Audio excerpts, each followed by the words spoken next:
The scholar smiled and said softly, "We are all outsiders who go with the flow. We know that the world has its own rules. You want to use this flood dragon to replenish the chi of the king of Bailiang, Su Fingyan. You're breaking the rules." Tantai Pingjing said sarcastically. "Then you are not breaking the rules by helping Chun Jibao catch the flood dragon of Shu and paving the way for him?" The scholar with the surname Xie shook his head and said, "You are far from understanding the heavenly Tao. Although we are in the same line of work, I work hard while you Qi cultivators only work hard." The corner of Tantai Pingjing's mouth curled up. Her eyes were filled with pity, just like how she looked at the yellow flood dragon earlier. The scholar looked around and said with an amiable smile, "I know you have a backup plan. It's Deng Tea's flying sword. I'm not good at fighting, but if I can't beat him, I can always run away, right?" Only the tall woman was left on the top of the mountain.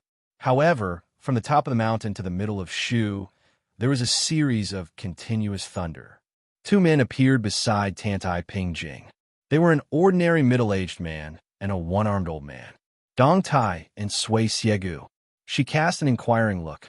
Dong Tai, who had quietly used the earth immortal sword, rubbed his chin and said self-mockingly, "Did this guy put oil on the soles of his feet?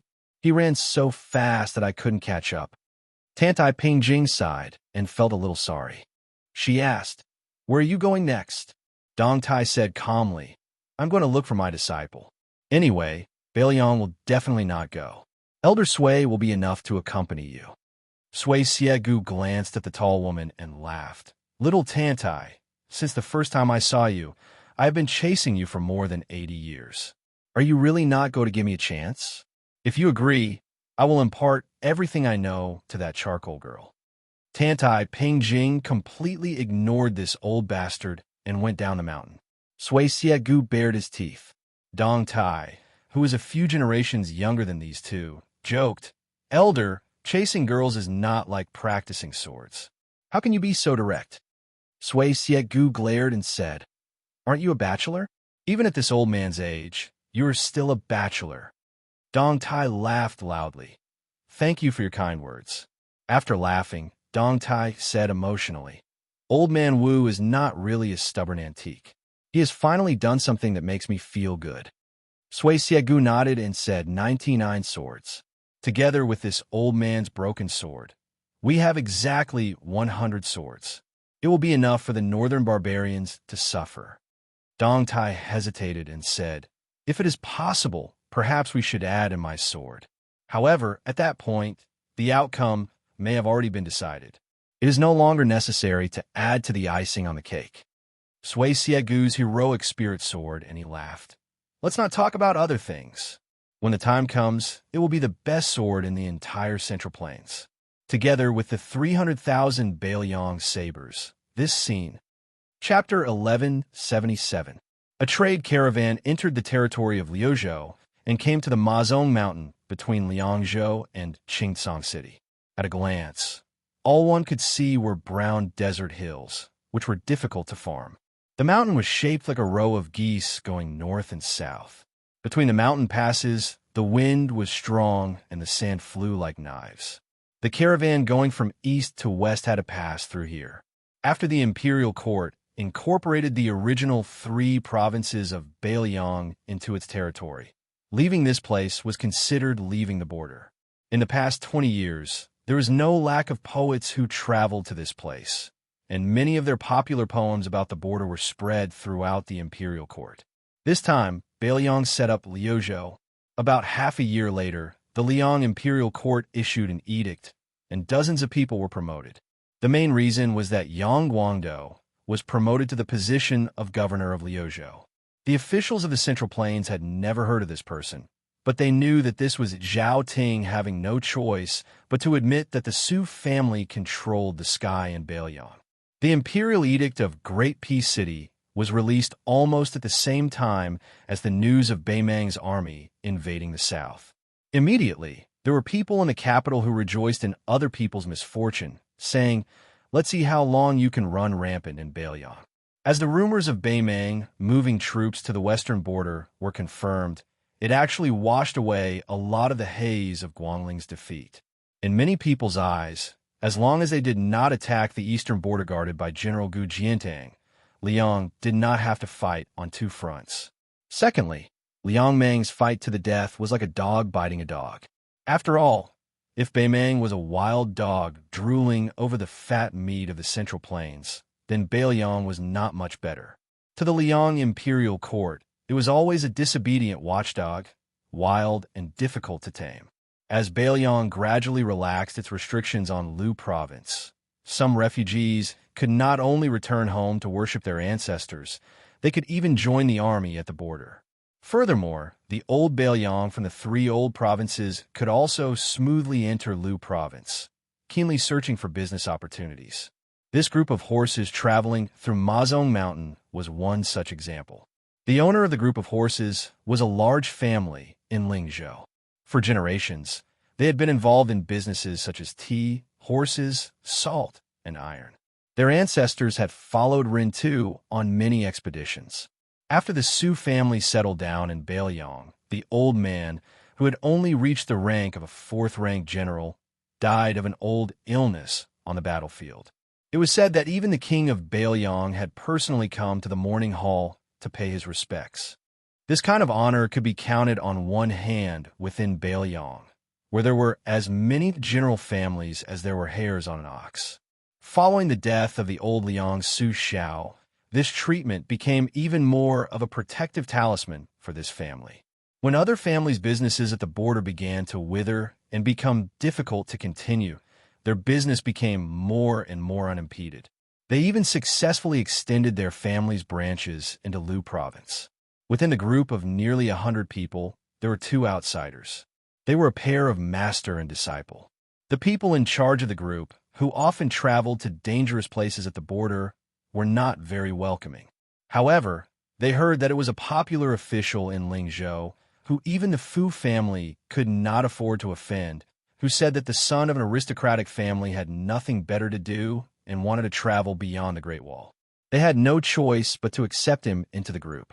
Other than the old master of the Fu family, who had painstakingly accumulated incense, the next two generations of the younger generation had all followed the teachings of their ancestors and stayed away from the political scene. It was inevitable that they would show signs of fatigue. After all, they still had to act according to the mood of others. The nominal leader of the Fu family was the eldest grandson of the Fu family's third branch, Fu Jinxing. He was then handed over to two experienced Jianghu, people who were familiar with the border. This Fu Jinxing had a scholarly air. However, it was rumored that the martial arts instructor in the family was full of praise for his talent in martial arts. As for the depth of his moves, no one had ever seen him fight. Zhao Jiabao and Feng Qianxiang, who had trained their discerning eyes through the ups and downs of Jianghu, were also not sure. The rule of Jianghu was that it was easy to look at the weak and difficult to look at the strong. Presumably, Fu Jinxing's skills were not too bad. The group of horses rested behind a mountain in the shape of a wild goose to temporarily avoid the wind and sand. Fu Jinxing sat with his back against the mountain wall. He carefully picked up the newly made sheepskin water bag and drank a mouthful of the warm and smelly water. The Fu family had always had this tradition. When the children of the Fu family went to the border for the first time, they would have the older woman in the family sew a water bag and the male elder would hand it to them. Even though the new water bag had been dried to get rid of the fishy smell, it was still unbearable after it was filled with water. For the children of the wealthy, this was no different from a kind of torture. However, the Fu family was simple and honest. Most of the descendants had tough personalities. After Fu Jinxing's initial discomfort, he was able to drink water without any change in expression.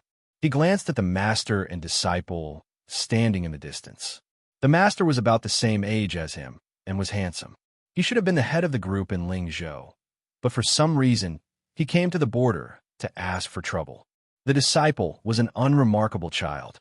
However, after entering Liuzhou, he was like a fish in water compared to many of the Fu family members who were used to going beyond the Great Wall.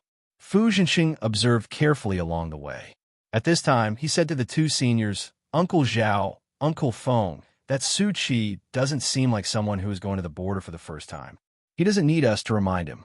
The amount of water he drinks each time is very appropriate, and he never drinks because he is thirsty. The way he treats people is also smooth and slick, unlike those aristocratic children who don't know the ways of the world. Furthermore, there aren't many large families in Lingzhou that our Fu family is wary of. I have never heard of such a person. Zhao Jiabao, who had been a retainer of the Fu family for more than 20 years, did not need to bow and scrape before the head of the family. He also had a close relationship with the head of the third branch. Therefore, along the way, he taught Fu Jinxing everything he knew. Hearing Fu Jinxing's experienced words, his old heart was comforted. A sincere smile appeared on his old, mottled face. He nodded and said, "That young man called Su Chi walks in the middle of the group and suffers less than young master, but his calmness and composure is not something that can be faked. The food he eats while riding and when he dismounts is the same as old bones like me and Qinxiang who are used to drinking the northwest wind. Logically speaking, there is something strange about him, and we have to be careful. It is a good thing that young master can be more careful. Since young master has spoken, Qinxiang, you can also reveal the truth." Feng Qinxiang, who had a long saber on his back, smiled and said in a deep voice, "Young master, don't worry." Before the head of the family left this time, he privately told me and old Zhao that although this Su Chi's background is unknown, we can guarantee that his identity is clean and he is definitely not a bad person. However, old Zhao and I both have selfish motives.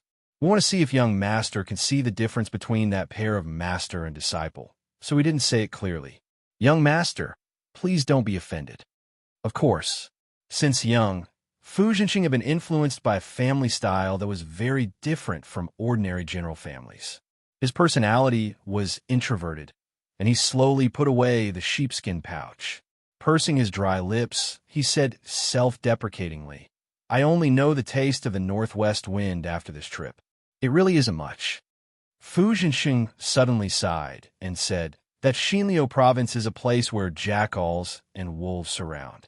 Previously, the trusted aide of the Bailiang Palace, Chen Shiliang, was indeed suspected of being soft-hearted.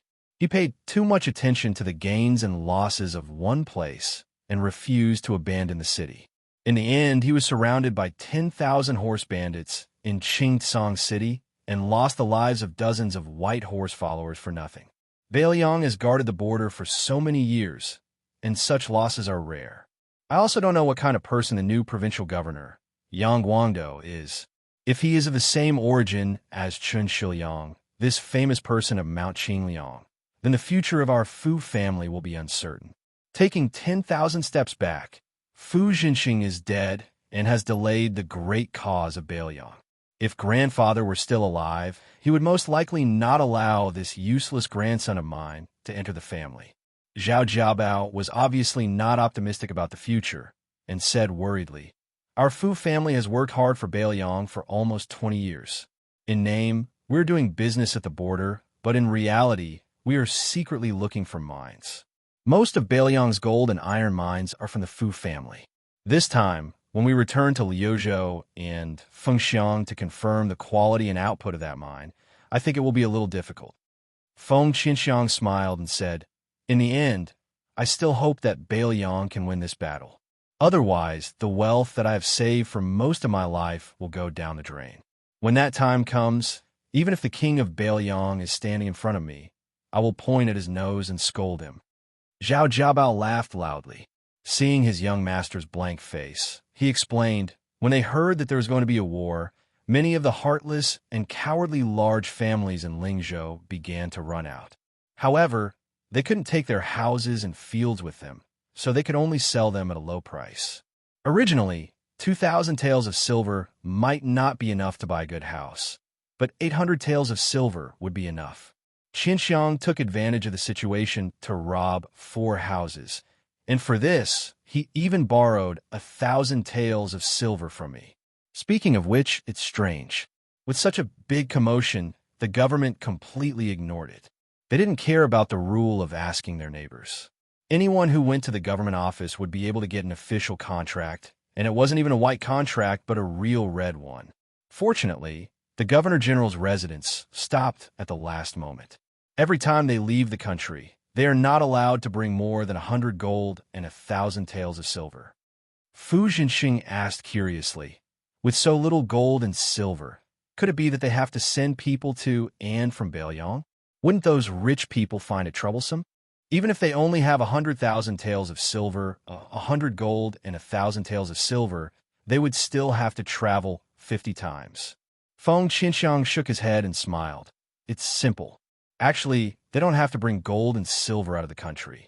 They could just buy antiques, calligraphy, and paintings, and it's easy and convenient. After all, no one cares if they bring a lot of them away. When they leave Bailiang, they can still be exchanged for silver. Those aristocratic families who are good at appreciating antiques have suddenly turned into VIPs in every household. Young master, you must have heard of the fish dragon gang that inexplicably rose up in Lingzhou, right? Compared to their table manners, I'm not even worth mentioning. They're basically spending all their money to buy land and houses. I don't know where they got all that money from. After a rough calculation, the Fish Dragon Gang has already spent more than 800,000 taels of silver on real estate that I know of. The real amount has probably doubled. They're about to become a big landlord that owns half of Lingzhou. Even I, a man, admire the courage of the female gang leader of the Fish Dragon Gang. Young master, why don't you go and marry that woman? Fu Jinxing wasn't someone who couldn't take a joke, but he still felt a little helpless. He mocked himself. She's a heroine who is as famous as Mount Huishanzi. How could she take a fancy to me? Chapter 1178. Jiabao made a sound of surprise. That pair of master and disciple had disappeared right under their noses. The few people of the Fu family who were close to outsiders also did not notice. Fu Jinxing carried the heavy burden of Bailiang and his family on this trip, so he was somewhat disgusted by Su Qi's decision. He looked up at the sky and said, "Let's wait for them for an hour. If we still can't find them, then we must set out. The journey between heaven and earth is truly difficult. We can't indulge them." Su Fingyan, who had brought Yu Dilong into Liuzhou, circled around to the other side of the mountain and saw a pair of unexpected acquaintances. It was Song Dongming of the Deer Song clan and his attendant. The two of them looked at each other. Song Dongming was stunned for a moment before he laughed heartily. From the beautiful Wudong to this barren place, I can still meet this young master. It really is a small world. If young master is not worried, I still have half a bottle of wine here. It's the green ant from northern Liang. The wine is very strong. When it enters the mouth, it burns the throat, but after a while, it actually becomes cool. This song has also just started to drink this wine. If I had known earlier, I would have bought a few more bottles. I regret that I was worried that I would not have enough money and bought 2 more bottles of green ant on me. Su Fingyan did not say much. He took the bottle of wine, raised it in the air, and poured a small mouthful. He handed it back to Song Dongming. The latter smiled and asked, "Why don't you drink a few more mouthfuls?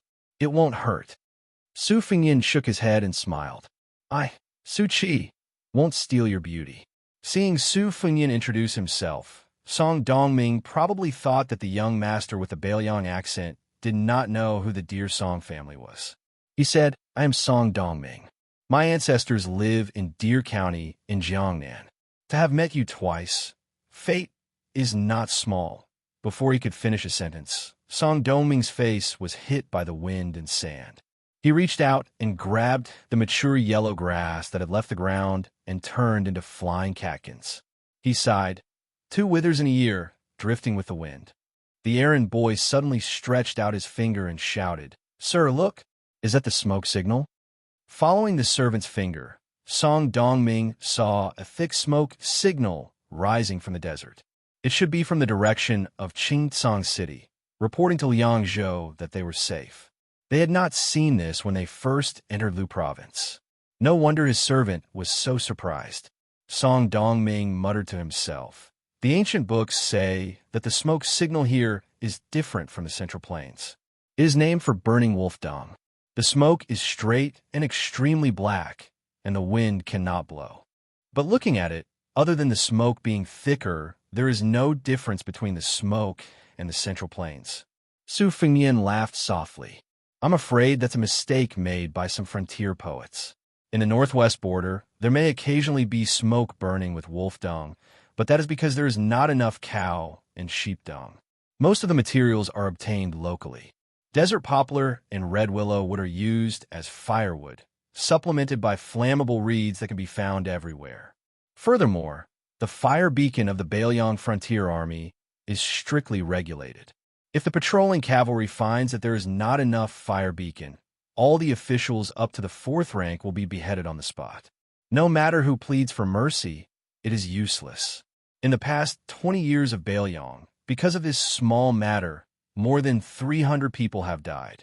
In the first 4 or 5 years, it was relatively less. This year, at most, more than 60 soldiers who neglected their duties were killed in one go. Song Dongming was shocked. He drank a mouthful of green ant wine before saying, 2 generations of kings have taken over the throne. The Bailiang Frontier Army is different from the other armies. There are many unruly old generals who hold the military power. They should seek stability and prevent chaos. Why are they so ruthless? In addition, there is a rumor that they secretly killed the Huaihua General Zhong Hongwu because of a disagreement. Aren't they afraid of causing a mutiny? Young Master Su, from what you said about the smoke, it is obvious that you are familiar with military affairs. Can you explain a little to Song Dongming? Su Fengnian smiled and asked, just because of a disagreement? Song Dongming was very smart. Although he was trying to sound Su K out at the beginning, he knew that he would not be able to speak the words of an expert. He restrained his expression and said, there are many leaders in the Bailiang army. The new king has to kill the chicken to warn the monkey. Otherwise, before the war starts, it will be difficult to convince the people with military achievements. Su Fengnian listened to this general explanation and lost his desire to talk. He planned to return to the Fu family's caravan. He had to protect them until they reached Qingtsong City. At that time, there would naturally be an elite cavalry team secretly escorting them to the newly discovered mine in Fengxiang. If the Fu family, who had contributed a lot to Bailiang, knew that the king of Bailiang was personally escorting the king, what would they think? Would they think that their hard work over the years was worth it? Of course, Su Fengnian would not let them know the truth. This might be something that Su Weisheng, who emphasized details, did not like. As a ruler, he was not willing to buy people's hearts. Song Dongming saw that Su Fengnian was about to leave and quickly said, Young Master Su, I heard that there are 2 young aides in the Bailiang Palace. The king of Bailiang's northern courtyard's grandson, Su Beiji, has become the governor of Lingzhou. This is because the king of Bailiang does not suspect the people he uses. Instead, he used the poor scholar, Chen Shiliang. It can be said that he does not care about the quality of the people he uses. He is very good at attracting the talents of the poor families in Bailiang. Boldly speaking, if your Bailiang Dao were to form a country of its own, then these 2 people would definitely be the future prime minister's aides. However, since ancient times, important officials in the imperial court have all gone from public to private. They first used their talents and knowledge to enter the center of the imperial court. After they entered the eyes of the emperor, they were able to walk to the side of the emperor. In that case, your Mount Qingliang does not seem to follow the rules too much. Su Fengnian nodded and said, we do not follow the rules too much. However, speaking of which, what do you think are the pros and cons of this kind of exceptional promotion? Song Dongming smiled slightly. It was probably because he was talking about something that he was good at. His entire person suddenly seemed to have an extraordinary aura. He spoke tirelessly. In the short term, buying bones with 1,000 gold is naturally a good thing. It is especially beneficial to appease the scholars. Since even Chen Shiliang, who was thwarted in 2 major matters in succession, was not punished by the king of Bailiang, then why can't we, scholars, who are well-read and have a bellyful of literature, whose background is not inferior to Chen Shiliang's, become high officials?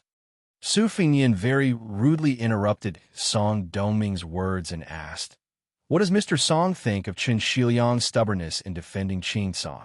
Do you think that the king of Bailiang should be punished or not? The servant had long disliked this fellow surnamed Su. His master's vision and knowledge were so great that even the famous Chinese scholars in Gangnam-do would have to listen attentively to his master's lectures. This Su Qi was indeed a barbarian in Bailiang. He only looked like a scholar, but his bearing and knowledge were a mess. Wasn't his master flirting with a blind person? The servant was just about to speak up and teach this untactful fellow a lesson when he was glanced at by Song Dongming, scaring the most disciplined servant into silence. Song Dongming continued, "As for Qin Shiliang, both reward and punishment should be used." This person seemed to be muddle-headed during the defense of the city, so much so that everyone in Bailiang thought he was someone with great ambition but little talent. However, they did not know that Bailiang does not lack soldiers, good swords and horses, or even money. The only thing it lacks is the people's hearts. Chapter 1179. Song Dongming looked into the distance and said, "The people's hearts are the foundation of people's harmony. The danger of a country is never in the geographical location, but in the people's hearts. The geographical location is a dead thing. The debate between the heavens and the people naturally falls on the two. Confucianism, Taoism, and Moism all have their own views. Countless sages have not argued for a reason, so Song Dongming did not dare to speak carelessly. However, as a ruler, one must have a good heart, be willing to accumulate merits, and turn misfortune into fortune. This is using humanity to prove the way of heaven. Even if it cannot reverse the geographical location, it can't be wrong. If Bailiang was in the hands of the old king of Liang, Su Shao, the 300,000 cavalry were already the best in the world. Then if it was in the hands of the new king of Liang, Su Fengnian, he could gather the people's hearts. Then the millions of households in Bailiang would have soldiers willing to fight. Even if Beimang claimed to have millions of soldiers, how could they bully Bailiang?" Song Dongming said softly, "Therefore, Qin Shiliang gave Bailiang a good start. Those refugees who entered the city, there were 3,000 of them. After they survived, their so-called reputation would be well known. There would be 30,000 or even more refugees in Liuzhou who would know the benevolence and righteousness of the young king. He was not the king of Bailiang who was full of benevolence and righteousness, nor was he a hypocrite who would only put porridge at the city gate. He could really help them guard the 4 prefectures of Bailiang: Yuliang, Lingling, and Liuzhou." The middle-aged scholar who was talking to himself had a solemn expression. If Qin Shiliang had chosen to retreat at that time, yes, he would have left the king of Bailiang with the white horses in the city. Unfortunately, Li Yishan's plan back then was all for naught. Li Yishan expelled the refugees from their homes and sent Bailiang soldiers to kill and train. He was showing his power first. Qin Shiliang did not guard Qingcang, and the hundreds of thousands of refugees inside and outside the city were watching. Su Fengnian wanted these refugees to fight to the death for Bailiang. What an idiotic dream. Bailiang thought that the meticulous Su Beiji was far superior to the soft-hearted Qin Shiliang. Humph, this is the true definition of being short-sighted. Only by being virtuous and virtuous can one be like the North Star of the heavens. Wherever one is protected by the stars. Only then can one be considered to have the support of many. If Bailiang only had the military heart, but not the people's will, then even if all 300,000 soldiers died, they still wouldn't be able to defend the northwest gate of Liang. Then, at that time, Su Fengnian, who was still His Royal Highness, said in the imperial road in the capital that he wanted to guard the country's gate for the common people of the Central Plains so that they would not be disturbed by the horseshoes of Beimang. It's just bullshit that will make people laugh their heads off. The errand boy at the side widened his eyes. His master, who had always been gentle and refined, was speaking so bluntly?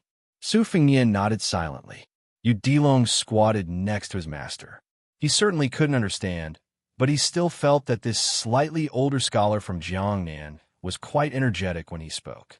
He seemed to have more momentum than the Jianghu masters. Momentum. Yu Dilong, who was staring at Song Dongming, was a little puzzled. How could a scholar like him have such momentum after reading a few books? Was there such a good thing in the world? Should he go back and tell his master that he should also go and learn to read? Su Fengnian was silent for a moment, then smiled and asked The Crown Prince, In Mao Chun, is presiding over the examinations for officials outside the capital. Mr. Song is traveling in the cold. So, I presume you're not in the position to become an official? With Mr. Song's military strategy, why not become an official? The errand boy snorted coldly. Obviously, he felt that this kind of idiotic question was insulting his master. Song Dongming suddenly felt a little sad. He closed his eyes and faintly showed an expression of uncontrollable pain. He sighed softly and said, "To be honest, someone in the capital once asked me the same thing. I can only say that it was given by others, not what I asked for." Song Dongming seemed to have realized that it was not appropriate for him to reveal his true feelings. He smiled and said, "Young Master Su, are you going to Chingsong City this time?" Su Fengyan shook his head. Yu Dilong looked at his master without batting an eyelid. Song Dongming said, "Then let's part ways here." Su Fengyan clasped his hands and said goodbye. He took Yu Dilong back to the Fu family's caravan. Su Fengyan suddenly remembered the incident recorded in the Northern Liang spy report.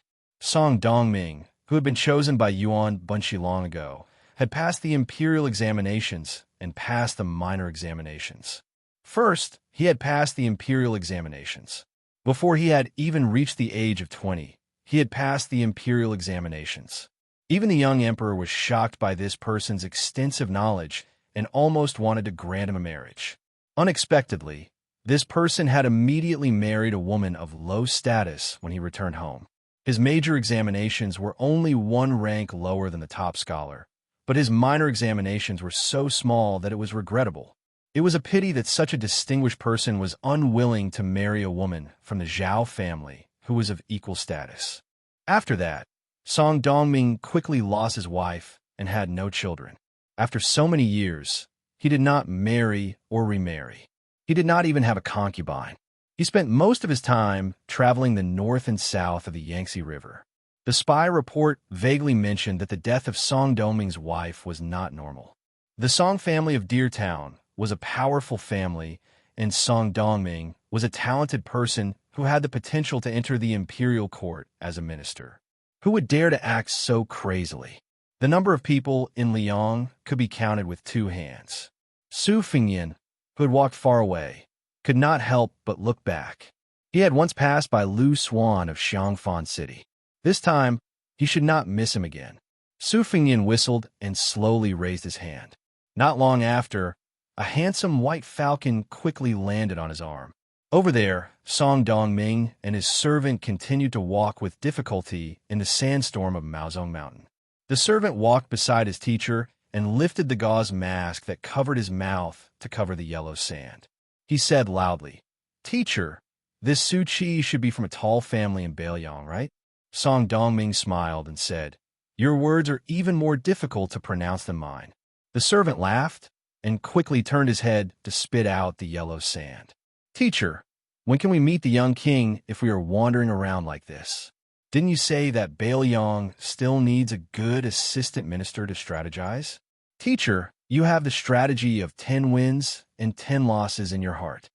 Song Dongming said calmly, "It depends on fate. Also, I still have to see if Su Fengyan is the wise ruler in my heart."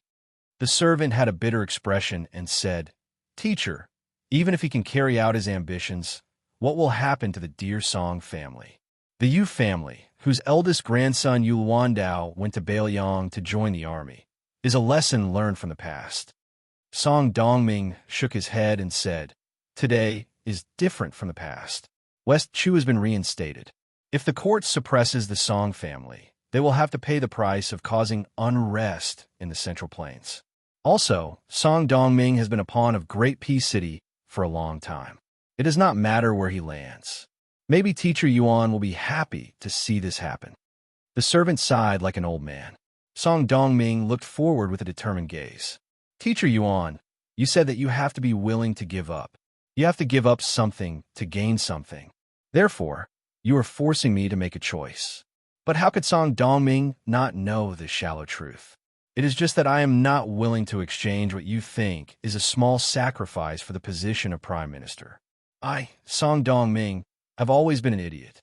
Just like how I do not know if good people really have good karma, but I am willing to believe. Just like how people do not believe that Su Fengnian and Bailiang can defend the Northwest, but I am willing to believe. As Song Dongming walked, his eyes became wet. His lips trembled slightly. He was almost silently humming a little song that the woman who had died young often sang. East, west, north, south, north, east, west.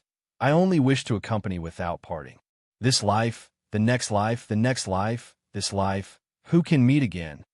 Chapter 1180. When Su Fengnian and Yu Dilong returned to the Fu family's caravan, they naturally did not receive any good treatment.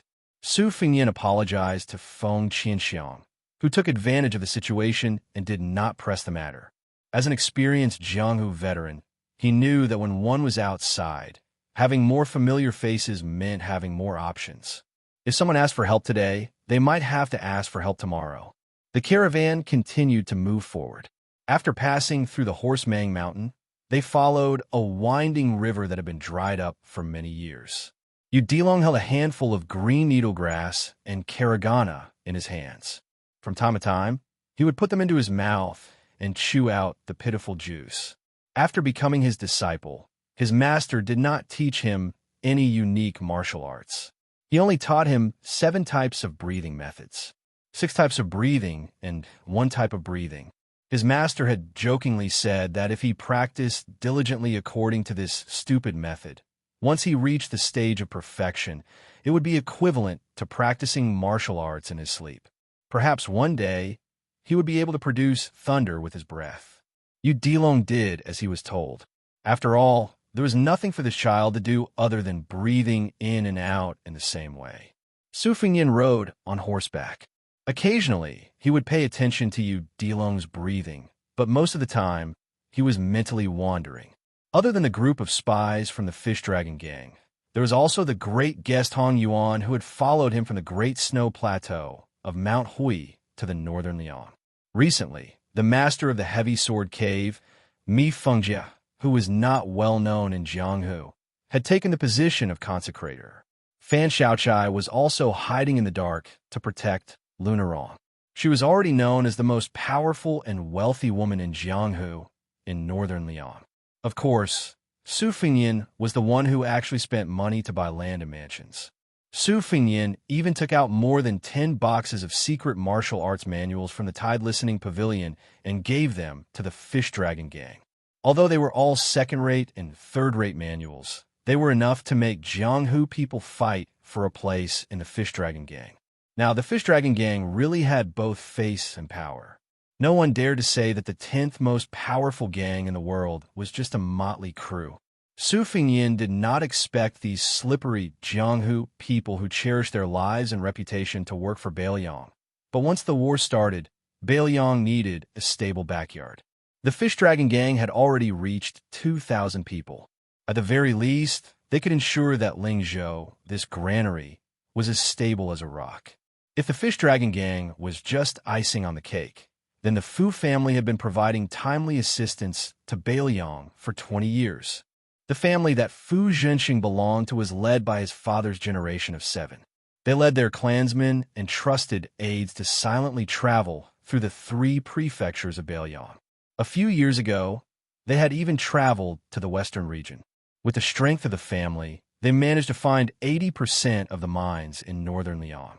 However, the old and young members of the Fu family were puzzled. Why did the northern Liang government only record these mines and send soldiers to seal off the mountains and not mine them when it was clearly not difficult to open the mountains? Fu Zhenxing's father had personally found a huge iron mine that could produce 600,000 caddies of iron in a year. The Liang dynasty's iron harvest during the last years of Yonghui dynasty was only 6,500,000 caddies. Fu Zhenxing's father also helped Bailiang find a mercury source in Gangquan County that had a total annual income of 1,600 caddies. This was almost 30% of the entire Liang dynasty. Other than that, there were also the 3 major mines that produce copper in Bailiang. They were Qingshui Mine, Baoxing Mine, and Jiannan Mine. Without exception, the Fu family was responsible for their appearance. Why did Su Xiao personally go to old Master Fu's morning hall to pay his respects? This was the reason. When Liang and Meng went to war in the future, what they competed in wasn't just the number of soldiers in the border army, but also the strength of northern Meng and the resilience of northern Liang. Once they clashed, both sides were well aware that no one could do the magnificent feat of smashing the other to death with a single hammer strike. The key was to see who had accumulated enough resources and could stall for the longest time. Although Beiliang's salt and iron official camps seemed to be controlled by those local tyrannical generals, Li Yishan had long ago proposed that the benefits of the mountains and lakes are easily exhausted. Therefore, he had simply closed the mountains and sealed the mines. He had never reported it to the imperial court. Instead, he used the local officials to fill their own pockets as a smokescreen. The local officials had been purchasing relevant materials from outside of Beiliang for many years without hesitation. However, the method was very secretive, and it was only a small business that accumulated over time, so it would not attract too much attention. Even if some knowledgeable people in the imperial court noticed some clues, it would not be appropriate for them to denounce them. This was because it was not only Beiliang's Dao Mountain that was high and the emperor was far away. Beiliang's Yuzhou and Lingzhou bordering Beiliang, except for Gu Jiantong's former generals who were in charge of the military power, the local officials had also been infiltrated. In the past 10 years, which of those officials had not become rich when they became an official? When they left office, they had both a good reputation and a lot of money.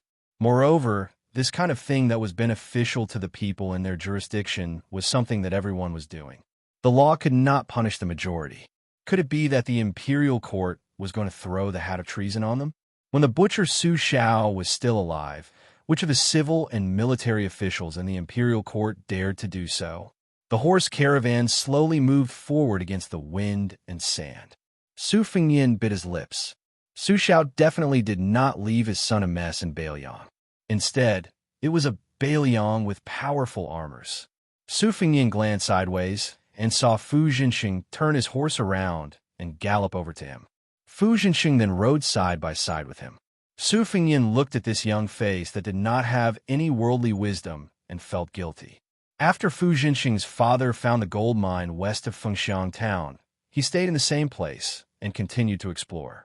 He sent his confidant back to Beiliang to report the good news. In the end, he died at the hands of a group of horse bandits who were roaming around. Other than Fu Jinxing's father, there were 16 other members of the Fu family who died in battle. Their bodies had not been found yet. As for Fu Jinxing, a member of Lingzhou who was a burden to the family, he was once beaten up by a group of local hedonistic sons after he saw injustice on the road. However, the Fu family did not complain to Beiliang because of this. The spies of the Whispering Chamber who were dormant in Lingzhou had strict rules. They would not stand up for the eldest son of the third branch of the Fu family because of this. The wind and sand were raging. Fu Jinxing had no choice but to say loudly, "Young Master Su, we are still 90 miles away from Qingsong City. We plan to travel through the night and finish this part of the journey in one go. I hope that young Master Su can hold on for a while." Su Fengyin nodded without hesitation and said with a smile, "As a guest, I will follow the host's wishes. This time, my disciple and I have to thank Mr. Fu for taking care of us on the way to Qingsong City. I hope that in the future, I will have the opportunity to treat you to a drink." When Fu Jinxing heard the term Mr., he was obviously stunned.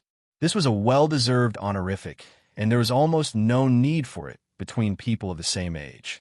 Moreover, Fu Jinxing did not have any hopes of becoming an official in this life, and did not have any extravagant hopes of going to the battlefield to obtain military merits. He only wanted to continue his father's unfulfilled wish and continue to travel through the mountains and rivers of Beiliang. He originally thought that, in his entire life, no one would call him Mr. For a moment, he blushed, and a sincere smile appeared on his face. It was just that it was too difficult for him, Fu Jinxing, who had never been the officialdom before, to make small talk with a fellow who was practically a stranger. However, when Fu Jinxing looked at that person's expression, for some reason, he seemed to feel a very unfamiliar sincerity. This kind of expression was not seen on the faces of the people of Lingzhou, who were united and xenophobic. Those people only looked down on the people of the Fu family who had no power and no money. They only looked down on them with ridicule and pity. Su Fengyan said, "To the west of Qingcang City are Linyao Kai Anshan and Fengxiang Malyoka. These two local tyrants have both submitted to the Liuzhou provincial governor's manor. In name, one has become the mayor of Linyao City, and the other has become the deputy general of Liuzhou. In reality, they are both under the strict surveillance of the Beiliang army and do not dare to cause trouble. Your trip to Fengxiang this time should be much safer than you imagined." Of course, Fu Jinxing did not think that there would be close to 1,000 cavalry secretly protecting his group. At this moment, he did not dare to let his guard down. However, it was not good to reject the goodwill of the other party, so he just smiled. Chapter 1181. After a moment of silence, Fu Jinxing suddenly asked, "Pardon me for asking, but young Master Su's qi is strong, so you must be someone who practices martial arts. I wonder if you practice the blade or the sword." Su Fengyan smiled. "At first I practiced the blade, then I practiced the sword." Fu Jinxing probably felt that this young master with a noble identity was biting off more than he could chew, so he didn't know how to continue the conversation. After a while, he could only say, "I have practiced the blade since I was young, but I have never been able to reach a higher level. When we return to Lingzhou in the future, if we can meet again, we can learn from each other." Yu Dilong secretly bared his teeth. He thought to himself that this fellow was really powerful, wanting to learn from his master. Su Fengyan made a sound of acknowledgement, then asked with a smile, "Why don't I see you carrying a blade?" Fu Jinxing laughed.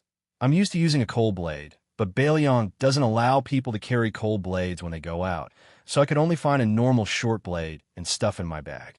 After that, Fu Jinxing really couldn't find anything to say, so he continued to lead the group of horses through the night. Late at night, the group of horses finally arrived outside Qingcang City. Fu Jinxing once again rode his horse to Su Fengyan's side, saying, "Young Master Su, we won't be entering the city, so we'll part ways here." Su Fengyan cupped his fists. "Have a safe journey." Fu Jinxing was a little worried. The city is closed at night. How will young Master Su enter the city? Although there are elite cavalry patrolling the area around Qingcang City, this place of refugees has only been under Beiliang's control for a few days, and we really don't have enough manpower on our side. Su Fengyan directly smiled and said, "It's fine. I have a proper way to enter the city." Fu Jinxing couldn't help but be speechless, and had a higher opinion of this person. It must be known that Beiliang's border military law was extremely strict, and it wasn't something that the soldiers in Lingzhou could compare to. Since that was the case, Fu Jinxing didn't waste any more words and bid each other farewell. Not long after the caravans circled around Qingcang City, they heard an unusual sound of horse hooves. Not only was Fu Jinxing worried, he sat high on his horse and looked around nervously. He even pulled out his dagger. Even Zhao Jiabao and Feng Qianxiang had serious expressions on their faces. This was especially so when an expert in the caravan heard that there were no less than 30 horses. This made the Fu clan's caravan feel as if they were facing a great enemy. In the refugee lands where lives were valued like grass, anyone who could ride a horse in the past was an extremely difficult person to deal with. Their ability to fight on horseback was not inferior to the elite cavalry of the Beiliang Frontier Army. Although there were more than 100 people in the Fu clan's caravan, and Zhao Jiabao and Feng Qianxiang were also martial arts experts, if they really fought with their lives on the line, how could there be no deaths? They were even more afraid of getting into trouble and being targeted by a large group of mounted bandits. It was hard to say how many of them would be able to make it to the military town of Fengxiang alive. However, one of the Fu clan's cavalrymen, who had temporarily acted as a scout, hurried back. He couldn't hide the joy on his face and said loudly, "Young master, it's a dragon elephant cavalry, one of our own in Beiliang." Everyone felt as if a heavy burden had been lifted off their shoulders, and they all looked at each other and smiled. The Longxiang army, personally led by the young prince, was the iron cavalry of the Beiliang cavalry. Last year, when they attacked the military towns in Beimang's Gusai Prefecture. It was like a strong man bullying a young lady. The dragon elephant cavalry stopped 100 paces away, and only one cavalryman, who looked like the dragon elephant cavalry, continued forward. Moreover, he dismounted from his horse and walked forward quickly. This action made the Fu clan's caravan feel confused. Even if this famous dragon elephant cavalry was patrolling outside the city at night, they wouldn't need to be treated so seriously when they saw that their status was similar to that of commoners, right?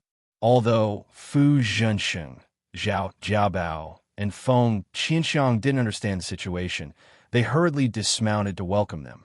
That sturdy armored dragon elephant cavalry not only had a new type of Bailiang sword at his waist, he also had an additional one in his hand.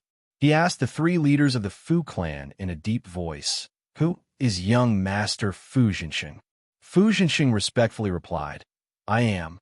That dragon elephant cavalry's face had a sinister scar that covered his entire face. For the first time, he squeezed out a smile and walked forward with large steps. He handed the sword to Fu Zhensheng with both hands and said, "Our king." The dragon elephant cavalry quickly swallowed the second word that he almost blurted out and said, "Our young master said that in order to thank you for escorting him this time, he wants to give this sword to young Master Fu." Fu Zhensheng took the new cold sword that even many surplus generals in Lingzhou had only heard of but never seen. That dragon elephant cavalry grinned and said, "Our young master wants you to be at ease with this sword. It's hard to say when you return to Lingzhou, but as long as you are in Liuzhou, no one will dare to say anything about it." Fu Zhensheng was stunned on the spot. That dragon elephant cavalry mistakenly thought that this kid was timid and was afraid that his words would not have any effect. He was worried that if he went somewhere else and was caught red-handed, he would not be able to bear the consequences. He was famous in the Longxiang army for having a violent temper and almost flipped out. However, he quickly suppressed it and tried his best to maintain a pleasant expression. But in reality, Zhao Jiabao and Feng Qianxiang could already feel a strong, murderous aura, not to mention Fu Zhensheng, who was facing this dragon elephant cavalry. He almost thought that this dragon elephant cavalry would turn hostile and kill him. Behind them, there were more than 30 solemn and cold elite cavalry. Under the moonlight, even if the Fu family's cavalry had the confidence to deal with an equal number of horse bandits, they did not have the slightest confidence that they could escape from the charge of 30 cavalry. After that dragon elephant cavalry gave the sword, he turned around and left. He muttered to himself, as if he was saying that the one surnamed Fu was too long-winded. Following that, Fu Zhensheng and the others could not hear him clearly. After that dragon elephant cavalry mounted his horse, the cavalry of dragon elephant cavalry instantly disappeared. He came and went like the wind. Zhao Jiabao looked at Feng Qianxiang and asked softly, "Brother Qianxiang, doesn't he look a bit like the deputy general of the Longxiang army, Scarface Wang Lingbao?" The corner of Feng Qianxiang's mouth twitched as he laughed dryly. "That's impossible." After mounting the horse, Fu Zhensheng hung his Bailiang's saber and laughed. "How is that possible? Uncle Zhao, Uncle Feng, let's go." Zhao Jiabao laughed self-deprecatingly and said, "That's right. If it's really the legendary Wang Lingbao, who once killed 17 generals of the spring and autumn period, then he's famous for his bad temper. We won't be able to deal with him with one hand." In the distance, on the walls of Qingtsang City, the marksman walked up to Su Fengyan. He lowered his head and cupped his fists. "Reporting to your highness, the saber has been delivered. I have already mobilized 800 riders to follow behind you, and more will be added along the way. Not to mention the death of a single person or even a single horse. Your highness, you can twist Wang Lingbao's head off and use it as a urinal." Su Fengyan nodded and muttered to himself, "It can be said that other than you, the Fu clan is also the reason why Bailiang has the capital to fight to the death with Beimang." Wang Lingbao raised his head and looked at the back of his figure. He wasn't always standing there like he was in his later years. However, Wang Lingbao clearly remembered that when the great general was in his prime, as long as he stood there, he would be able to support both heaven and earth. Wang Lingbao rubbed his face hard. Su Fengyan turned around and asked with a smile, "Deputy Wang, If I remember correctly, you joined the Bailiang army when you were 14 years old. Did you join the army first? You've been fighting for almost 30 years, haven't you? Wang Lingbao panicked, and his face turned red. He stiffened his neck and said, Your Highness, I'm not old. It's only 30 years of war. I haven't fought enough. Su Fengnian glared at him. Wang Lingbao immediately shrunk his neck. Mother Asterisker, this prince was the one who had killed Wang Xinji. It wouldn't be embarrassing for him to admit defeat, right? Su Fengnian couldn't help but laugh. You're one of the people in Liuzhou who know about the movements of that army. In order to cover for them, I'll give you a battle to fight. How about it? Wang Lingbao subconsciously rubbed his hands and asked, Is this battle big? Su Fengnian said, Our spies have confirmed that Ma Liuka, the shepherd of Fengxiang City, has not given up on his evil intentions and has been flirting with Bei Meng. Wang Lingbao became anxious and cursed out of habit. That dog Ma Liuka, with his several thousand small soldiers, it's not even enough to fill the stomachs of any officer under my command. Su Fengnian smiled. Are you going or not? Wang Lingbao wiped his mouth and a bloody, silly smile appeared on his face. He laughed. Go, why wouldn't I go? A mosquito's leg is still meat. It's a waste not to eat it. Su Fengnian waved his hand. Wang Lingbao ran down the city walls. He turned his head and looked at the back of that figure. He felt that the great general was standing there again. Chapter 1182. The stars hung over the plains. Yu Dilong sat on the city wall and looked up at the stars in the sky. His mind wavered, and he could not get enough of it. This child's good fortune was enough to make all the direct disciples of the top Jianghu sects jealous. He had 30% of Wang Xinji's gift and could receive guidance from Su Fengnian. Yu Dilong pulled back his gaze and heard his master say, In July, the fire flows. In September, the clothes are bestowed. Su Fengnian looked at the large Mars that was falling west at a strange speed this year and smiled slightly. The imperial astronomer of Great Peace City had Huajing, who were responsible for keeping an eye on the large Mars. They were all old men, but this year, 2 of them had been demoted in succession because they could not give a reason. In the case of Jingdo's white clothes, the large Mars that was falling west at a strange speed could be considered the main culprit. When a dynasty was prosperous, there would be auspicious signs. When a country was about to fall into chaos, there would be bad omens. The imperial astronomer, who had replaced a youth as Huajing, had not had a moment of rest this year. Su Fengnian turned his head to look at the northern lands outside the city. The Liang imperial court could be considered the dynasty with the widest territory since the Great Qin dynasty. Moreover, with Su Xiao and Zhao Bing, the king of Yanqi, overseeing the border, the prestige of the house of Zhao had reached the peak of the various dynasties. In the imperial court of Great Peace City, famous officials and officials gathered in the same hall. Many times, Su Fengnian wanted to personally ask the emperor of the house of Zhao one question, other than the flaw of not having the authority of the husband. What else was he not satisfied with? Su Fengnian unconsciously looked in the direction of Great and City to the east. He thought of Bai Yin, who had worked hard for the Zhao family. This old scholar's present days were not very good. Most importantly, this Grand Secretary's future days would be even worse.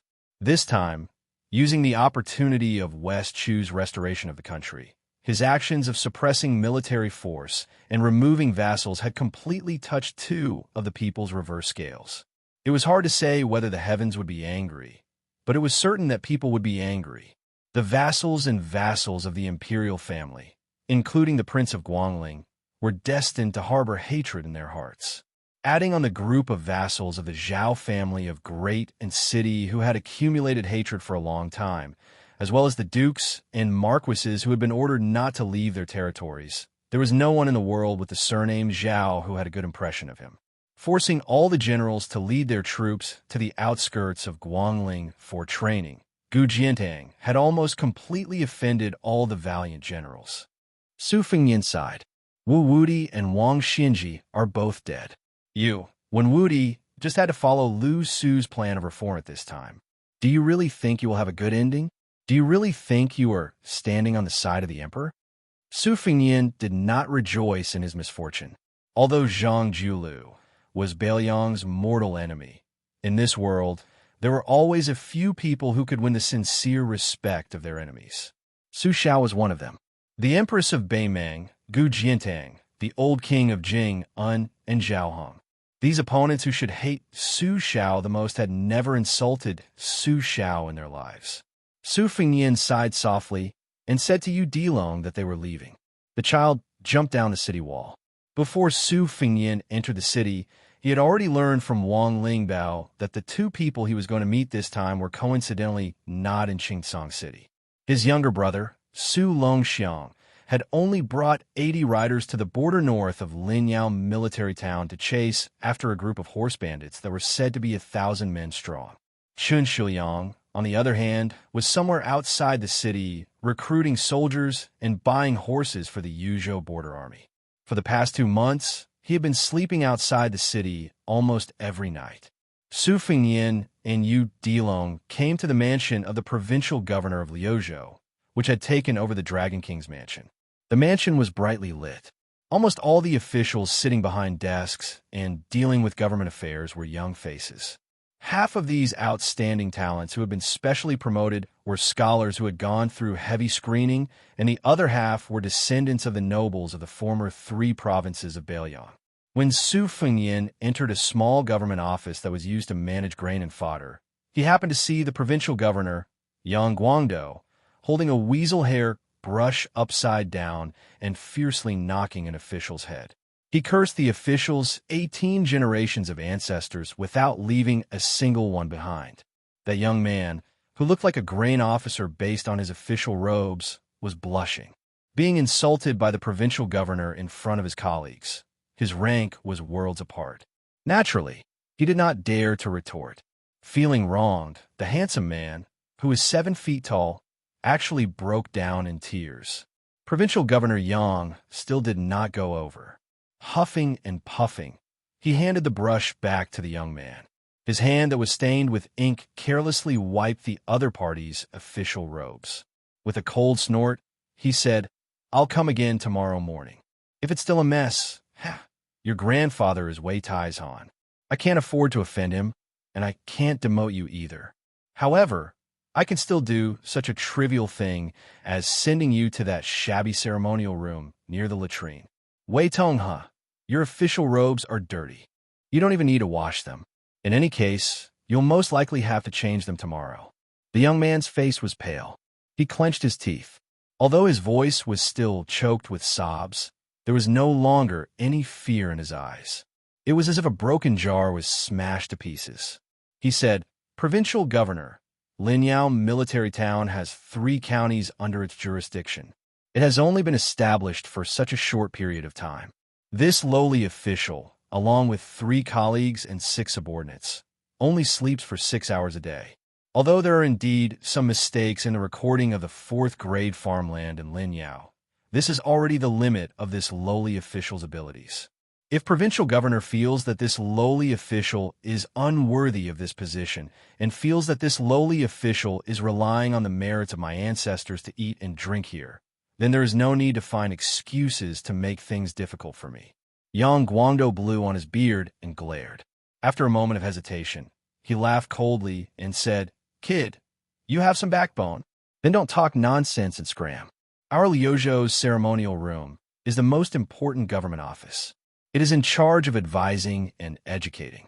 This official reckons that those refugees would love to listen to your eldest young, Master Wei Tonghe's lessons. Perhaps next year, there will be a basket of talented Zhuangyuan." Being mocked like this, Wei Tonghe's tears fell like rain. His grandfather, Wei Taizhan, was a veteran who had retired from the position of deputy commander of the cavalry. Moreover, it had only been a few years since he had taken off his armor. Furthermore, He Zhonghu, who had taken over Wei Tieshan's position, had always regarded the former as an elder brother and respected him greatly. Wei Tonghe's father, Wei Jinshui, had also become a 4th-grade general in the border army and was greatly trusted by He Zhonghu. Wei Tonghe was different from many of his younger brothers who rested on the merits of their fathers. He did not like to fight, but rather to study. Moreover, he was full of hot-bloodedness. He had heard that Bailiang's newly established Liuzhou was in urgent need of officials. He had practically hidden his identity from his family and came to this place as a refugee. Furthermore, he had never let his colleagues know of his identity. However, Wei Tongha's temperament was gentle and soft. He really did not seem like an elder in his family. If Wei Taizhan had been reprimanded by the old Prince Liang like this, even if he did not dare to scold back, he would not make a sound. However, he would definitely not be so aggrieved that his face would be covered in tears.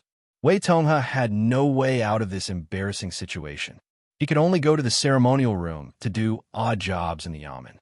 He raised his arm to wipe away his tears and did not forget to bow to the people in the room. Just as he lowered his head and was about to walk out of the yamen, a person standing at the door pressed down on his shoulder. Wei Tongha raised his head and saw an unfamiliar face with a warm smile. This uninvited guest laughed softly and said, "The provincial governor is trying to provoke you. Why don't you appreciate it? Wei Tongha, don't you know that your grandfather and provincial governor Yang have been drinking buddies for many years? Would he really be willing to throw you into the ceremonial room? If he really dares to do so, your grandfather will chase after the provincial governor and beat him." Wei Tongha's face was filled with astonishment.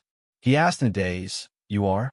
Yang Guangdo, who had been exposed, rolled his eyes and said, "Idiot, why aren't you kneeling when you see the prince?" Chapter 1183. Upon hearing the two words prince, the eyes of all the young people in the room who had accompanied Yu Tongha to be scolded burned with reverence. They immediately wanted to kneel. Su Fengnian waved his hand and said, forget it.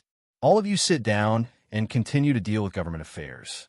Liuzhou has 3 towns and 8 counties. There are many things waiting to be done. Everything is difficult at the beginning. Once you get through this wave, practice makes perfect. In the future, it will be much easier. When the time comes, even if the provincial governor wants to scold you, he won't be able to find an excuse. During this period of time, it has indeed been hard on all of you. In a moment, this king will send a few jars of wine to all the yamen. And the ceremonial hall will send more. According to the provincial governor's words, by the latrines, the smell of wine has to be suppressed by the smell of urine. The atmosphere in the room immediately became much more relaxed. Smiles appeared on the faces of the young officials. Yu Tongha couldn't help but swallow his saliva. He was standing alone in front of the prince of northern Liang. It would be fine if he didn't know Su Fengnian's identity. However, after the provincial governor revealed Su Fengnian's secret, he immediately felt an invisible, majestic aura. This wasn't to say that Su Fengnian's aura was overbearing, but Yu Tongha, the weak scholar, was just scaring himself. Su Fengnian's reign as Bailiang's prince of His Royal Highness had been filled with twists and turns. First, he was cursed countless times. Later, he turned the world upside down. Even the great general of Huaihua, Zhong Hongwu, was easily suppressed. After inheriting the title of Prince of Bailiang, he performed one magnificent feat after another. He refused an imperial edict, vigorously reorganized the Bailiang army, killed Wang Xinji, patrolled the border, and established Liuzhou.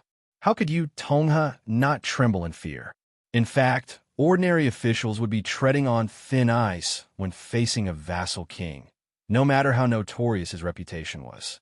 However, the deeds of the king of Bailiang, for Wei Tongha, who had spent most of his time studying behind closed windows, did not have a deep understanding. What truly made him feel admiration for Su Fengnian was a small matter that concerned himself. When Liuzhou was established, Liang seemed to be somewhat hesitant about what to do about this rebellious act that had not been reviewed by the central court. They were not sure whether or not they should issue an edict to reprimand Liuzhou. The developments that followed made the people of Bailiang laugh out loud. For example, the salary of Liuzhou's provincial governor, Yang Guangdo, was actually only a bit lower than that of the Grand Secretary. Every month, he received 300 strings of coins. As for Wei Tongha, who was just a minor official in Liuzhou, he received 15 strings of coins and 50 bundles of firewood. He even received 5 bolts of spring silk and winter silk that only high-ranking officials in Liang were given. The court's generous treatment of Liuzhou's officials was simply to the point of no return. Yu Tonghe did not think that if it were any other vassal king, they would be able to make the Liang imperial court obediently bleed so much. Even the king of Yanxi and the king of Guangling could not do it. Su Fengyan did not stay for long. He walked out of the room with Yang Guangdao. As a high-ranking official in the border region, this old man was clearly in an extremely good mood. He laughed softly and said, "Governor Qin's plan is flawless. I have underestimated him in the past. It is a waste of his talent to only be the governor of Qingtsang City. As the provincial governor, it is only right for me to give up my position. There are less than 200,000 refugees, and the number of people who took the initiative to join the army in Yu and Liang provinces is still less than 10,000. In the beginning, I was helpless against this. I could not let the Longxiang army put a knife to the refugees' necks and force them to go to the border. However, Chen Shiliang used a plan that had immediate results. For every refugee family, as long as one person joined the army, they would be able to obtain farmland in Lingzhou and become a citizen of Beiliang. This was in accordance with Su Beiji's plan in Lingzhou. Those rich gentry who were afraid of death all sold their ancestral land. Now, there was a lot of empty land in Lingzhou. With this, Liuzhou could send at least 40,000 soldiers to the Beiliang border. A total of 40,000 soldiers who were willing to fight to the death for their wives, children, and brothers behind them. Your Highness, don't you think that Qin Shiliang, being a martial-grade city magistrate, is not worthy of his contributions? Su Fengyan only knew that the number of people joining the army in Liuzhou would increase, but he did not receive any detailed intelligence reports. When he heard the large number of 40,000, he was also quite shocked. It had to be known that the battle in Guangling Road seemed to be turning the sky and earth upside down. Everyone in the world stretched their necks to watch, and everyone in the court was talking about this matter. However, the number of people that actually entered the battlefield was only around 100,000. However, Chen Shiliang alone quietly brought 40,000 soldiers to Beiliang who could mount a horse and fight. Also, don't forget, how could the 40,000 soldiers of the Beiliang army be compared to the 40,000 soldiers of Yang Shenxing's army? Once, there was a busybody who commented on the combative strength of the armies in various places in Liang, and the result was widely spread. Perhaps that person was purposely roasting the army of Beiliang on the fire, as he said that one of Beiliang's cavalry could match 2 of Li Yang's goblin cavalry, and one of Beiliang's infantry could match 3 of Li Yang's elite infantry. However, Yan Wenwan, who never boasted, did say in private that after West Chu's kingdom was restored, if Yang Shenxing's 40,000 soldiers of southern Ji were exchanged with his 20,000 infantry, they would be able to take over the Bai Ao military town in one fell swoop. Naturally, they would not suffer a great defeat after that. Su Fengyan said helplessly, refugees who move to Ling province can obtain a household registration. Chen Shiliang did not inform Mount Qingliang beforehand. Su Fengyan smiled and said, Provincial Governor, are you covering for Chen Shiliang? Are you afraid that I'll punish him for both crimes? Yang Guangdao burst out into laughter and did not try to hide his thoughts. He said bluntly, that's right. Chen Shiliang came from a humble background, but he truly cares about the people. This is something that even a simple and honest descendant of a noble family like Wei Tonghe could never achieve. Your Highness, you can't let such a good seedling die prematurely. To be frank, if you really want to use Chen Shiliang to establish your authority in Lu province, I won't be able to stop you. But after that, I'll definitely bring him into the provincial governor's mansion and treat him like a precious treasure. Su Fengyan said frankly, at the beginning, I was planning to give Chen Shiliang fair rewards and punishments, but on the way to Qingtsang City, I met a descendant of the Deer Song clan. Just like you, he has a very high evaluation of Chen Shiliang, so I gave up on that idea. Moreover, I've discovered one point. In Wutangen, my second sister is leading the charge, and with the help of the old group of strategists and advisors, it's already very difficult for them to deal with ordinary government affairs in Beiliang. If a war really does break out, I reckon that even if I sit behind my desk 24 hours a day, I still won't be able to deal with it. Right now, Mount Qingliang is only dealing with some of the old habits of Bailiang's underworld. They can still proceed step by step according to the rules. Once this war breaks out, I'll definitely have to go to the border. When the time comes, I'll have a headache. Yang Guangdou said in a low voice. Your Highness, are you saying that Mount Qingliang lacks a Li Yishan who has the vision and strategy to control the overall situation? Su Fengyan nodded. Yang Guangdou sighed ruefully. This kind of person can be said to only appear once in 100 years, or even once in a few decades. Even if there is one, it would be in the great peace city Zhao clan. How could it be our Bailiang's turn? Just like the 100 or so scholars rushing to Luzhou and the local gentry descendants of Bailiang. There are more than 200 of them. But in my opinion, the best material, that is, someone with Wei Tonghe's level of temperament and talent, needs to be polished. Without a dozen years of work, how could he be able to take charge of an area? Being an official is the easiest thing in the world. But to put it bluntly, even being a corrupt official requires talent, much less a capable official who can safely rule over an area. Now, I hope that a few of those scholars from outside the country can quickly emerge. They can't be simple pieces of unpolished jade, but beautiful jade that can be used immediately. Chen Shiliang and Su Beiji are of course very good, but they are still too young. Li Yishan and Nailan Yusi, who is of the same rank as him, are also gradually influenced by the smoke of war. Furthermore, no matter if it is Chen Shiliang or Su Beiji, they all have a fatal flaw that their own abilities cannot change. Su Fengyan said softly, a reputation that is publicly acknowledged by the people of the world. Yang Guangdou's face was weary as he said, the way of the world is so cold and fickle. The dogs of the rich and powerful surpass the eminent scholars of the poor, especially before the spring and autumn period. No matter how ambitious and ruthless you are, as long as you don't have a family background, it is as difficult as ascending to the heavens to accomplish anything. Right now, it is only slightly better. Perhaps it will gradually improve in the future, but our Bailiang cannot wait. Su Fengyan muttered to himself, looks like we have to hurry. Yang Guangdou was very experienced. He lowered his voice and asked with a face full of surprise, do you have someone to choose?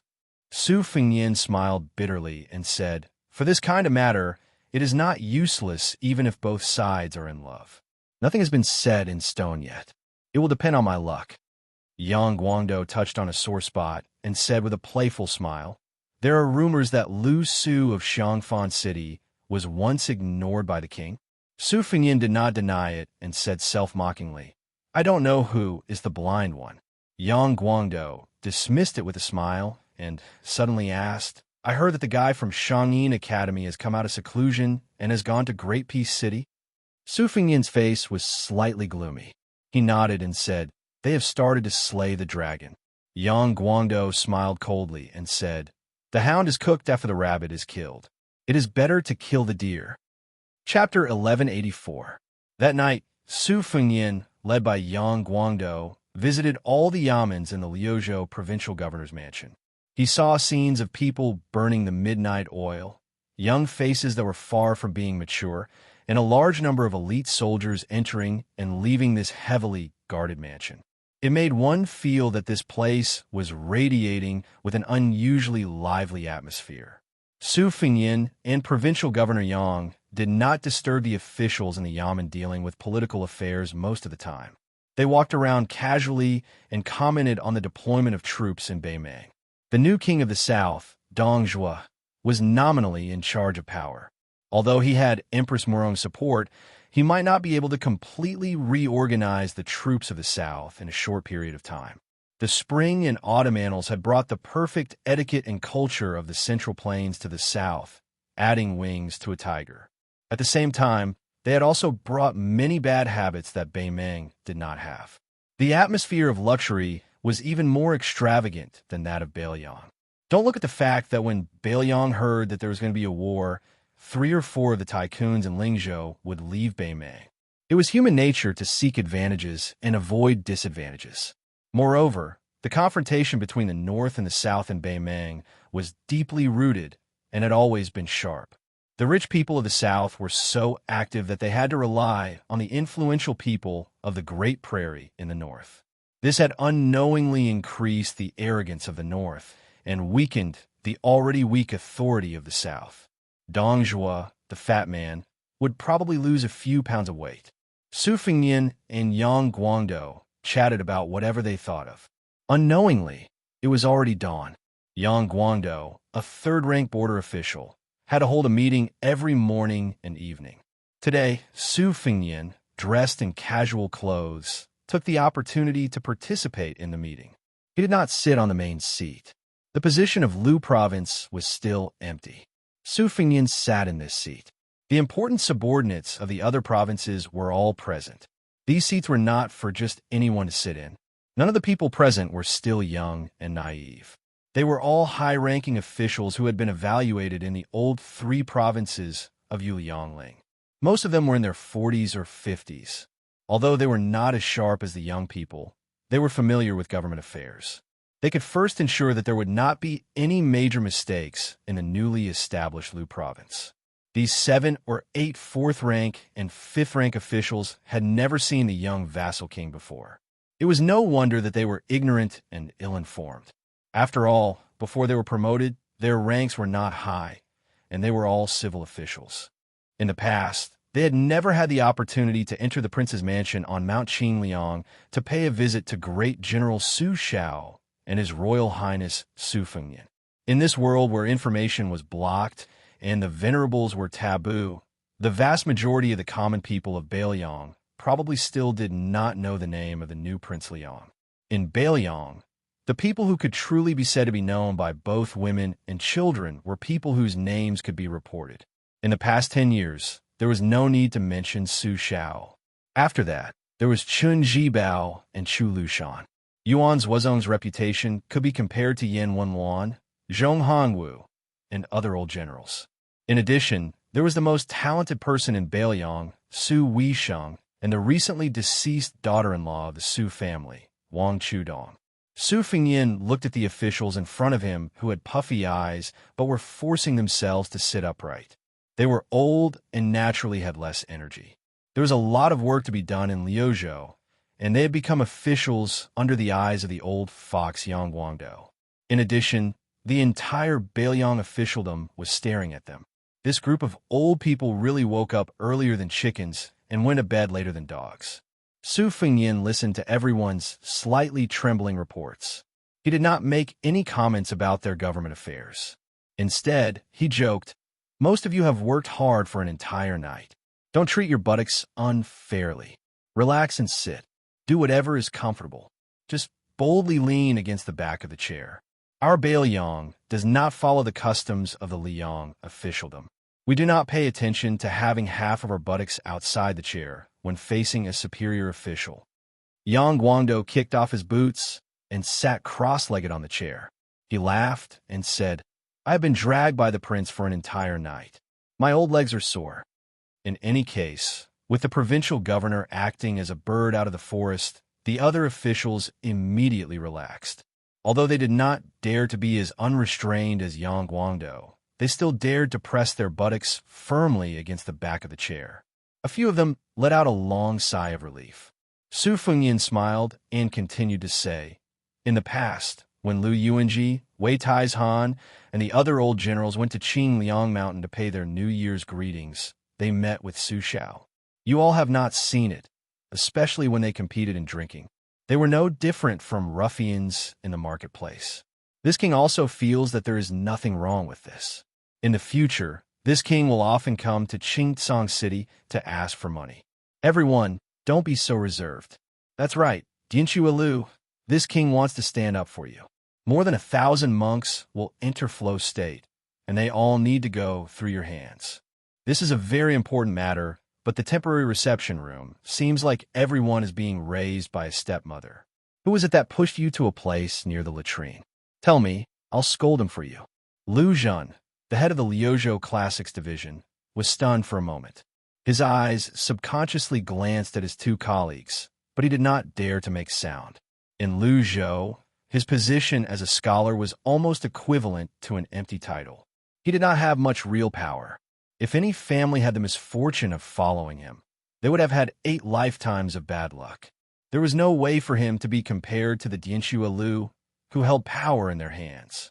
In terms of fighting for territory, he would not be able to win against them. Up until now, he had not been able to find the Dianxue Lu who was supposed to be his partner in managing the affairs of province. There was nothing he could do. Who would be willing to hold a sage's book and deal with refugees? The 2 officials who were glanced at by Lu Zhen immediately became restless. The young king in front of them, who seemed to be amiable to everyone, was the Lord of Bailiang, who could easily deal with Xiong Hongwu. He had even tamed Yin Wanluan and the other generals of the border army.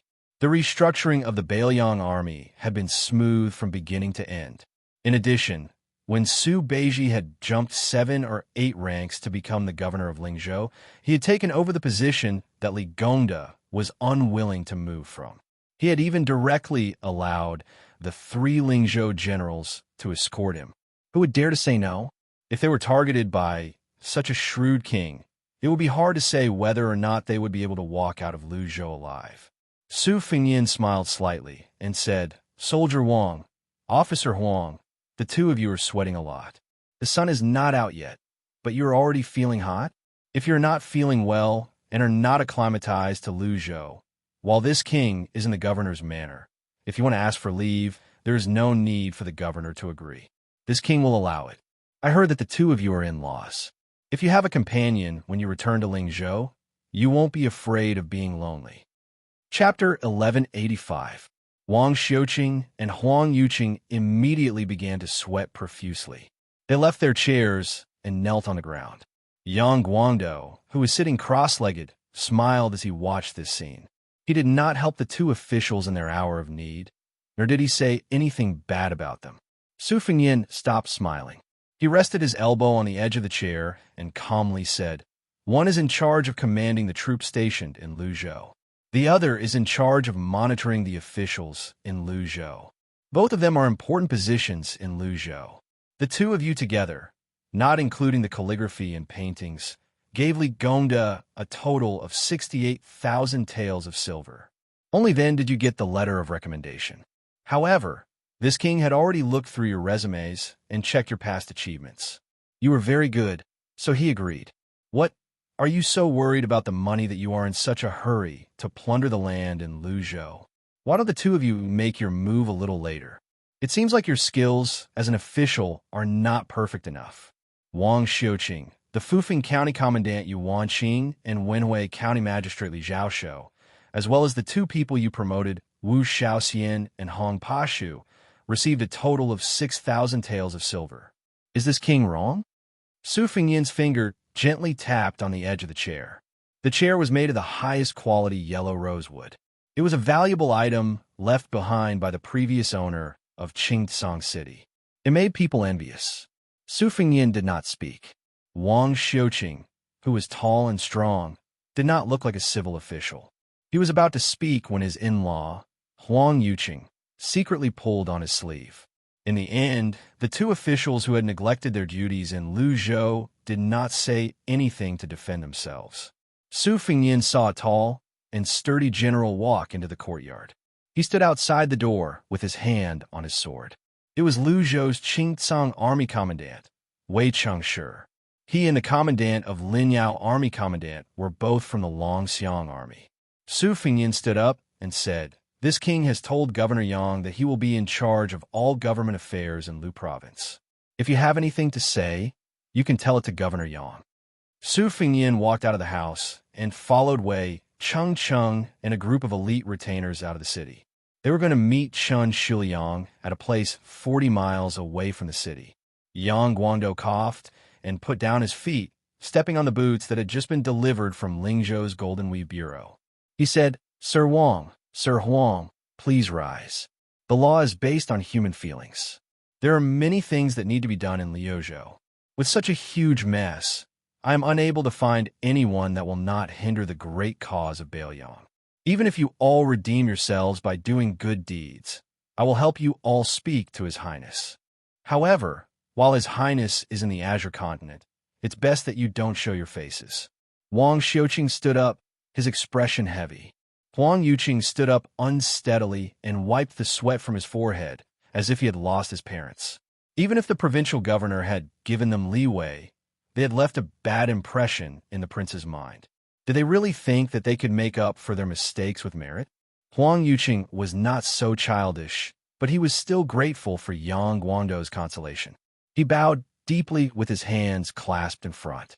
As he bowed and lowered his head, he caught a glimpse of his in-law, Wang Xiuqing, who was still standing there in a daze.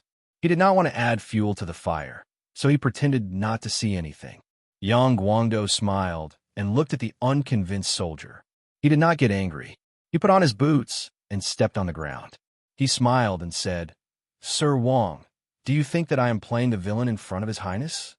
The unyielding Wang Xiuqing indeed thought so. However, he did not expect Governor Yang to be so direct. He was startled, and his gloomy face lightened a bit. Yang Guangdou waved his hand and laughed. "Then you are underestimating this official too much, and underestimating His Highness even more. This official does not have His Highness's ability. I cannot find out how much money you have given out, nor can I find out how much money you have accepted. In fact, everyone here is well aware that Lu Province is a barren land, and being an official here is a hard job. But no matter how little money there is, to be able to sit on a yellow rosewood chair in this room, your official rank is solid. Even the imperial court has recognized you, and all of us have received the official documents from the capital. This official has also received the title of Governor Yang Guangdou. As for me, I'm very busy. There are many things that I do not want to be complicated. Think about it. Yuan Qing, Li Zhaoshou, Wu Xiaoxian, and Hong Pashu. These 4 people, I have heard of them. They are similar to the 2 of you. Their family background is not great. They must have worked hard to become an official." Speaking to this point, Yang Guangdou rubbed his chin and could not help but laugh. Of the 4, this official is most familiar with Li Zhaoshou. A month ago, I even chatted with him. This person is indeed full of knowledge. What is funny is that at that time, the Weaving Bureau had just sent over the official robes and had not yet sent over the boots. This kid was wearing a brand new robe and a pair of broken shoes. When we were chatting, he would occasionally touch the soft patch on his chest as if he was touching the face of a beautiful young lady. It made him very happy. At that time, this official was thinking that he did not want to be a county magistrate in Lingzhou and came to Luzhou to be a county magistrate. He was promoted but lost money. This kind of person is still a true scholar. In his heart, he still has the strength of a scholar. Yang Guangdou looked at Wang Xiuqing and laughed softly. "I know what you are thinking. I am just helping people get an official position because I like their character and knowledge. I have more money in my purse, and I have also found talents for Bailiang. This is a good thing for both sides. What right do you, King of Bailiang, have to not let it go?" Wang Xiuqing, is this what you were thinking? Wang Xiuqing was honest and unyielding. She said in a low voice, "That's right." Yang Guangdou shook his head and said, "You are wrong. Whether it is you or even me, the primary 3rd-rank provincial governor of Luzhou, we cannot escape the problem of not being in a position and not being in a position. For example, I do not have many people at my disposal and am unable to make ends meet. According to the law, you should be stripped of your official status and be sent back to Lingzhou. However, I still have to clean up your mess. This is how I, Yang Guangdou, only consider the gains and losses of Luzhou. However, if every soldier and official in Bailiang is like you too and does not need to follow the rules, as time passes, the mud and sand will fall together. This Bailiang's officialdom will be in complete chaos. That is why what I said before is not entirely correct. You have to talk about human feelings, but if you talk about human feelings too much, it will not be a long-term plan. Look at Lingzhou's officialdom. You bunch of pitiful fellows who have not been able to make a name for yourselves in the past 20 years. You must know this better than me. Ask yourselves, will Luzhou become the 2nd Lingzhou? We are about to go to war. Us officials who do not even need to wave flags and shout battle cries should not let the prince worry about this so early. When we destroy Beimang, everyone here will be in a favorable position. Everyone can go to Beimang and get a provincial governor to satisfy their cravings. At that time, We will be greedy for some money.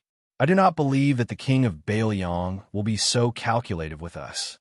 Wang Xiuqing cracked open her lips into a smile. Many of the officials present could not help but laugh. Lu Zhen joked, "Then us old bones should live a few more years. Otherwise, no matter how big the official status is, it will have nothing to do with us." Yang Guangdou pointed at the youngest official in charge of Liuzhou's financial records. "Qin Tianxia, you're only in your early 40s. You're the one who has the most advantage. When the quarterly salary is distributed, treat us to a meal." That person scratched his head and said with a bitter face, "It is not that this official is unwilling to part with the salary. It is just that there is a lioness at home. If I do not send the salary back to Yuzhou, she will definitely think that this official is picking wildflowers in Luzhou. At that time, she will definitely punish me to death. Provincial governor, please do a good deed and let official Zhou, who has the most money in our family, treat us. This fellow will not be interested in the salary." A fat middle-aged official cursed. "Qin Tianxia, F * King Bulsh * T. Yesterday, you even told me that you had secretly saved up more than 40 taels of money for drinks." The entire hall burst into laughter. It was joyous. When Su Fengyan saw Chen Shiliang, he almost did not recognize him. This poor scholar who originally looked like a weak scholar had tanned skin and lost more than 10 caddies. Chapter 1186. Chen Shiliang did not wear the fourth-rank official robes of Qingsong City. He did not even wear the scholar's clothing. He looked no different from a poor refugee.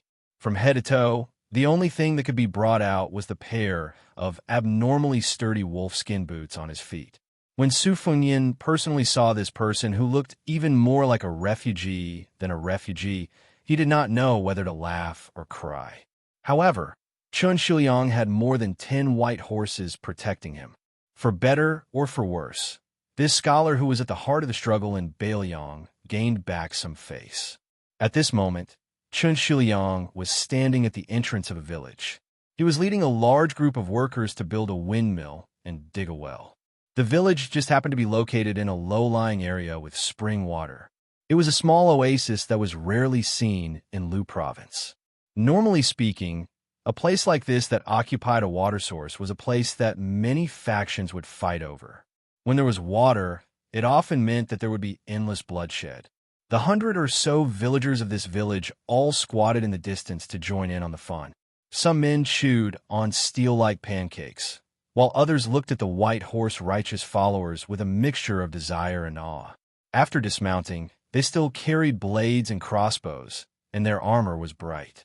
Before Lu Province became part of Bailiang's territory, before the elite soldiers of the border army became crossbowmen, they would come here to kill people, using the heads of the refugees as capital to advance.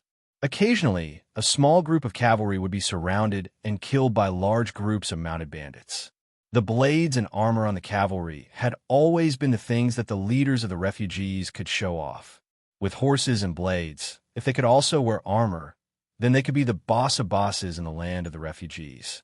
That was why when these white horse righteous followers appeared out of nowhere, not only did it make the villagers envious, it also made them tremble with fear. However, the young man in the lead was said to be a Bailiang official with a frighteningly high official hat. What was strange was that when he entered the village, he did not violate the women, nor did he steal money or food. He only said a bunch of things, making it so that the villagers would not believe him even if they were beaten to death. Was there such a good thing in the world? As long as one person from each family joined the army, they would be registered as a good citizen in Lingzhou, and they would even be able to farm. Also, whether they joined the army at the border or within Lingzhou, they could choose as they pleased. The only difference was that the soldiers of the border army received a lot more pay than the soldiers of Lingzhou. Originally, no one was willing to pay attention to him, but later on, it was said that this young official had stubbornly defended Qingsong City against 10,000 strong mounted bandits. It was said that he had caused the deaths of many of the king of Bailiang's personal troops, and was to be brought back to Liangzhou to be executed in public. When the villagers saw another group of horses galloping over, they stopped outside the village. A young man who looked even more handsome than a woman gradually approached. Beside him was a small child that looked like charcoal. Behind him was a tall and sturdy man who looked like a general. His attire was really King eye-piercing. TSK. No matter what, he should be a general that could lead several hundred soldiers. Some of the brats who were born and raised in the village were not afraid of anything. They wanted to go around half a circle to take a good look, but in the end, they were chased far away by their elders. However, there were some strong women who could knock down men from Jiangnan with one hand. Their eyes were shining. Oh, what a handsome little brother. Who knows which family's woman has the good fortune to enjoy him? Their men didn't care about this. They kept cursing and swearing, and the women also dared to talk back. The bolder ones even smacked their thick lips, wishing they could swallow that little brother with a pair of phoenix eyes into their stomachs. Soon, all of the villagers were scared out of their wits. Their scalps were numb. When the white horse righteous Song saw the young man, he knelt down on one knee. With one hand on the ground and the other on his blade, he said in a deep voice, "We pay our respects to the prince." When the white horse righteous Song knelt down, the officials in charge of digging the well in Luzhou also knelt down. They were even more reverent than the solemn white horse righteous Kong. In this period of time, first, there were many bald monks who worked hard in Luzhou, begging for alms and preaching. Later, there were also young immortals from Wudong Mountain who came here to travel. They all said that the young vassal king was either the reincarnation of a bodhisattva or the descent of Jinwu. Su Fengyin said softly and stood up. He then walked towards Chen Shiliang. The dozen or so white horse righteous Song naturally followed behind the king of Bailiang. They separated the Azure Commandant's retinue without leaving a trace. Wei Cheng-chun rubbed his nose. He was a little embarrassed, but he did not dare to show any dissatisfaction. During the Battle of Azure City, there was a great disparity in military strength. Although the defending side always had an innate advantage, the city walls of Azure City were not tall and sturdy. The thousands of soldiers of Azure City had already lost their morale. If it were not for the white horse righteous Song who led the charge, Azure City would have already been massacred by the 10,000 elite horse bandits several times. Every time there was a hole in the city's defense, a group of silver-armored soldiers would take the lead and desperately resist the tide of attacks. Although they died, they did not retreat. It was these white horse righteous Song who said that their lives were worth the lives of 100 people of Azure City, and it was their willingness to die that caused the old subordinates of the Azure Dragon King Manor to have the heart to fight to the death. The desperation of Qing City's attack and defense could be seen from one detail. Every white horse righteous follower who died would die without a complete corpse because they were hated to the bones by the horse bandits. After the Dragon Elephant Army rushed to the rescue and the horse bandits retreated after hearing the news, Qing City could only collect the corpses and pile up almost empty coffins. When Chen Shiliang saw Su Fengyin, there was some guilt on his face. He wanted to say something, but hesitated. Su Fengyin patted his shoulder and then sat down on the mouth of the well. Raising his head, he said with a smile, "Do you want to return to the prince's mansion and be an aide without any rank, or do you want to be the second in command in Liuzhou? It's up to you." Chen Shiliang casually squatted on the edge of the well. This was very different from the reserved etiquette he had in the past on Mount Qingliang. He said softly, "Although I'm still very afraid of personally seeing people die, I've always wanted to go to Mount Qingliang to talk about strategy on paper. Even if I can't be a rich and idle person there, at least I won't have to worry about anything. But now I feel that if I just pat my butt and leave, I'll be a deserter." Back then, in Azure City, not a single one of the prince's white horse righteous Song retreated. The several thousand armored soldiers of Azure City did not retreat, and even the refugees in the city did not retreat. "If I leave now, it won't be right." Su Fengyin asked, "Then you agree to be Liuzhou's aide?" Provincial Governor Yang also has the same intention.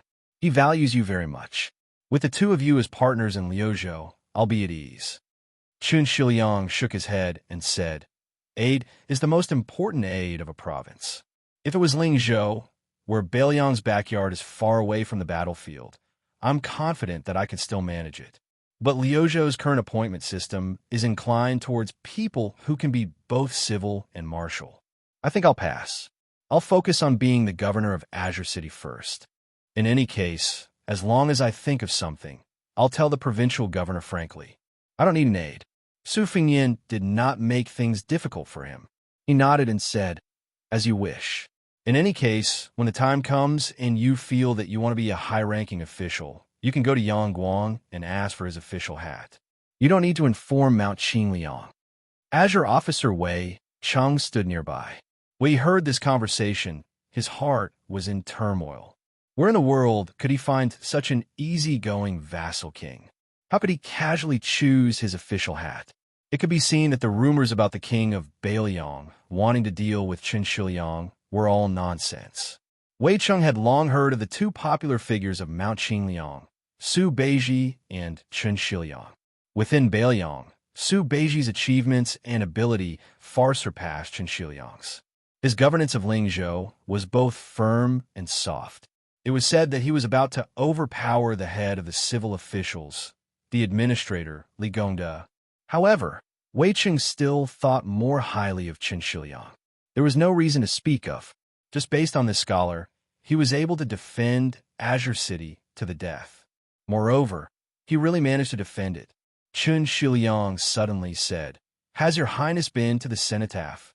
Su Fengyan said, "I just entered the city last night. I wanted to go with you to offer wine." Chapter 1187. Qin Shiliang nodded and stood up. He waved his hand and called the head of the workshop to come over and whispered the relevant matters to him. At this time, a tall and strong young man walked out of the group of odd job workers and walked towards them. Soon, he was stopped by two white horse riders.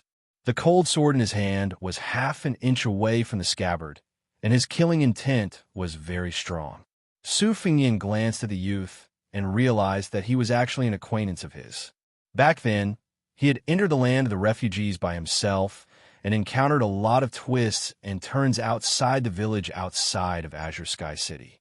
The refugees were so greedy that they forgot about their lives and wanted to rob horses and carry swords to make a fortune. This youth who was proficient in spear techniques was one of them. He had the unique aura of a refugee. If Su Fengyan remembered correctly, this youth had a little sister who was as thin as a matchstick. It was because of her that Su Fengyan didn't kill them and even gave the siblings a bag of broken silver. Su Fengyan said, "Let him come over." The young man, who was hot-blooded and wanted to go forward, was already very scared when he met the white horse riders. He had always remembered the superb martial arts of the handsome ranger. He was grateful that the ranger did not kill him and gave him the silver. Now that the silver had been pierced by the young man, he put on a rope and hung it around his sister's neck. His sister liked it very much. When the young man learned that this person was the prince who controlled the life and death of all the refugees, he did not think too much. He was afraid that he would never see him again, so he wanted to thank him personally. The young man was embarrassed and uneasy. His footsteps were a bit erratic. When he finally walked 5 or 6 steps away from the young prince, his mind was blank. He did not know what to say. His face was red, and he did not even know where to put his hands. Su Fengyan softly smiled and said, "What is your name? I remember that you have a younger sister who is braver than you." The young man finally came back to his senses. He swallowed his saliva and said in a trembling voice, replying to the prince, "This one is called Lu Su. My sister is called Lu Yu." Su Fengyan joked, "You even know how to report back." The young man secretly pinched his waist, and his mind finally cleared up a little. He smiled shyly and said, "I learned it from the workers. When they talk to the city overseer, they all say the same thing." Qin Shiliang smiled and explained to Su Fengyan, "Li wanted to go to the border and join the army. I saw that he was too young, so I didn't agree. However, this youth is quite strong, so I allowed him to do some work for the yamen and earn some money to make ends meet. His hands and feet are nimble, and he is also smart.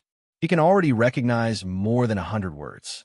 Every day, when he is free, he will use a branch to write on the ground. In fact, this youth and his sister originally only had surnames and no names. They were just casual nicknames. Lu Yu and Lu Yu were actually given by him. Su Fengnian looked at the youth and asked with a smile, "You went to the border to join the army. If you die, what will happen to your sister? Why didn't you join the Lingzhou army? At least you don't have to fight on the battlefield." The youth replied with a serious face, "The official in charge of recording said that we get a lot of money from the border army, and we get money quickly. As long as we go, not only will we get a large amount of money, we will also get a piece of land in Lingzhou. Then again, didn't they say that one of our Bailiang soldiers could fight 3 or 4 of their northern barbarians? I might not die if I go to the border. If I can use my spear to kill a few northern barbarians and become a sergeant or something, then my sister won't have to worry about food and clothing for the rest of her life. She might even have her dowry." The youth seemed to have remembered something and quickly said, "Reporting to your highness." Su Fengnian laughed loudly. After thinking about it, he said, "All right, I will allow you to join the army in Yuzhou. Your spear techniques are not bad. I have experienced it before. Once you learn how to ride a horse, I will have Huangfu promote you to be a sergeant. I will help you and your sister find a good family in Lingzhou to live in." The youth bargained, "Your highness, my sister still has to be surnamed Lu. Is that all right?" Su Fengnian nodded and then joked, "Why don't you change your surname to Su? How about it? I can promote you to a sergeant right now." The eyes of the Azure Sky Academy's Wei Cheng and his entourage turned green. What the F*** CK? This was a huge meat pie that had fallen from the heavens. Although it wasn't as popular as it was during the spring and autumn period, to be bestowed a surname by an emperor or a vassal was still a great honor for these heroes. Great General Su Shao had been in the military for over 40 years, and the number of times he had been bestowed surnames could be counted on one hand. Spear Immortal junior brother Su Yambing was one of them. However, he did not expect that the youth would be stunned for a moment before shaking his head and saying, "I haven't killed the northern barbarians yet. How can I be a sergeant? Also, if my parents knew that my sister and I changed our surnames, they would beat me to death in my dreams." Wei Qingqing almost wanted to hang this brat up and beat him up. If your parents knew that you rejected the king of Bailiang's good intentions, they would really beat you to death in your dreams. Su Fengnian smiled and said, "That's fine. Anyway, after you go to Yuzhou, go find a general called Huangfu, and tell him that I told you to join the army." The youth timidly asked, "Aren't we going to Liangzhou? I heard that the soldiers there get better pay and the land they get is better." Su Fengnian did not know whether to laugh or cry and said, "Liangzhou is about to start a war. Your spear techniques are not bad, but you haven't familiarized yourself with battle formations. No matter how good your skills are, you won't be able to fight against the northern barbarians' charge." The youth seemed to understand and made an O sound. Those villagers who had heard that the king of Bailiang was coming personally returned. They watched with great interest as this extremely daring child spoke in front of the prince. They were somewhat envious. How much luck did this kid have in his previous life to be able to speak with the prince? How high was the prince's official position? In any case, they all knew that the entire Bailiang was his property. Of course, this prince was not old at all. After that, Su Fengnian and Chen Shiliang went to the graves 10 li south of Qingsong City.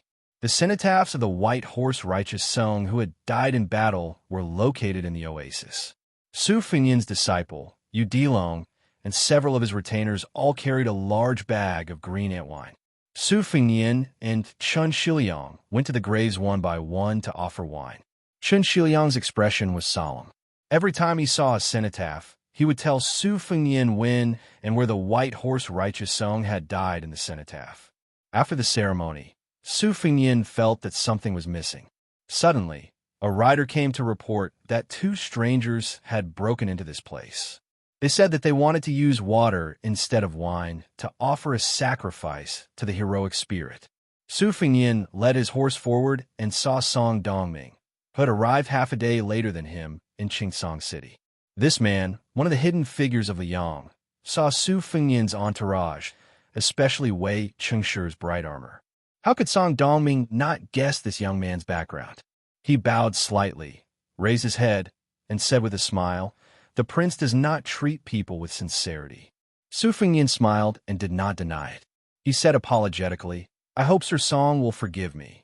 Song Dongming glanced at the young scholar beside Su Fengyin and withdrew his gaze. He said straightforwardly, "The prince does not seem to be a wise lord worthy of the people's loyalty." Without another word, Wei Chengshi pulled out his Bailiang sword and wanted to cut off the head of this bastard who spoke without thinking. Su Fengyin raised his hand and stopped the hot-tempered Qingtsong commandant behind him. He asked with a smile, "What do you mean by that?" Song Dongming was not afraid at all. He calmly said, "There are more than 1,000 poems in the frontier fortress of Liang. Among them, half of the line, 'Why should I die in battle?' is the best. In my opinion, this is just a line of nonsense that a scholar can talk without feeling any pain. Therefore, Song Dongming has a question for the king of Bailiang." Su Fengyin said calmly, "Please ask." Song Dongming looked around and sneered, "Dare I ask, in the attack and defense of Qingtsong City, no less than 3,000 soldiers of Bailiang died. Why is it that only the white horse of the king of Bailiang has a cenotaph and occupies this oasis?" Su Fengyin was silent. Chen Shiliang's eyes suddenly lit up. Song Dongming continued with a mocking tone, "The butcher Su Xiao has 10,000 snow dragon cavalry. The second son, Su Longxiang, has 30,000 Long Xiang army. The protector of Bailiang, Chu Lushan, has a personal army. Yuan Zuozong and Yin Wenluan also have personal armies. These soldiers are naturally brave and unrivaled. They are also willing to fight for Bailiang. But then what? Bailiang invades the south with only 70 to 80,000 people. You can even say that with only 300,000 Bailiang soldiers, you can win? Or perhaps, king of Bailiang, you think that this is a situation of certain death. As long as you have the heart to die, you have a clear conscience of Bailiang?" Su Fengyin was still not angry. He asked back, "What does Mr. Song want to teach me?" Song Dongming asked, "Since Bailiang is destined to face the million cavalry of Beimang alone, let's not talk about victory or defeat. We must make sure that everyone dies a worthy death. Does the king of Bailiang agree?" Su Fengyin nodded. "Of course," Song Dongming said in a clear voice. "Then I ask the king of Bailiang to find a place within our borders to make it a hero's grave. Erect 300,000 tombstones." Song Dongming then stared at Su Fengyin. He squeezed out each word through gritted teeth. "One person dies. One name is recorded." Su Fengyin said, "Good. The back of Mount Qingliang can be used as a grave." Song Dongming asked again, "Among the 300,000, is there a tombstone for you, Su Fengyin?" Su Fengyin said without hesitation, "Yes, there is. First, write down the name Su Fengyin of Bailiang, just like all the other Bailiang soldiers.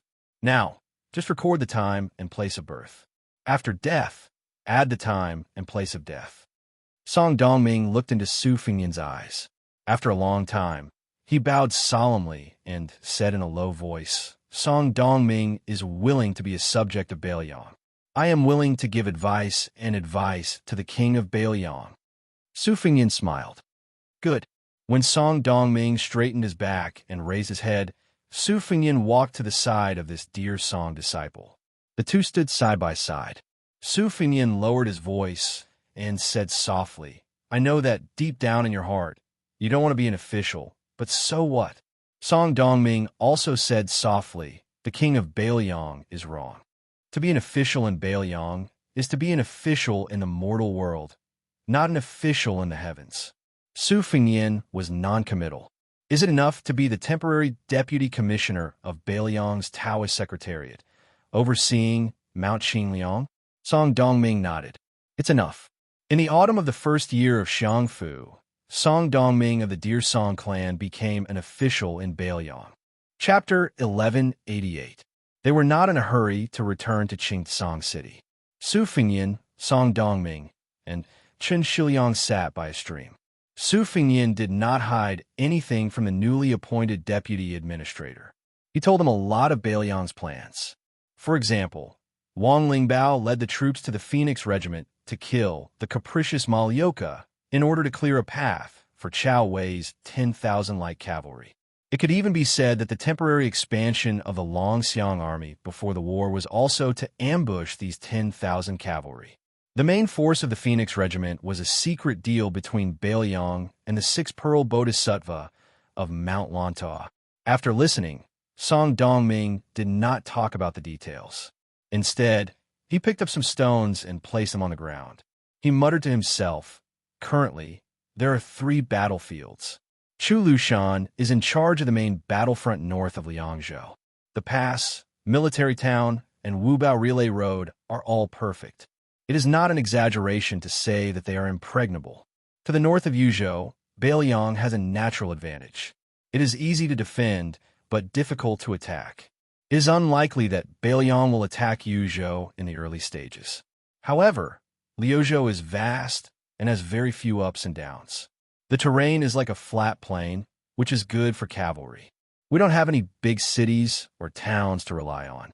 Bailiang has the advantage in terms of overall military strength. They don't need to use schemes to mobilize their troops. If they choose this route to go south, they will bypass Yuliang and Liangzhou. The only thing they need to guard against is that their supply line will be cut off by the Su family's cavalry stationed in the northwest of Liangzhou. This will test the sneak attack and counterattack skills of both sides. Su Fengyan glanced at Chen Shiliang. The latter slowly said, "If Bailiang wants to successfully go south into Shu, regardless of whether Bailiang set up Liuzhou as a refugee land, they will try to open a gap here. Otherwise, even if they have 1,000,000 troops, they will not be able to afford to attack the defense line in the north of Yuliang. After all, our Bailiang army, whether cavalry or infantry, are very good at fighting.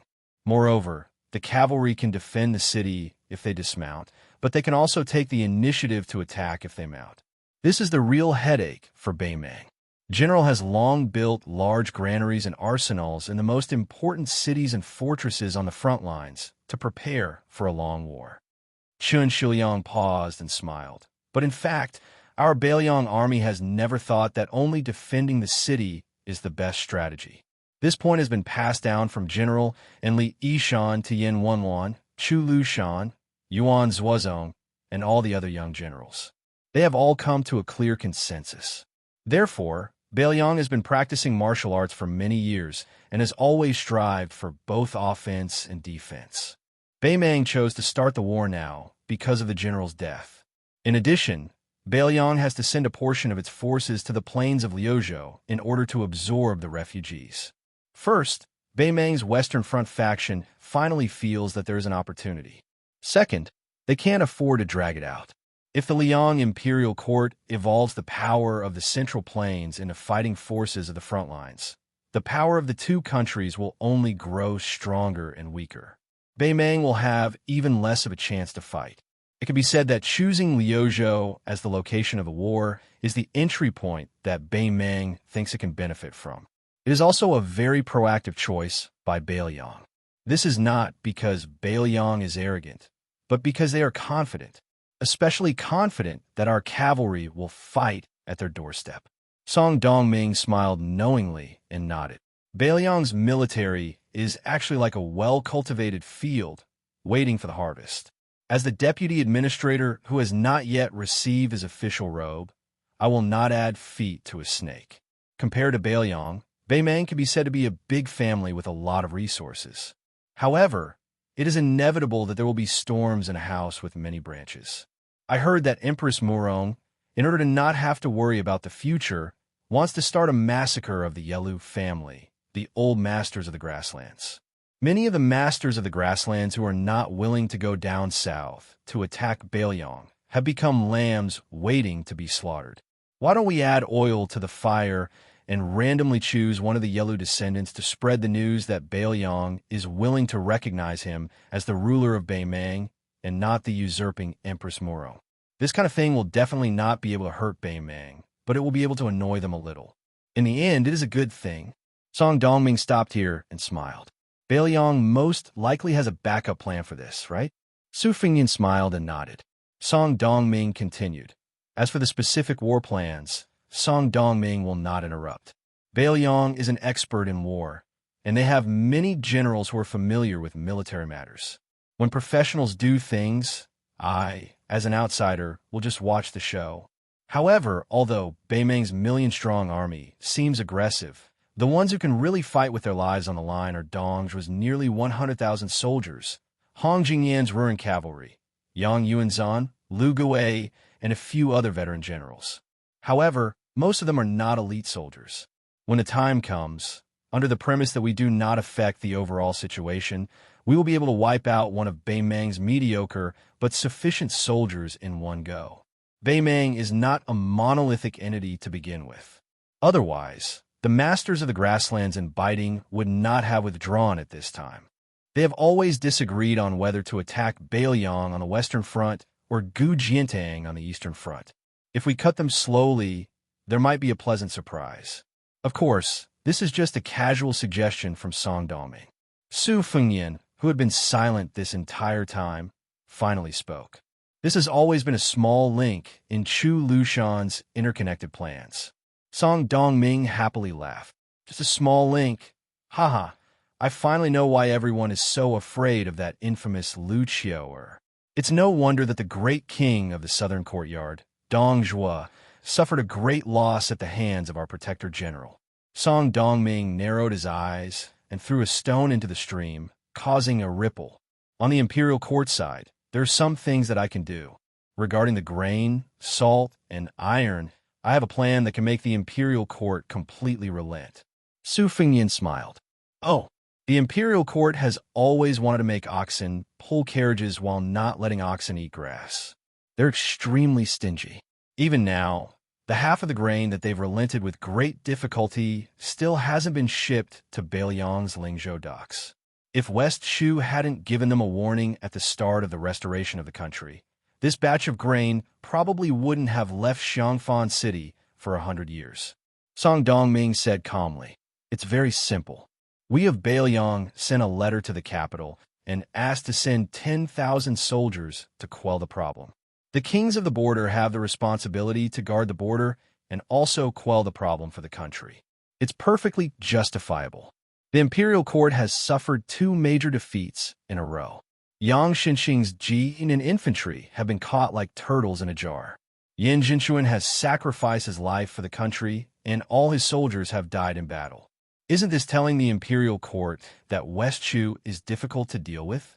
We of Bailiang have always been good at gnawing at hard bones. The other kings of Bailiang can't do anything. If 10,000 isn't enough, how about 30,000? Chen Shiliang smiled slightly. It looks like the Ministry of War of Great Peace City is going to be a mess. Earlier, it was Su Fengyan who had asked Song Dongming if a secondary second-rank official's hat was enough. Now, Song Dongming's mocking, "Is it enough?" was really returning the favor. Su Fengyan smiled. The imperial court will hate you to death. I have to let experts protect you, the deputy administrator. Otherwise, Zhao Gou's death soldiers will definitely come to take your head. Song Dongming did not smile at all. His eyes were firm as he said softly, "If the Zhao family doesn't even have this much courage, how can they rule the world? Do they really think that Bailiang will exchange the death of 300,000 soldiers for their peace? It's true that all the land under the heavens belongs to the king. But since Bailiang is also the Liyang territory, are the millions of Bailiang not citizens of the Zhao family? There's no such absurd logic in the world." Chen Shiliang sighed. He was convinced by this.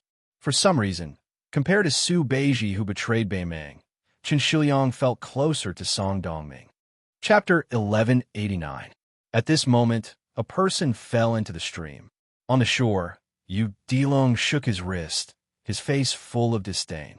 Seeing his master turn his head, Yu Dilong explained loudly, "Master, don't blame me. This kid asked me to hit him. He just said that he can knock me down with one finger, even if he stood still. He also said that there were only a few masters in Bailiang.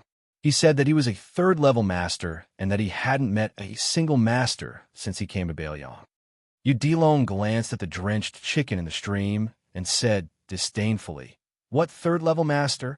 He made me use half of my strength to throw that punch. If I had known that he was so weak, I would have been merciful." Wei Cheng secretly gave the child a thumbs up. Yu Dilong responded with a silly smile. Song Dongming ignored the aggrieved and shocked page boy and asked with a smile, "Your Highness, I heard that you took in 3 disciples. Which one is it?" Su Fengyin said somewhat helplessly. The youngest one is the eldest disciple. He's the most worrisome. That's why I brought him with me. Otherwise, in the future, Jianghu will have another big devil who does things without scruples. A rider from the Longxiang army galloped over. After dismounting, he said, "Reporting to your highness, General Su and his 90 men have arrived at the Killing Dragon Hill 10 miles away." Su Fengyin stood up and said with a smile, "Qin Shiliang, you accompany Mr. Song back to Qingsong City first. I'll go see my brother." Qin Shiliang asked, "What about these White Horse righteous followers?" Su Fengyin said with a smile, "Do you think it's the two of you who need protection, or me?" Qin Shiliang smiled slightly and said no more. One of the White Horse righteous followers hesitated for a moment, then gathered his courage and said, "Your Highness." Su Fengyin was somewhat puzzled, but he calmly said, "If you have something to say, just say it." The White Horse took a deep breath. There was still a childishness on his young face that had not been completely blown away by the wind and sand of the frontier fortress. He lowered his eyes slightly and said softly, "Qi Huayan is the one who died in the Children's Alley in Qingsong City. At that time, I was seriously injured and was sitting against the wall waiting for death. It was he who blocked a dozen machetes from the horse gang for me. He didn't leave any words before he died. But I feel that I should help him tell the prince that he, Qi Huayan, does not regret joining the White Horse militia." His eyes were clear as he smiled and asked, "Your Highness, when will the war begin? I want to join the Vanguard Battalion." Su Fengyin retorted, "Qi Huayan died in battle. If you, Ding Xian, also died, how many people would remember him?" The White Horse righteous follower, whose name was called, bit his lips and smiled brightly. "In the future, I will be buried with many generals at the back of Mount Qingliang. I'm not afraid that people will forget." Ding Xian scratched his head and said, "I'm not afraid to be laughed at by the prince. Because of Qi Huayan, I was safe from the pile of corpses in Qingsong City. Even now, I'm still very afraid of death. It's just that Ding Xian's whole family followed the general to Bailiang and has already treated this place as their home. My grandfather said that even if he were to die, he would die in Bailiang.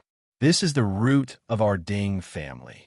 My eldest brother is also an official, and my younger brothers are all studying. I only need to go to the border and kill northern barbarians. If I kill one, it'll be a profit." Su Fengyin smiled and said, "It's not your turn to fight for a position in the Vanguard Battalion.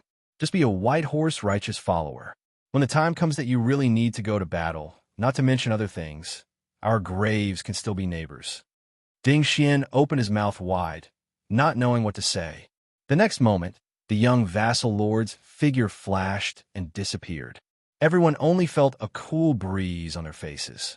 Even the page boy who just walked out of the stream widened his eyes. No wonder he was the most powerful person in the world who made the old monster Wang of the martial emperor's city unable to return. Song Dongming suddenly remembered something. When they met earlier, the king of Bailiang changed his name to Su Qi. The word strange. It was not a good word to use in a name. People with strange fate were always described in history books as those who died young and never reached the top. For example, Yi Baikue of the spring and autumn period, not only did he not help the Chu to conquer the world, but he also died for his country. Another example was Luo Gongming, who was recognized as the most powerful person in the Dufeng dynasty 400 years ago, but did not become a general until his death. He was also said to have a strange fate. Qin Shiliang said softly, 300,000 tablets. I'm afraid it will stretch for dozens of miles from the back mountain of the prince's mansion. It's a huge project, and the war is imminent. Mr. Song, won't we be suspected of running our legs while the civil officials only move their mouths? Song Dongming said calmly, "Don't worry, we won't need to use any of the prince's mansion's money, and it won't affect the soldiers' pay at the border. There will be countless families whose children are fighting at the border who will contribute money and effort. If anyone dares to escape, I, as the newly appointed deputy administrator, will burn the first fire on their heads. I want them to know that this war is not just the Su family's matter, but the entire Bailiang's matter." Chen Shiliang moved his lips. Song Dongming looked at the young scholar who was reserved and smiled softly. Shiliang, do you think I'm being unreasonable? Chen Shiliang shook his head.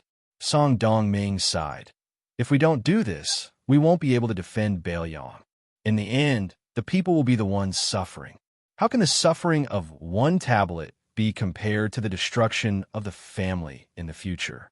Huang Longshu is full of nonsense, but there is one sentence that is thought-provoking. Chen Shiliang asked, is it about establishing a heart for heaven and earth, establishing a life for the people, inheriting the lost knowledge for the past saints, and establishing peace for all ages? Song Dongming smiled and shook his head. Chen Shiliang continued to ask, an ordinary man's will cannot be taken away? Song Dongming still shook his head and said softly, since ancient times, kings have been the most foolish, but the people have the most clear conscience. Chen Shiliang was in high spirits and nodded. I've learned something. The killing WR Mound was a small, slightly towering hill. According to history, Luo Gongming, the general of the Great Feng dynasty, once shot a dragon here. At the bottom of the hill, more than 90 cavalrymen got off their horses to rest. Everyone was wearing armor that couldn't hide the bright red marks. They were originally the pitch-black armor of the Longxiang army, soaked in the blood of the horse gang who didn't have time to wipe it off. Su Longxiang, who is now respectfully called Little Prince by the Baiyang people, stood alone at the top of the hill, looking to the north. Ever since he led the Dragon Elephant Cavalry and crushed the 3 military towns of the Gentleman's Hall, Baiyang people said that the general's second son had been enlightened and that he had been possessed by a deity since he was a child. That was why he was born with the strength of a dragon and elephant. Even when Su Fengyan, who was still His Royal Highness, was the general of Lingzhou, a clamor arose.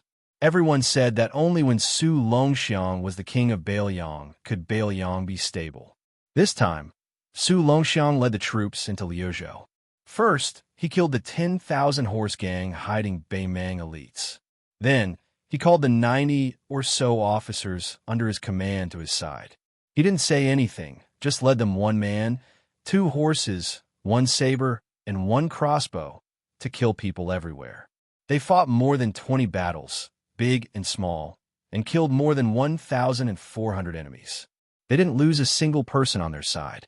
These commandants with real power were so impressed that they prostrated themselves on the ground and worshipped this much younger commander-in-chief like a god.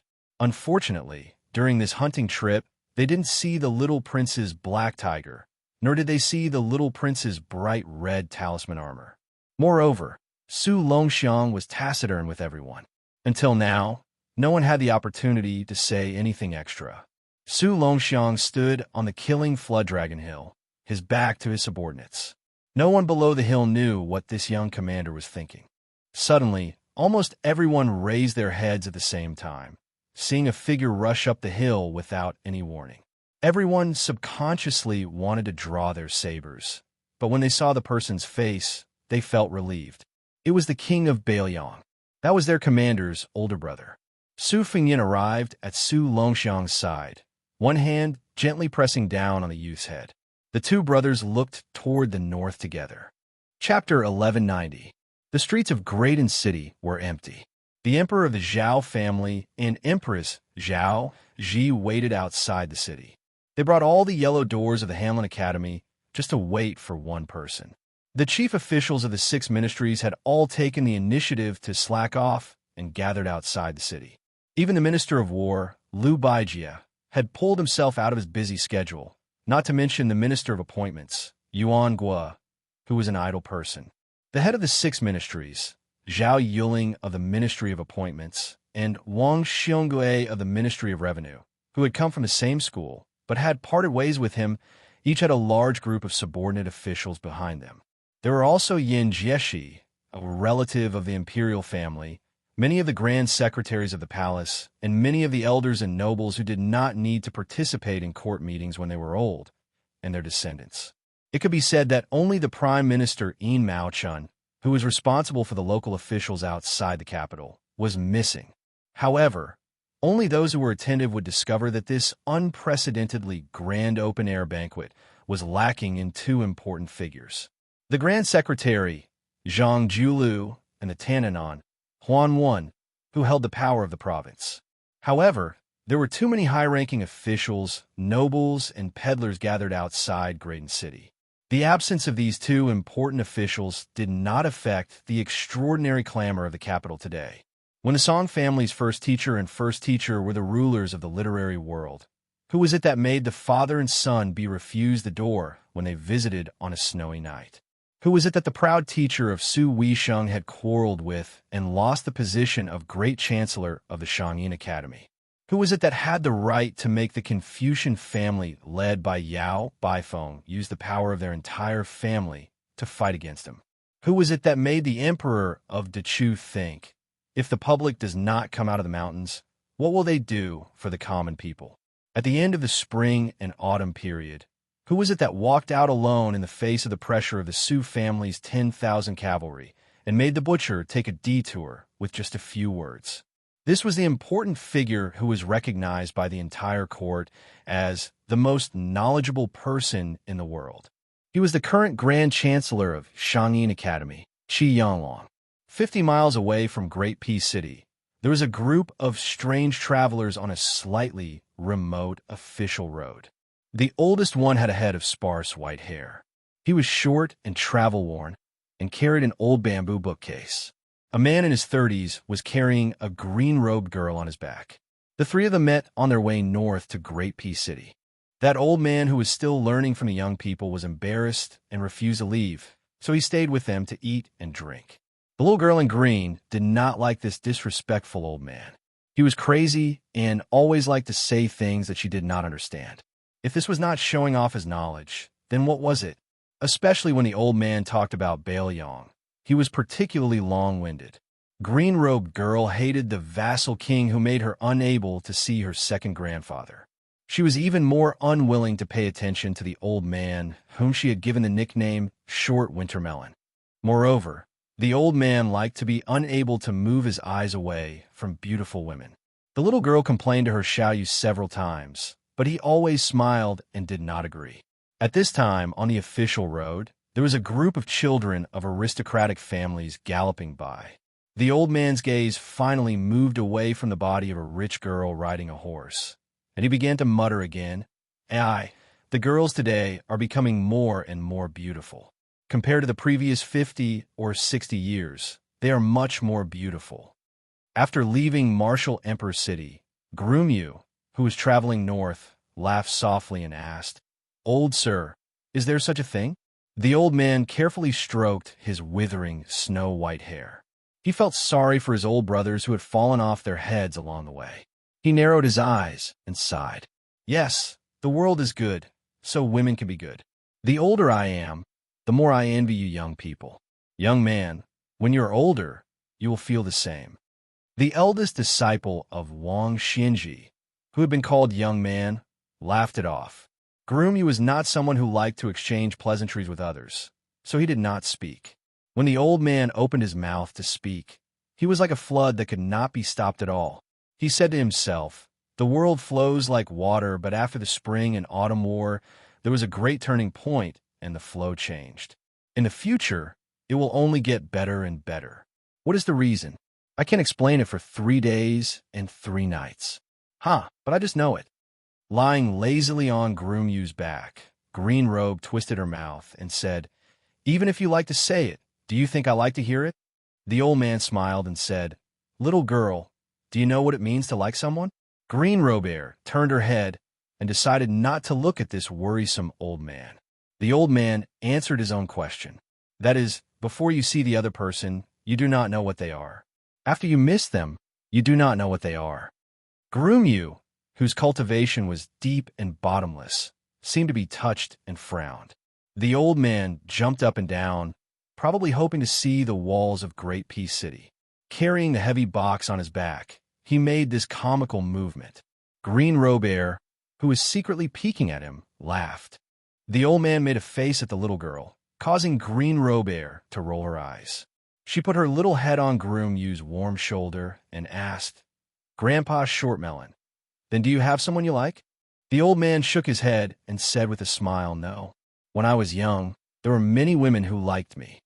Green Robe Air used her finger to scratch her face, mocking this old man for being shameless. Groom Yu walked to the intersection of the official road and said with a smile, Old sir, we still have to continue north. I hope we can meet again one day. The old man waved his hand and said with a carefree smile, After today, it will be difficult to meet again. I am an old man who has been buried up to my neck. Little girl Green Robe Air, I don't know your name. You have to grow up to be slender and elegant. Green Robe Air made a sound of acknowledgement. Groom, you carried the little girl and continued to walk towards Tu Liao while the old man walked towards Great Peace City. He had lived for too many years and hid too many words. The old man could not find anyone to talk to and could only talk to himself for many years.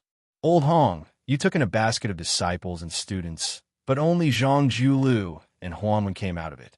It seems you didn't catch many big fish even when you cast your net.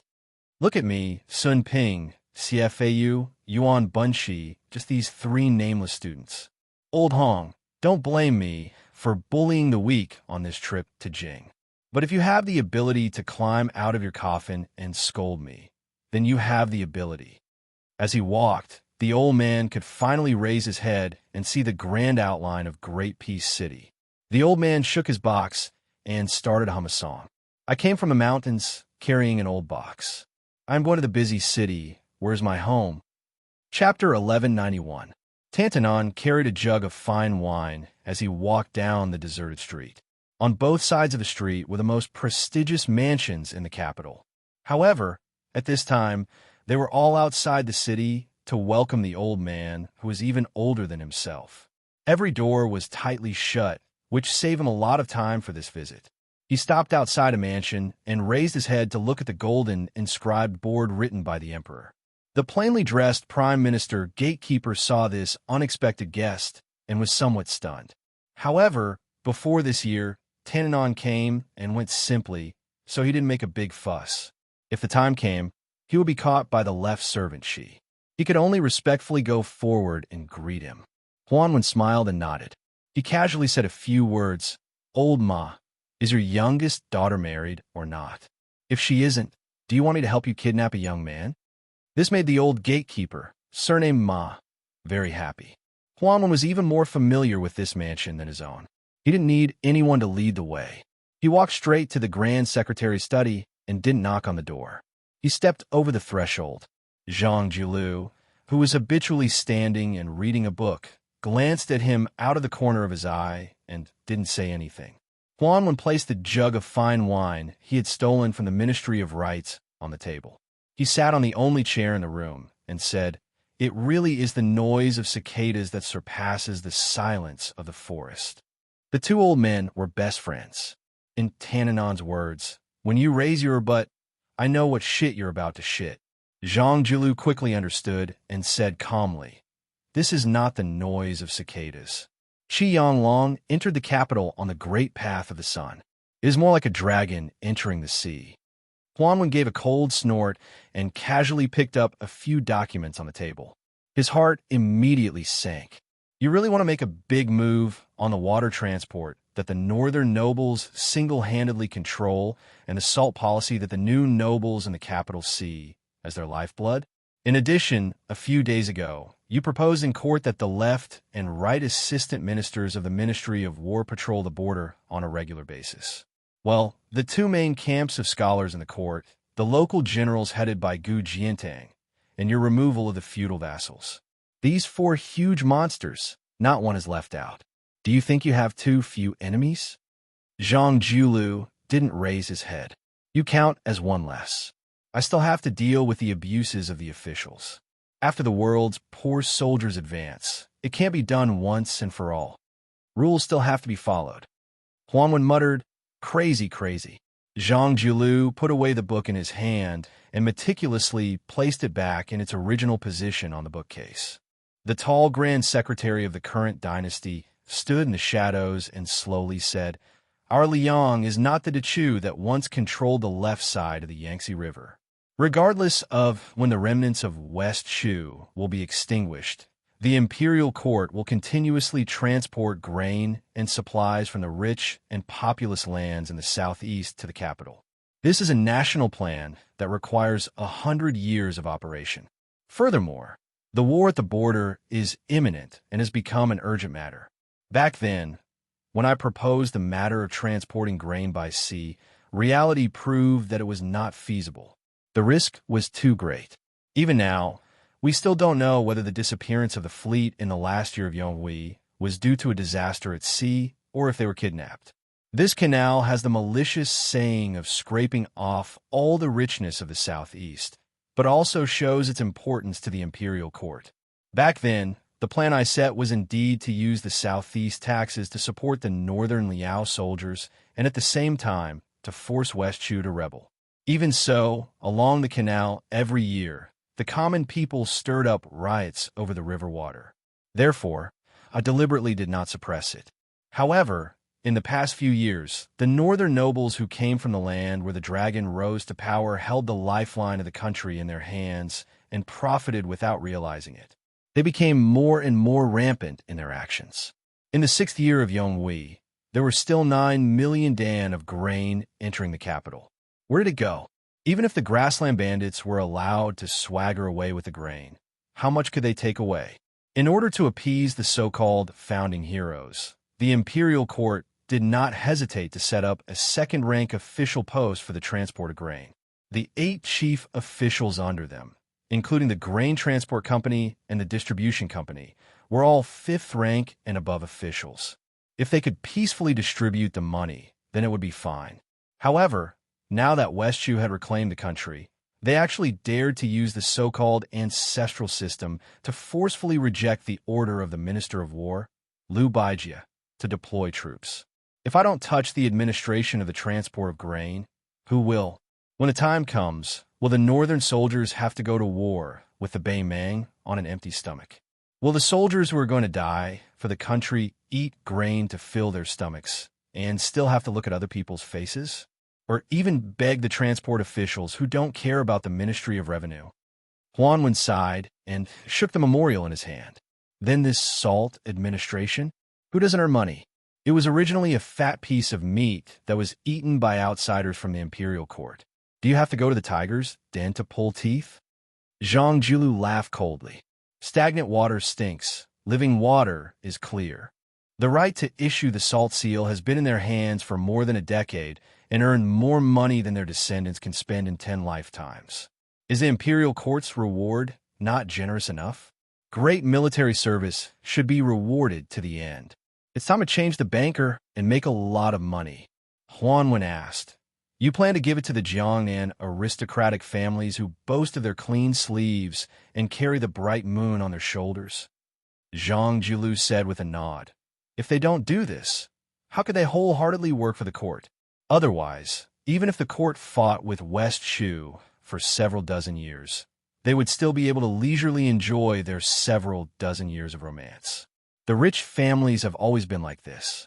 There are only 2 things that can make them lower their heads: an official's hat and a money bag. Huanwen wanted to say something, but hesitated. If it were in the past, he could pick out any matter and discuss it day and night with Bai Yin until they confirmed that there was no great harm to the people's livelihood. Then, they worked together to implement national policies, like slowly unblocking the meridians of the entire empire. Zhang Jilu walked out of the shadows. In the twilight, the dim yellow afterglow shone on one side of the tall, old man's face. Huanwen sighed. Zhang Jilu asked, I heard that you had a bad cough a while ago. Huanwen glared at him and said, Who do you think will die faster between a minor illness and a person who doesn't know how to control himself? Zhang Jilu dismissed it with a laugh. Huanwen hesitated and was about to speak when Zhang Jilu smiled and said, That young man from Beiyang who is under your tutelage, I will give him an evaluation of too much ingenuity but not enough power, can be used but can't be put to great use. That will guarantee him a few years of stability. Huanwen looked deeply at his old friend and then silently walked out of the study. Zhang Jilu opened his mouth, but did not speak in the end. He only looked at Huanwen's old figure and gently waved his hand. After Tan Tanwang left the Zhang mansion, where even now there were people who dared to throw letters at the door, insulting the Grand Secretary Darren, he went straight to the Zhao family's Wang, to the Hamlet Academy where no one was on duty, other than the odd job workers and petty officials. There was no one else. The old man smiled bitterly. Great Peace City thought that as long as that old dragon came out to save the people, what deer was there to be needed? Huanwen walked to a secluded room and had someone bring a key to open it. While there had not been any big or small yellow doors working here for many years, there are often people cleaning, and it could be considered elegant and clean. In the past, Bai Yin had been in this room. He, Huanwen, had been high-spirited and looked down on everyone. After drinking, he dared to scold anyone. Was there anything in the world that he, Huanwen, could not teach? Bai Yin never drank and only listened. Every time Huanwen got drunk, she would have to carry him home. Huanwen rummaged through a book box in the corner, found a pair of chopsticks, and placed them on the table. After Huanwen sat down, he used a chopstick to lightly tap against the porcelain cup. Ding, ding, ding. The old man choked and said, "The Spring Mountain is not old, it is still green." When one is old, there is no one to accompany them, only listening to ding, ding, ding. Ding, ding, ding. Chapter 1192. Not only were the two brothers of Bailiang, Su Fengyan and Su Longxiang, present, there was also a deputy administrator that had never been set up before in the Liang dynasty. In the twilight, before the city was closed, there was a mighty group of horses entering Qingtsong. The guards were actually from the Wei River camp. In Bailiang, only the relatives of the emperor who were related to the Su family by marriage would have this kind of special treatment.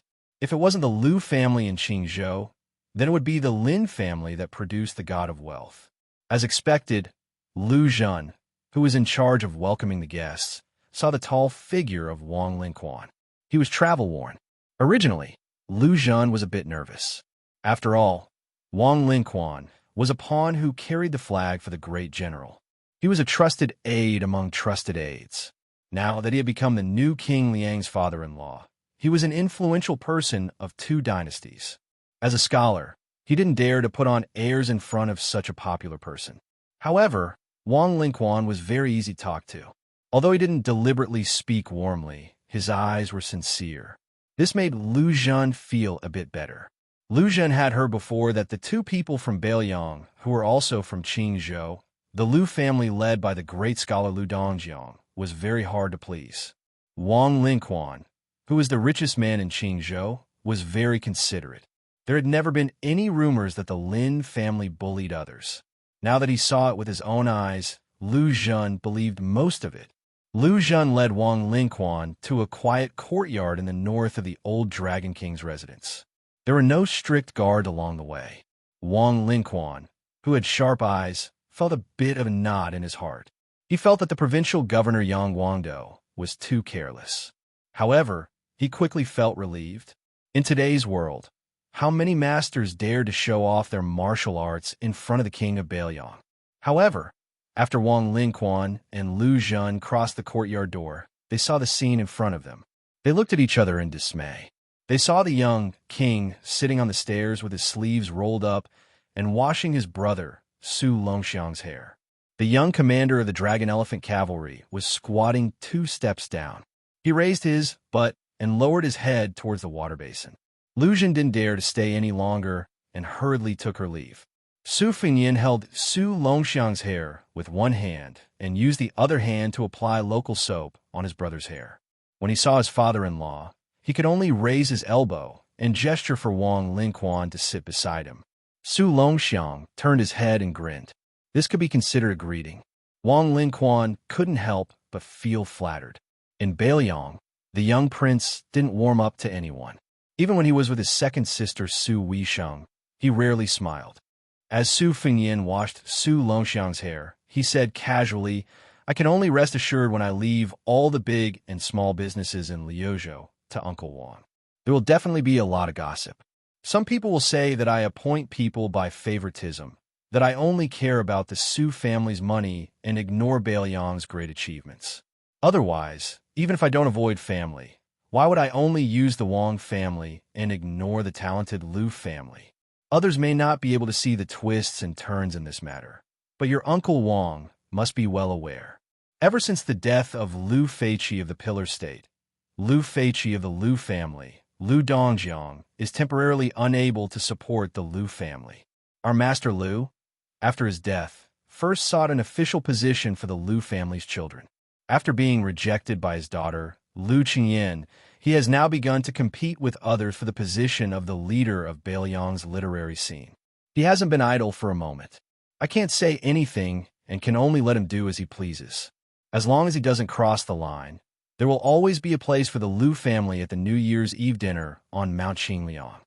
Wang Lingquan sighed and didn't say anything else.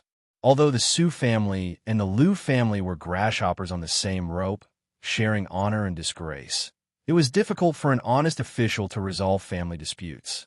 The Liu family didn't look far ahead, and Wang Lingquan couldn't run to Liu family and criticize them in front of Liu Dongjiang. Moreover, the entire Liu family was filled with scholars, each more arrogant than the other. They would never take a merchant like him seriously. Because of their daughters, the Liu family and the Wang family were on equal footing in Beiliang. The Wang family didn't think much of it, but the Liu family, which had been officials for generations, was something they felt ashamed of. Su Fengyin helped his younger brother dry his hair. He raised his head to look at the uneasy Wang Lingquan and asked with a smile, "What's wrong, Uncle Wang? Don't you recognize me?" Wang Lingquan smiled bitterly and said softly, "Wang Yi, my daughter Chu Dong has never understood the ways of the world. Now, she has run to the academy to cause trouble. It is really improper. Wang Yi, when it is time to scold and hit her, please don't be lenient." Su Fengyin joked, "I can't bear to do that. I don't know how other people get married, but the Su family has never had a rule of hiding a woman at home. Uncle Wang, you have seen my mother. Does Su Xiao dare?" Wang Lingquan laughed brightly and said, "Wang Yi is joking. Wang Fei is a rare woman in the world. My daughter doesn't dare to be mentioned in the same breath as Wang Fei. The general respects Wang Fei, and that is because Wang Fei deserves it." Su Fengyin raised his sleeve to carelessly wipe his face and asked, "Uncle Wang, do you want to talk about Su Zhao's past? When he talks with me and Huang Man, he always likes to talk about his heroic deeds. Every time I ask about those famous defeats, he always avoids talking about them." Chapter 1193. Wang Lingquan nodded and was lost in thought for a moment. He was probably reminiscing about the past. Once he was immersed in it, he couldn't extricate himself. Most old people were like this. Reminiscing about the past was like flipping open a yellowed old book and reading old stories. Wang Lingquan sat on the steps and looked at the empty courtyard. He began to talk about the bloody battles that almost caused the Su family's army to fall and never get back up again. The opponents that made Su Xiao suffer in the battlefield were no longer of interest, and most of the official history books were not written about. Among them, there were two generals from the old Liang dynasty who joined forces to set a trap for Su Xiao. Wang Lingquan said that it was a close-quarters battle in the rain. Su Xiao was only a military officer at the time. He led 600 elite soldiers into the city. In the end, he was faced with 3,000 foot soldiers. In the end, only 46 people, including Su Xiao, managed to escape from the city. This was nothing. The two generals took the heads of the Su family soldiers as rebels and reported it to the imperial court to receive military merit. The imperial court allowed it. Su Xiao led his private army to flatten the two vassal towns that nominally submitted to the Zhao family. When Su Xiao was at his poorest, he was no different from a vagrant bandit. The imperial court didn't pay him, so the local officials saw him as an enemy and could only rob. However, they did their best not to hurt people. After taking their belongings, they would secretly record their names. After Su Zhao's meteoric rise, the families whose belongings and provisions were robbed by the Su family soldiers all received a generous reward. Among them was the Qi Shui commandery's Liu family, which almost made it into the legend of the seductive minister. Back then, Su Xiao only robbed them of 200 taels worth of goods. To the Liu family, it didn't matter. If Su Xiao hadn't spoken, the Liu family would have been annihilated if they made it into the legend of the seductive minister. As Wang Lingquan spoke, his eyes turned red. He smiled and said, I remember when we decided to attack West Chu, there were many people in the army who disagreed with the imperial court's arrangement of troops. They all felt that if we were to attack West Chu, which was led by Yi Baikue, there was no way we could fight this battle. Our Su family army had fought for so many years. There was no reason for us to be at the forefront and die. At that time, there were a few old generals who had already been conferred titles who were the fiercest. At that time, people's hearts were wavering and the army's morale was unstable. Su Xiao talked to them once. At that time, I was the general's personal guard and was guarding the camp. I remember it very clearly. The argument was very fierce.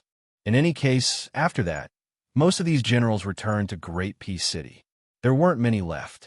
Afterwards, Commander Chu, Commander Yuan, Yin Wenluan, and Wei Taizhan, who were still young and strong at the time, all received orders and became generals. It wasn't just the imperial court that didn't think highly of us. In reality, our own people didn't have much confidence either. Fortunately, Commander Chu and Commander Yuan took the lead in a few tough battles and won unbelievable victories.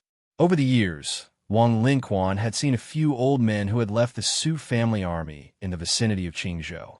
In addition, there were many old soldiers of the Su family who had to leave the army because of injuries. I discovered something very interesting.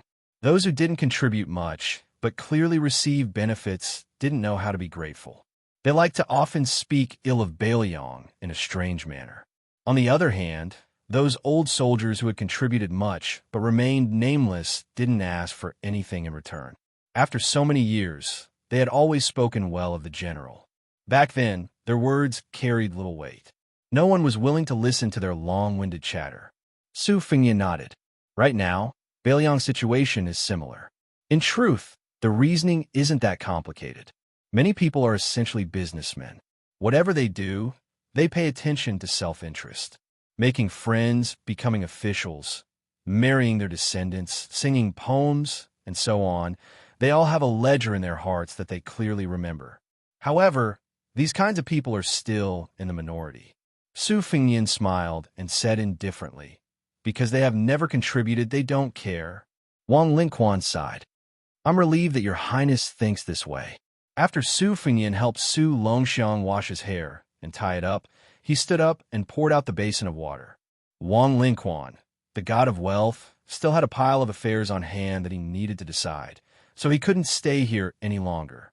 Su Fengyan watched the old man's back as he left the courtyard. He thought to himself that it was time to pick an auspicious day to marry and take in a concubine.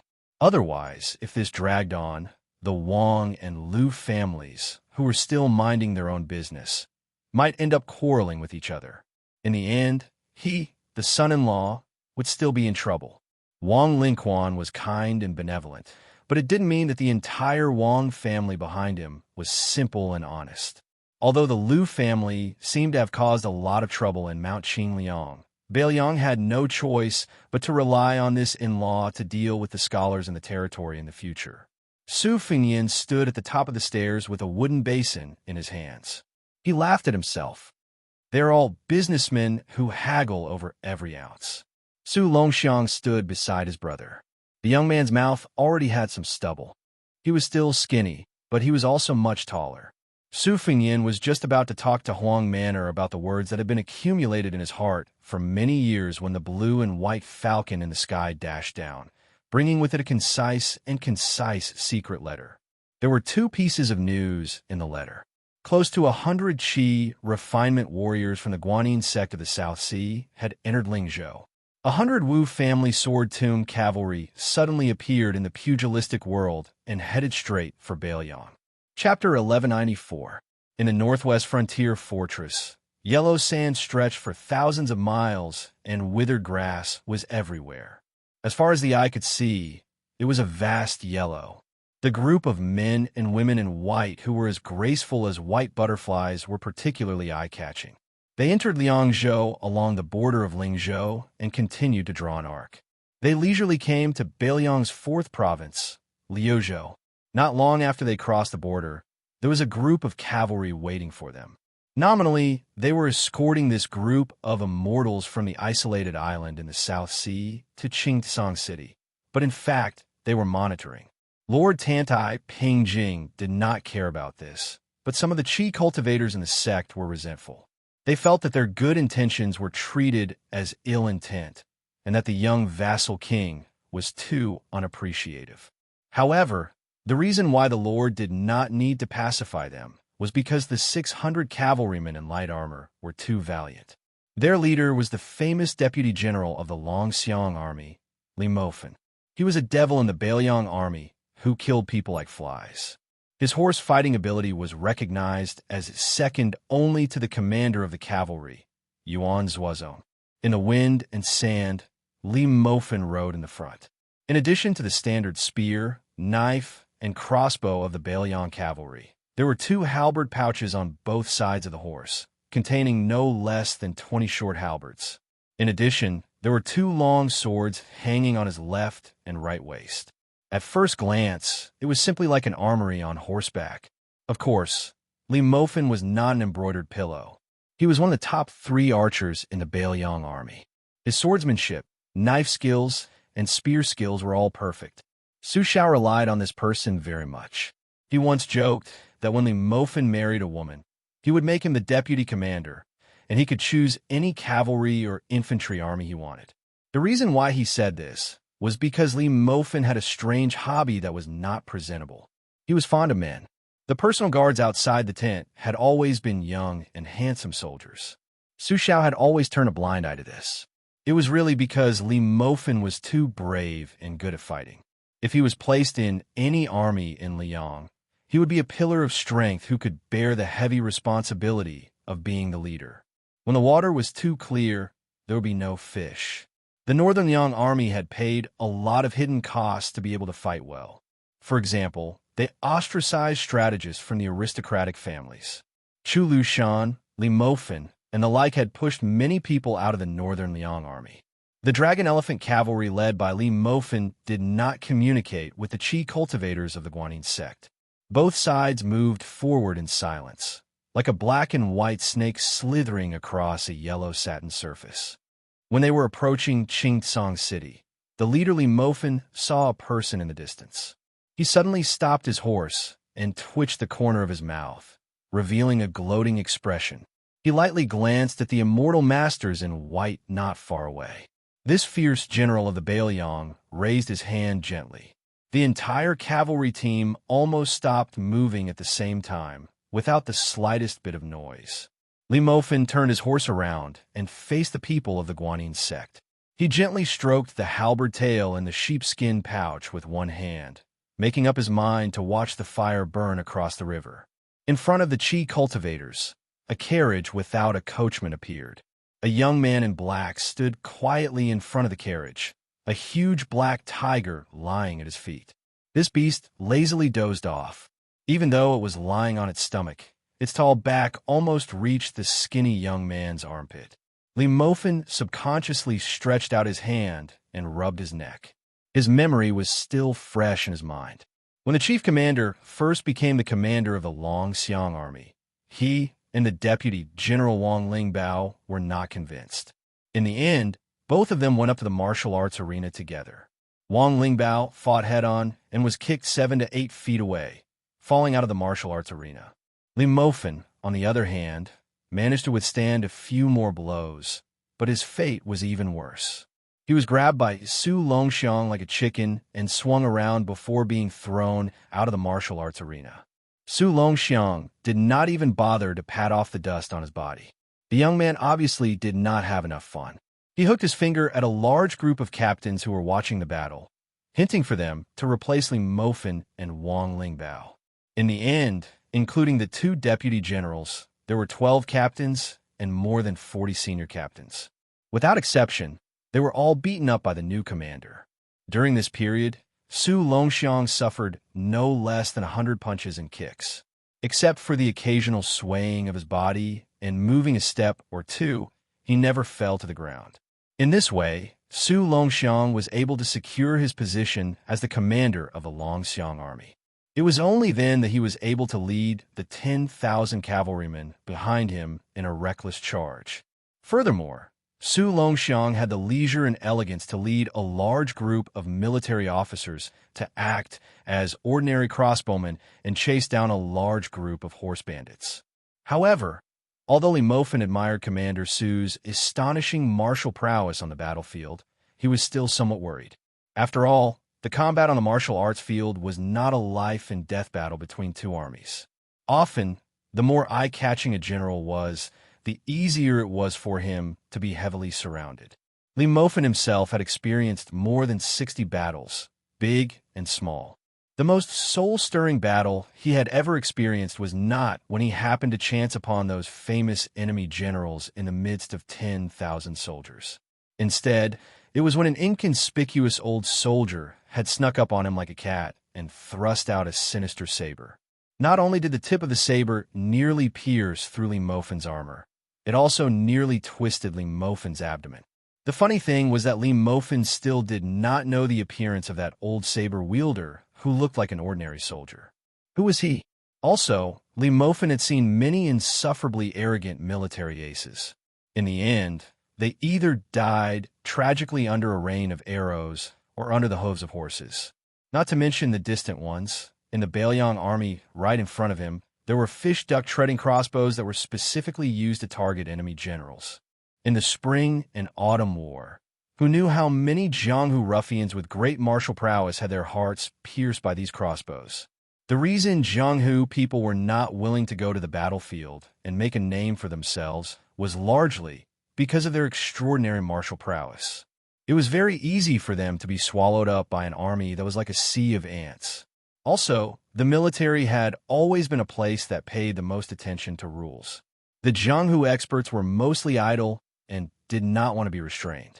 The path of martial arts was already difficult. Since they had already made a name for themselves, why would they go to the military and draw prison? Li Mofan sighed. Looking at the motionless second son of the great general, he was slightly distracted.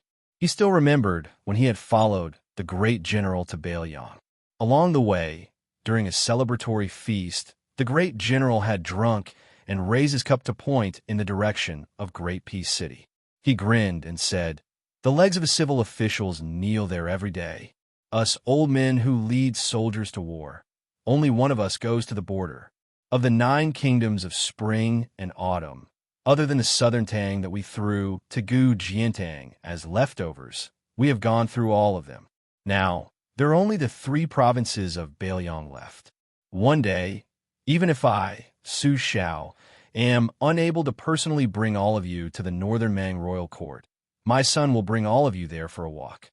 Li Mofan exhaled, his gaze becoming determined. After waiting for almost 20 years, he was already in his 40s.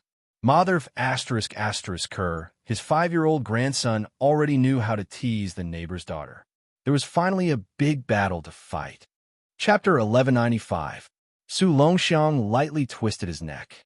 Not only the experts of the Guanyin sect who were skilled in qi divination, even the sect master of the same generation as Sui Xiegu, Tantai Pingjing, looked as if she was facing a great enemy. After stopping her steps, this tall woman frowned. The girl who sold charcoal rolled her eyes. What did this thin and rash brat want to do? Could it be that he wanted to single-handedly overturn the entire Guanyin sect? Could he not distinguish between friend and foe? After she had failed to catch the flood dragon in the Shu lands, her mood had been extremely bad. In order to kill the yellow flood dragon, Mei Yingyi's martial niece had retracted her qi into a bottle, which could be considered a great bargain. Sunya, who carried the coiling dragon pellet, also did not suffer any losses. Only she was the most pitiful. She had lost 2 pieces of the dragon talisman jade pendant that she had obtained with great difficulty from the tomb of the great Feng Emperor. One jade pendant, after being crushed, could transform into a living spirit puppet. It was truly a priceless treasure. As soon as the girl saw the dark and thin youth who knew his identity, she became irritated.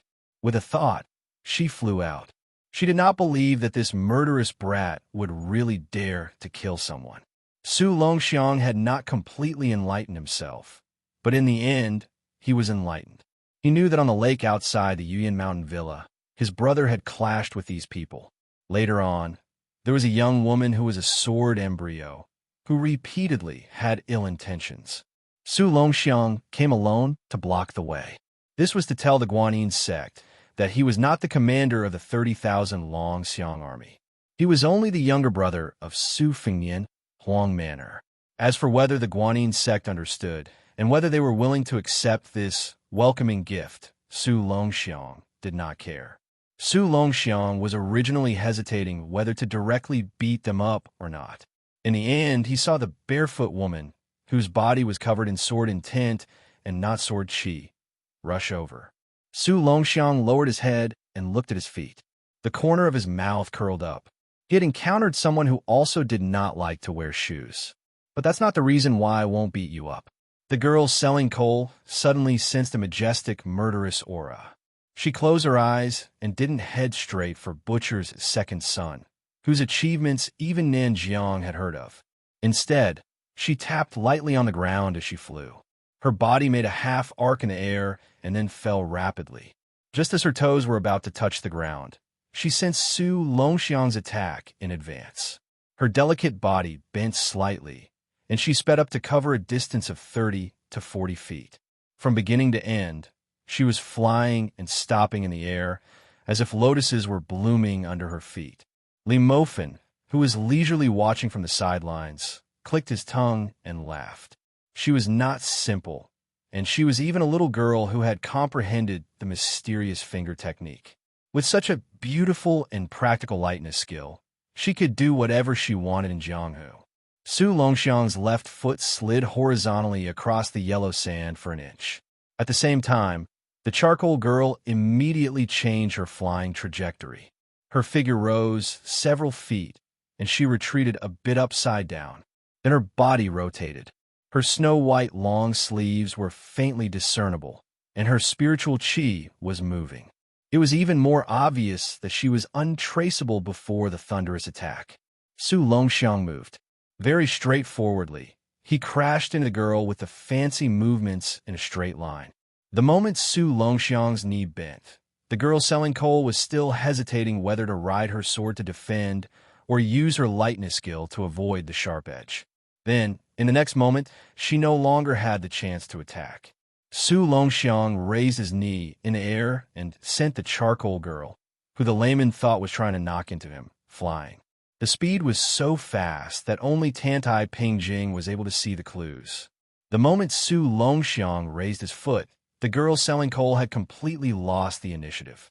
However, when the two collided, the girl still made a defensive gesture of pushing down with both hands. But at that moment, Su Longxiang's 5 fingers grabbed the girl's forehead like hooks and pulled her toward his knee, still sending her flying. Tantai Pingjing squinted her eyes, slowly inhaling and exhaling, ready to attack. The girl selling coal's body rolled in the air, dissipating most of the force. But soon, she was shocked to find that the inconspicuous teenager in black had inexplicably appeared behind her. Next, after the girl selling coal was repelled, she was kicked in the back and fell on the sand with her face flat. A haze appeared between Tantai Pingjing's eyebrows. The lad had several imperceptible pauses when he kicked. It was the superposition of 1-inch strength, which was like rolling thunder. But it was simply against the common sense of martial arts. Ordinary people who practiced martial arts would know the importance of concentrating and doing it in one go. Su Longxiang simply appeared and disappeared unpredictably. After a burst of dizziness, everyone saw this teenager dragging one leg of the girl selling coal, slowly walking toward the hundreds of qi cultivators of the Guanyin sect. The girl selling coal even had the heart to die. It was not that she did not want to resist, but this bastard's kick had destroyed all her qi activity, making it chaotic and uncontrollable. That was not all. Intuition told her that if she dared to drive the flying sword with her talent in swordsmanship, this black and thin teenager would really kill her. Su Longxiang dragged the girl selling coal for a while and seemed to be bored. He threw the girl and his hand back to the Guanyin sect like throwing garbage, and then hooked his finger at Tantai Pingjing. His meaning was clear. If the young one was not good enough, the old one could try. Tantai Pingjing was not angry at all, but asked indifferently, "Have you been deliberately suppressing yourself at the boundary between the Vajra realm and the Finger Profound realm? Are you trying to directly skip the celestial realm and become an earth immortal? Before you, no one has been able to do it." Su Longxiang did not speak. He had always listened to his elder brother. When he was young, his elder brother would always tell him stories of the pugilistic world, such as how in the world of martial arts, only speed was invincible, and how one's strength could defeat 10. He did not understand at that time, but he remembered it firmly in his heart. After he was enlightened, he naturally understood it. Also, his elder brother said that when fighting, one could chat while fighting. If one was to kill, one should not talk about the principles of fighting. The fist was the principle. A rider came to Li Mofin's side and reported the military situation. Li Mofin's expression was strange. He cleared his throat and shouted to Su Longxiang, "Commander, His Highness has spoken. You can fight, but you're not allowed to kill." As Li Mofin spoke, he burst into laughter. His Highness also said that if you lose, he will punish you. Li Mofin quivered and immediately came to his senses. He said solemnly, "Commander, this general is just passing on His Highness's words. Don't punish me later." The girl selling coal, who was being held in the arms of sect elder, wanted to cry but had no tears. She wanted to curse out loud. Su Fingnian and Su Longxiang, these two brothers, were not clear-headed. She wanted more than ever to return to the South Sea and never set foot on the Central Plains again. Chapter 1196. Tantai Pingjing stared at the young man who could be said to be God's favored son with a little pity in her eyes. However, when such a tall and eye-catching woman like her took a step forward, not only did the South Sea Chi trainers and the leading Guanyin sect retreat, even Li Mofin did not dare to take it lightly. He raised his arm and made a gesture that all the generals and soldiers in the Bailiang army could understand. The dragon elephant cavalry suddenly bloomed with an indescribable aura, like a tiger out of its cage, hot and wild. More than 1,000 elite cavalry began to spread out rapidly, forming an aggressive fan-shaped formation. A few groups of roaming cavalry even swept behind the South Sea Chi trainers. Obviously, they had made up their minds to make a big fuss and wrap these arrogant immortals in the South Sea up like dumplings. The charcoal girl was actually not seriously injured, but she did not dare to act rashly because she was severely suppressed by Su Longxiang's momentum. Now that her senior sister was personally involved, she was emboldened. She jumped down to the ground, rubbed her only son, and gnashed her teeth. She could not wait to cut the yellow-skinned young man into pieces and throw his 3 souls and 7 spirits into the most important weapon of the sect, the Moon Well Sky Mirror, which was specially used to suppress evil and evil. There were 5 generations in the Guanyin sect. Tantai Pingjing, who was close to 100 years old and had an almost eternal appearance, and the charcoal girl were the pair of senior sisters with the highest seniority. The age gap between them was so big that it made people speechless. Then there were 6 old elders whose hair was as white as frost. Mei Yingyi, Sunya, and Qi Longzhong were the younger Qi trainers of the next generation. The 4th generation were the direct disciples of the 6 elders. Finally, there were the young boys and girls who had just entered the sect. There were more than 100 Qi trainers of the 5 generations. Almost every one of them had one or a variety of talisman weapons, such as the land-facing celestial painting of the charcoal girl and the dragon pendant that was destroyed when catching the dragon in Shu Land. They were all the most important weapons of the Guanyin sect.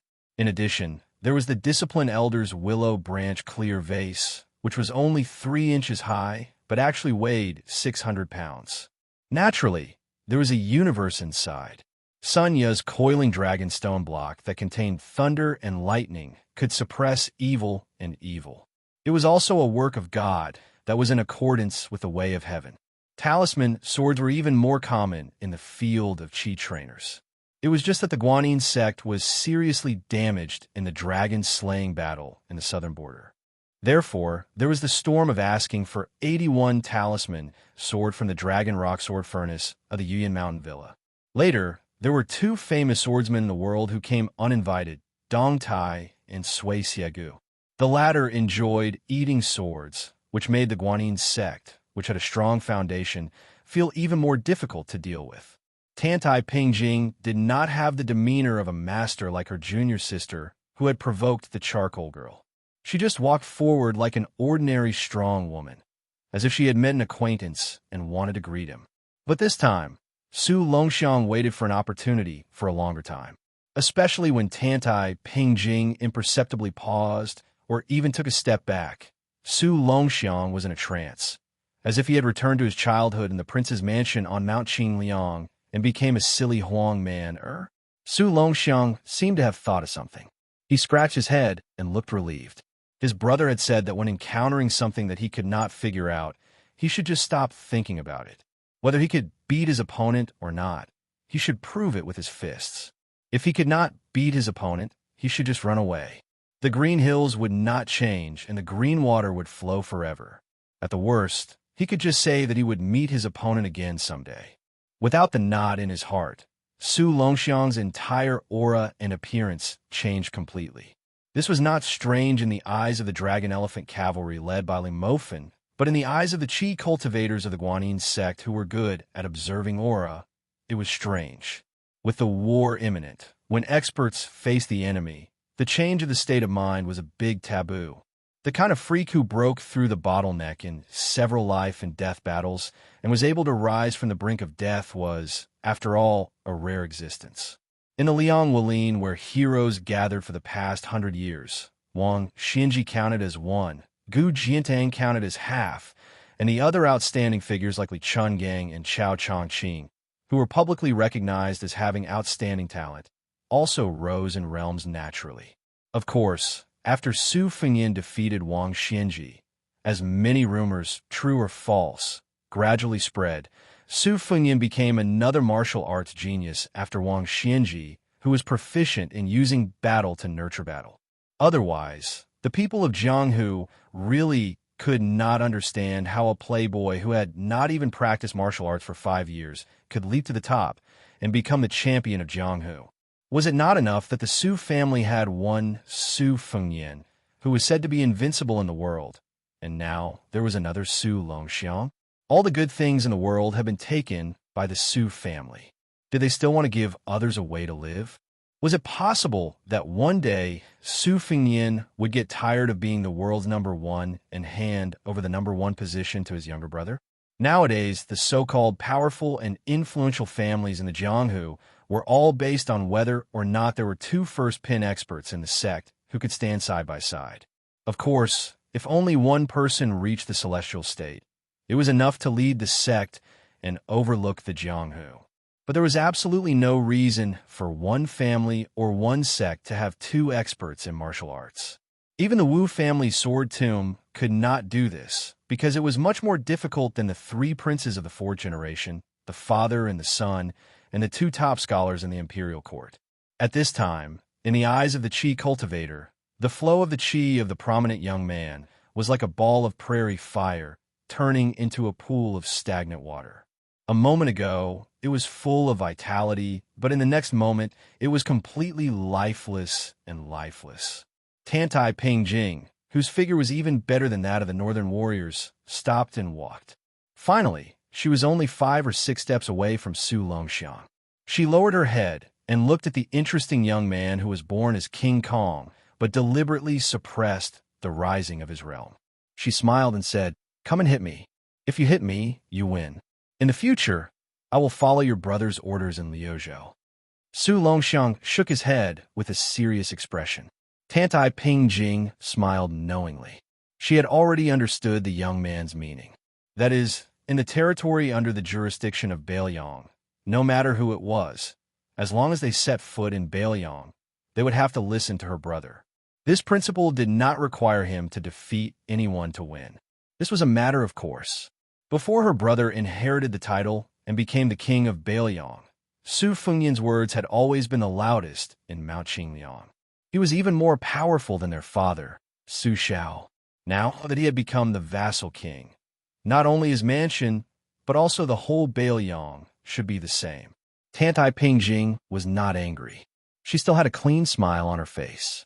The Qi cultivators of Fulong of the North sect all said that the Guanyin sect was carved out of the same mold. It was not without roots, except that the Qi cultivators of this sect all wore white clothes and white boots. Even their temperament was the same.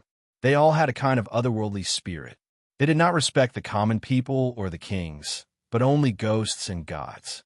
Every Qi cultivator left the sect, except for dry food and clothes. They were not allowed to carry any worldly possessions other than the talisman weapons that they had cultivated for many years. They had no attachments and no worldly karma.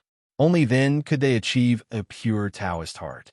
For example, once the Qi cultivators of all generations of the Guanyin sect entered the isolated island in the South Sea to practice Taoism, it was tantamount to cutting off all the fate with their birth parents. Even if their parents had passed away, they would never go to worship them. The Tao of Heaven was ruthless, but there were common laws.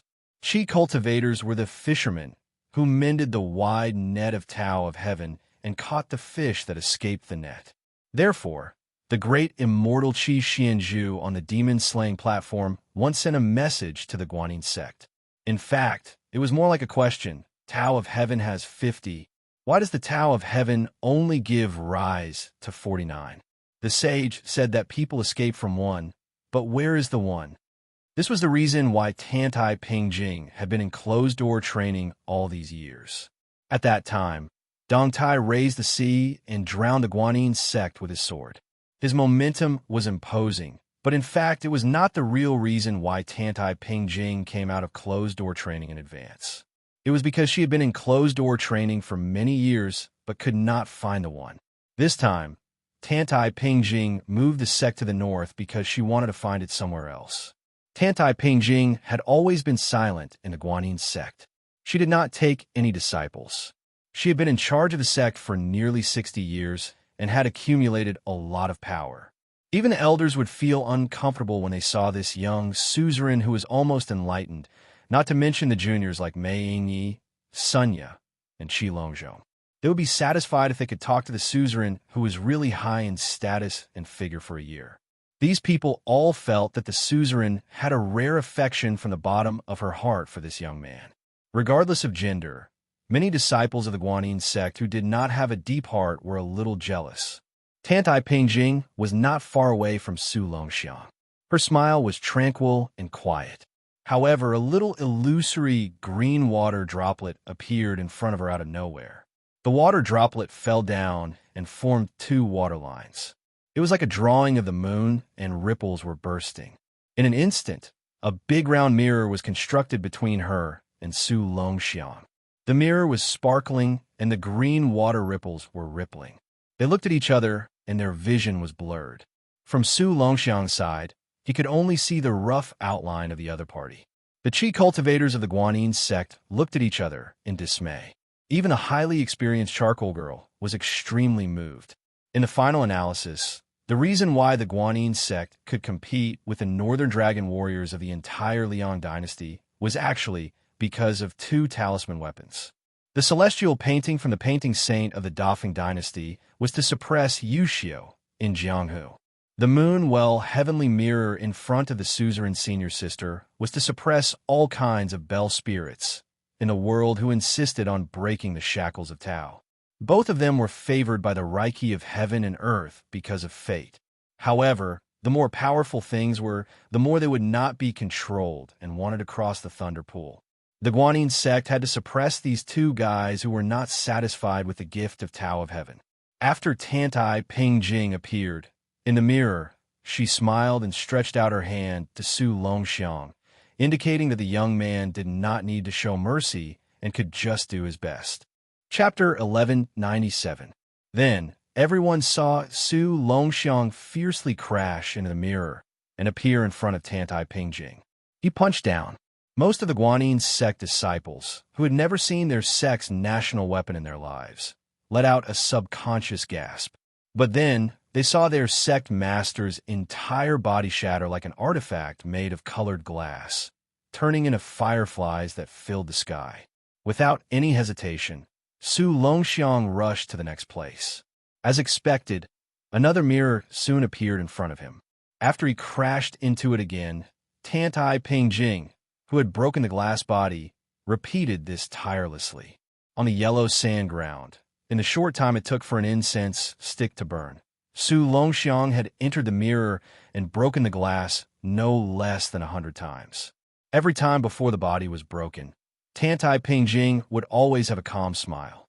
The fiercer Su Longxiang's attacks were, the more it set off her confidence and the profoundness of her Taoist technique. A lieutenant rode to Li Mofin's side. He was full of doubts and could not help but ask, "General, what is going on? Is that woman really a deity?" Although Li Mofin was proficient in all kinds of martial arts and was a top expert in cavalry on the battlefield, he had never experienced the obscure supernatural powers of the Qi cultivators. He could not make heads or tails of it, but he could not put down his pride and say that he did not know in front of his subordinates. He could only pretend to be profound and said slowly, "The Qi cultivators of the North and South have their own merits. The North sect is like a big rat stealing food from a big warehouse, but what they consume is the Emperor's aura. As for the group of people from Guanin's sect in the South, they focus on eating clouds and thunder from heaven and earth to nourish their spirit and Qi. The strange mirror of the Guanin sect master is probably similar to the Taoist heaven and earth sleeve and the Buddhist Mount Sumeru in a mustard seed." The bearded lieutenant held back for a long time and laughed dryly. "General, you are really knowledgeable. You even know this. No wonder the general said that you are one of the top Confucian generals in our Bailiang army." Li Mofin laughed and scolded, "Get lost. After so many years of flattery, your skills have not improved at all. What Confucian general? I earned the position of the deputy commander of the Longxiang army by leading the troops time and time again. Which Confucian general is not a bastard hiding behind the battlefield and waving a fan and talking nonsense?" The lieutenant said with grievance, "I want to be a Confucian general." Li Mofin sneered, "Look at your sloppy pig slaughtering appearance. Don't even think about being a Confucian general in your next life." On the battlefield, Su Longxiang, one's disciples of the Guanin sect, were gathered. Obviously, he used the military strategy of besieging the city. Guanin sect master could escape, but his disciples could not. Of the Guanin sect master, but his disciples could not. Guanin sect master of the Guanin sect could escape, but his disciples could not. Of Guanin sect master could. Tantai Pingjing appeared behind Su Longxiang. With her back to the dragon elephant cavalry's fan-shaped formation, she reached out and patted the mirror in front of her. In the next moment, a mirror appeared in front of Mei Yingyi and the Guanin sect disciples. Su Longxiang rushed past and arrived in front of Tantai Pingjing in the blink of an eye. This was a scene that went against the rules of the world and was extremely strange. Su Longxiang's stubborn nature came up. He did not rush towards the woman who did not dare to face him head-on. He turned back and continued to run towards the Guanin sect disciples. Instead, he ran even faster. For the first time, he changed direction.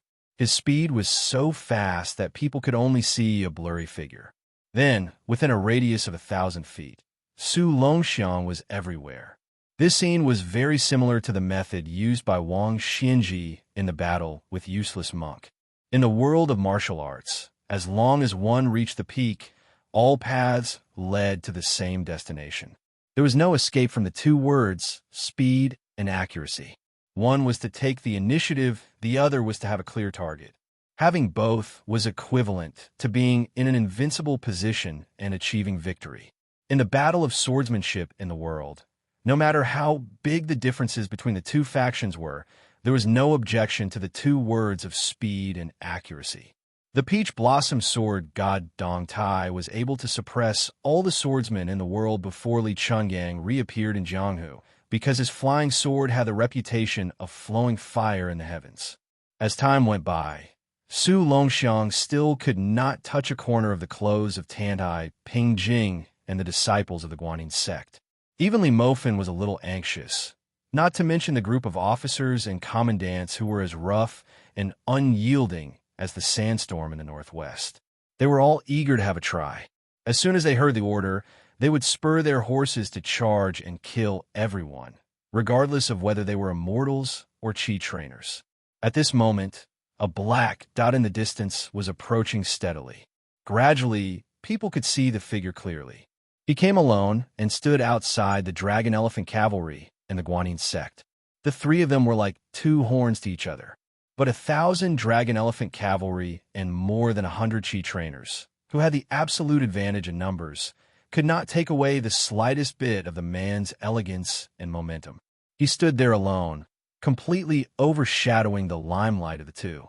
The Bailiang army, which had the best combat power in the world, had always only recognized two things: the Su, in General Su Zhao's name, and the means of subduing people by force. In fact, in the final analysis, it was the word force. Because the old Prince Liang, Su Xiao, was the king of Bailiang, who was the pillar of the country and had great military achievements. He won his position by killing half of the young men in the spring and autumn period. Then, after Su Xiao, another person from the Su family took over the vacancy left by the death of Ren Tuesday originally.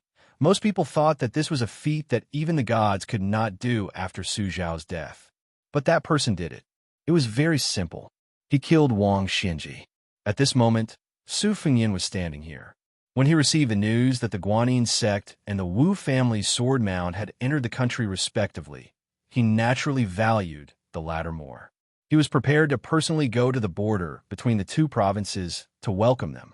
As for his younger brother, Huangman it did not matter whether he was escorting the Qi cultivators of the South Sea or showing off his strength.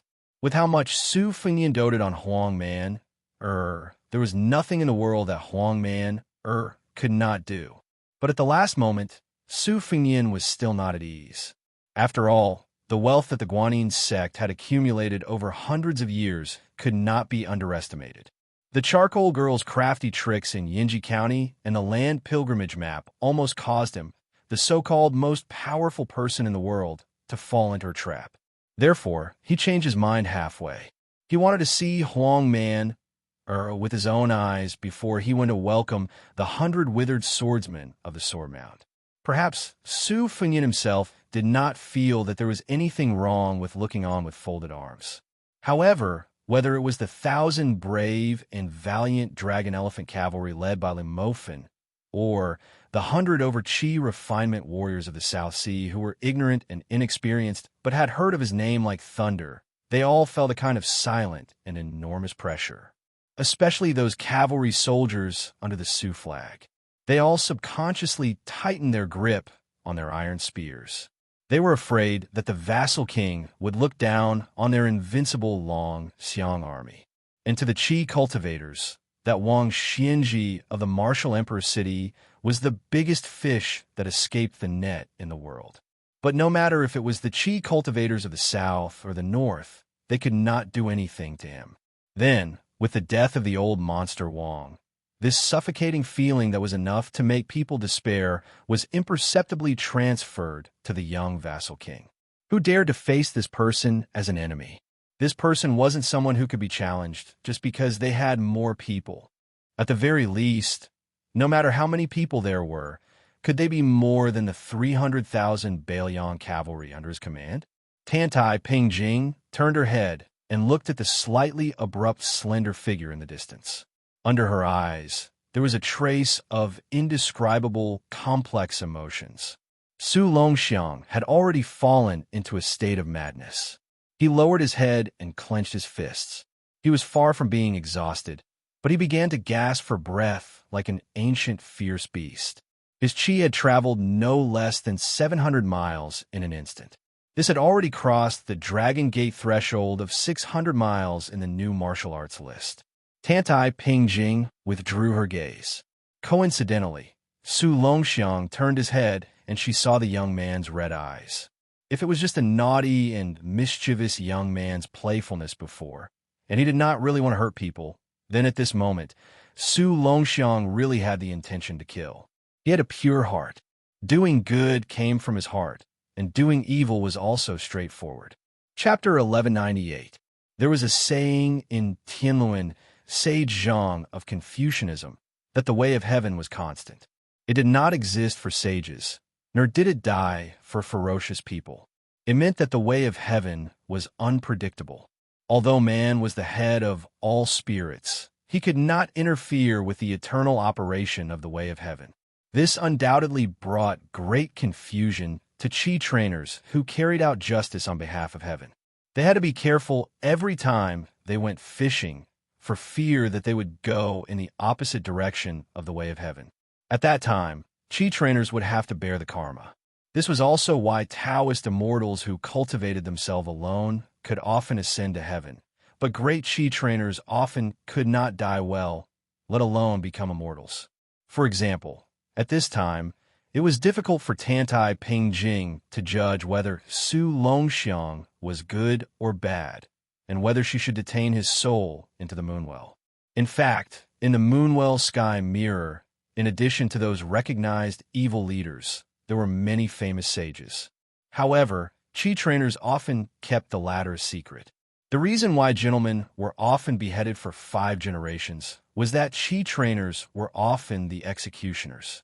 What sages did might be good for the common people or benefit the country, but they did not necessarily follow the way of heaven. In history, there were so many earth-shaking reforms. The common people benefited, but those who carried out the reforms often ended miserably and even might not be reincarnated after death. As the Confucianism said, although there were thousands of people, this majestic heroic spirit was passed down from generation to generation, but it was not necessarily a blessing for the individual. However, this was precisely the most valuable thing about those scholars who helped the world. The young lord standing in the distance sneered at scholars when he was a teenager. In Gangnam-do, he even dared to ask Liang Tongshi Sword Immortal, who was now Wang Chaodong, if he could sell some benevolence, righteousness, and morality. The reason why he had changed his view of scholars over the years was that he could look further and higher after reaching a high position. He had more and more respect for scholars who really cared about the world and had no regrets. Because in the world, those who had a heart were often the ones who carried the burden and staggered forward to open the way for the future generations. Wang Xianji was like that in Jianghu, and so was Sun Ping in Zhangjiulu. Huang Sanjia was even more so. This kind of people, even if they were enemies, could be killed but not hated. The founding of a prosperous dynasty was always made by warriors to open the way and scholars to build the road conscientiously. Only then could the common people walk on that road happily and comfortingly. Tantai Pingjing's eyes were still filled with pity as she looked at the butcher's second son in front of her. Liang and Bailiang, one of the nominal territories, were in a deadlock. Removing the vassals was the general trend, but resisting Bei Mang's iron cavalry was a top priority. The imperial court was not at ease with letting the shrewd Gu Jiantang be a king with a different surname, but they also could not allow the 2 generations of the Su family to take advantage of their achievements. On the other hand, Su Zhao's military achievements had reached the point where no one could take credit for them. So many outrageous killings, but Su Zhao's life was tough, and he stood upright, so God gave him a way out and let him die of old age. However, the old man's wife and 4 children were inevitably affected. Everyone had a rough life. If Su Jihu was not the reincarnation of ancestor Liu, Hong Shixiang, he would have died of an illness long ago. As for the remaining 3, even if Su Weisheng was not the biological daughter of Su Xiao and Wu Su, most of them did not have any enviable results. Tantai Pingjing entered Bailiang because she vaguely saw traces of the one. She wanted to see with her own eyes how the young king of Bailiang turned the tide, how he changed the fate of the siblings and even blessed their descendants. This kind of action was even more difficult than slaughtering the flood dragon with human strength. Tantai Pingjing sighed softly. Su Longxiang had also finished accumulating power. With him as the center, the surrounding sand and stones were blown away. If it were ordinary people, they would only see the momentum of the second son of the butcher. But in the eyes of Tantai Pingjing, who had hundreds of years of experience, it was the appearance of a python that almost became a dragon. It was born irritable and barbaric. When Tantai Pingjing was in the prime of her life, she inadvertently bestowed the title of a white snake. Bestowing the title was a relatively obscure Taoist term. It was one level lower than the legendary celestial being god. Ordinary people might not know what the emperor's words were. The emperor's words contained the heaven's constitution and the prophecy of the Taoist immortal. But most of them had heard that monks didn't lie. They were used to nagging children after they said something wrong, and let the children spit a few times to show that they took back their rude words. This was why the words created by the sages made ghosts and gods cry. After the words were spoken, it was also unpredictable and mysterious. Tantai Pingjing did not think much at that time. She just felt close to the white snake with a tail of more than 100 feet. She prayed for the white snake to become a dragon. The huge white snake, as thick as a water tank, actually shed tears like a human. Then, it instantly shed its snake skin for the 8th time, without stagnation or any pain. Her head had a flood dragon horn. Tantai Pingjing, who was just an ordinary chi cultivator, just casually bestowed the white snake with a casual title, which made the white snake become a dragon in one step. After the white flood dragon jumped into the river, it stretched out its tongue and wiped Tantai Pingjing's arm. Then, it reluctantly jumped into the river in the surging wind and clouds. Her master heard the news and came over. He didn't know whether to laugh or cry. He only sighed that fools had fool's luck. Later, Tantai Pingjing knew that the spiritual creatures in the world, especially the big snake, even the Taoist master of Dragon Tiger Mountain, who was the feather-robed Taoist master, only dared to proceed step by step and bestowed the title of Flood Dragon. He dared not to overestimate himself and mention the body of a real dragon. Tantai Pingjing's action was tantamount to tying the merits of several generations to the white snake. The two were closely related. If the white snake finally became a dragon and ascended, she could get a great opportunity through reincarnation. But if the white snake failed, then Tantai Pingjing would share the trials and tribulations with it and would never be reincarnated. Even all the people close to her would be stained with evil karma. Fortunately, Tantai Pingjing's master was very optimistic about the white snake. Otherwise, once they had an evil relationship, no matter how much he valued Tantai Pingjing, he would expel this disciple from the sect to avoid a monstrous disaster that would bring disaster to the sect. Fortunately, Tantai Pingjing's master was very optimistic about the white snake. Otherwise, once they had an evil relationship, no matter how much he valued Tantai Pingjing, he would expel this disciple from the sect in order to avoid a monstrous disaster that would bring disaster to the sect. Fortunately, Tantai Pingjing's master was very optimistic about the white snake. Otherwise, once they had an evil relationship, no matter how much he valued Tantai Pingjing, he would expel this disciple from the sect to avoid a monstrous disaster. After that, perhaps only the young leader of Wudong, Liu Fu, would have such a good opportunity. At that time, a carp jumped out of the river into his arms on the bank of Guangling River, and this Taoist sat down holding the carp. I'm Liu Fu. You and I are fated. If everything in the world can really cultivate, you and I work together to cultivate the great Tao. I only hope to see you again in a few hundred years. However, the world only knew that the Wudong leader suppressed the evil dragon of Earth Lung Mountain and did not know such a secret. Facing the aggressive Su Longxiang, Tantai Pingjing somehow showed a trace of absent-mindedness for the first time. Even the young disciples of Guanin's sect, who were 2 or 3 generations younger than her, noticed it. This tall woman, who had already reached the realm of returning to her original state but deliberately kept her appearance in her 30s, suddenly felt a little sad. She thought of her master, the man who was always difficult to look up to. When they stood together in the past, she was always taller than her master. When her master wanted to talk to her, he had to raise his head. Every time at that time, her master, who was omniscient and omnipotent in her impression, would feel a little helpless. Before her master disappeared without a trace and left her, he had a catchphrase, "You silly big guy." Back then, after her master had passed away, she had deduced from a few words from an elderly elder that her master was probably a lucky person who had seen through the mysteries of heaven several times. When luck was up, he would live, and when luck was down, he would leave. However, Tantai Pingjing did not deliberately guess which secret figure in history he was, let alone dare to deduce. This was also a taboo for venerables. At the moment, Su Longxiang's straight collision interrupted the reverie of the training Qi master, which made Tantai Pingjing angry for no reason. This was something that even Xie Fiyu, a Confucian scholar in Sichuan, could not do. Tantai Pingjing quickly raised her hand and lifted the mirror that even the founder of Guanyin sect did not know the exact origin. She wanted to teach this young man a lesson. A woman's mind was like a needle at the bottom of the sea. Even Tantai Pingjing, who was equal to an immortal, could not escape from the stereotype. At this moment, a cold voice sounded in everyone's ears. Huang Man, or fighting with you Qi trainers is almost the same as civil officials and military generals who insist on comparing merits. It's boring.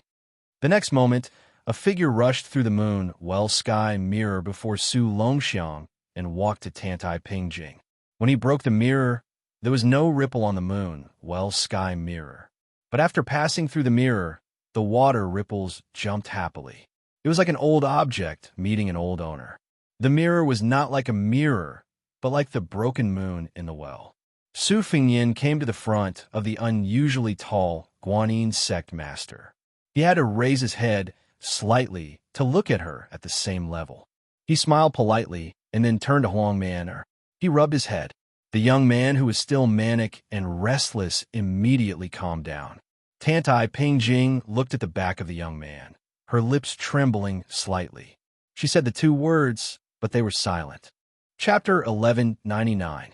If it was said that the Guanyin sect did not take Su Longxiang seriously, but after Su Fingyin personally came here, the atmosphere clearly showed signs of leaning towards the local tyrant.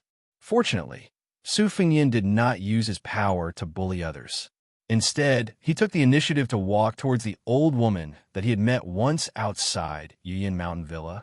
He greeted her amiably and even jokingly said to Mei Yingyi, who had fought well on the lake, "This fairy sister, your finger sword technique has benefited this king greatly." Later on, when he fought with others, he secretly learned it and put it to great use. I hope fairy sister does not mind. Mei Yingyi lived up to her manly name. Facing this powerful vassal king who had stirred up the Jianghu in the imperial court, she did not have stage fright. However, her smooth and creamy cheeks still had the redness of a beautiful woman. Her voice was soft, but not seductive. She jokingly said, "It is Mei Yingyi's honor to be able to enter the king's discerning eyes with my insignificant skill. However, I have a bold request. That is, if the king has the opportunity to fight with others in the future, before you use the upper finger sword technique, you must first say that this is the unique skill of Mei Yingyi of the Guanyin sect of the South Sea." Su Fingyin could not help but laugh. This is possible. To be honest, this king had half a master before, the sword Jihuang. You should have heard of this before. At that time, this king had not yet learned martial arts and the blade. He thought that when he went to Jianghu and fought with others, no matter what, as long as he could make the name of this king appear, then this king would be able to brag and flatter to various heroines. Therefore, this king and fairy sister are the same kind of people. Can we be considered as heroes who appreciate each other? Mei Yingyi covered her mouth and smiled. She did not enthusiastically agree with anything. Instead, she carefully controlled the situation and did not dare to climb up the pole. If she really thought that these big shots who held authority were merciful bodhisattvas, it was hard to fathom a ruler's heart. Accompanying a ruler was like accompanying a tiger. She was just a small character. Maybe one day she would be eaten until not even her bones were left, and they would still complain that it was not enough. However, Mei Yingyi was overjoyed to have the king of Bailiang address her as Sister Fairy.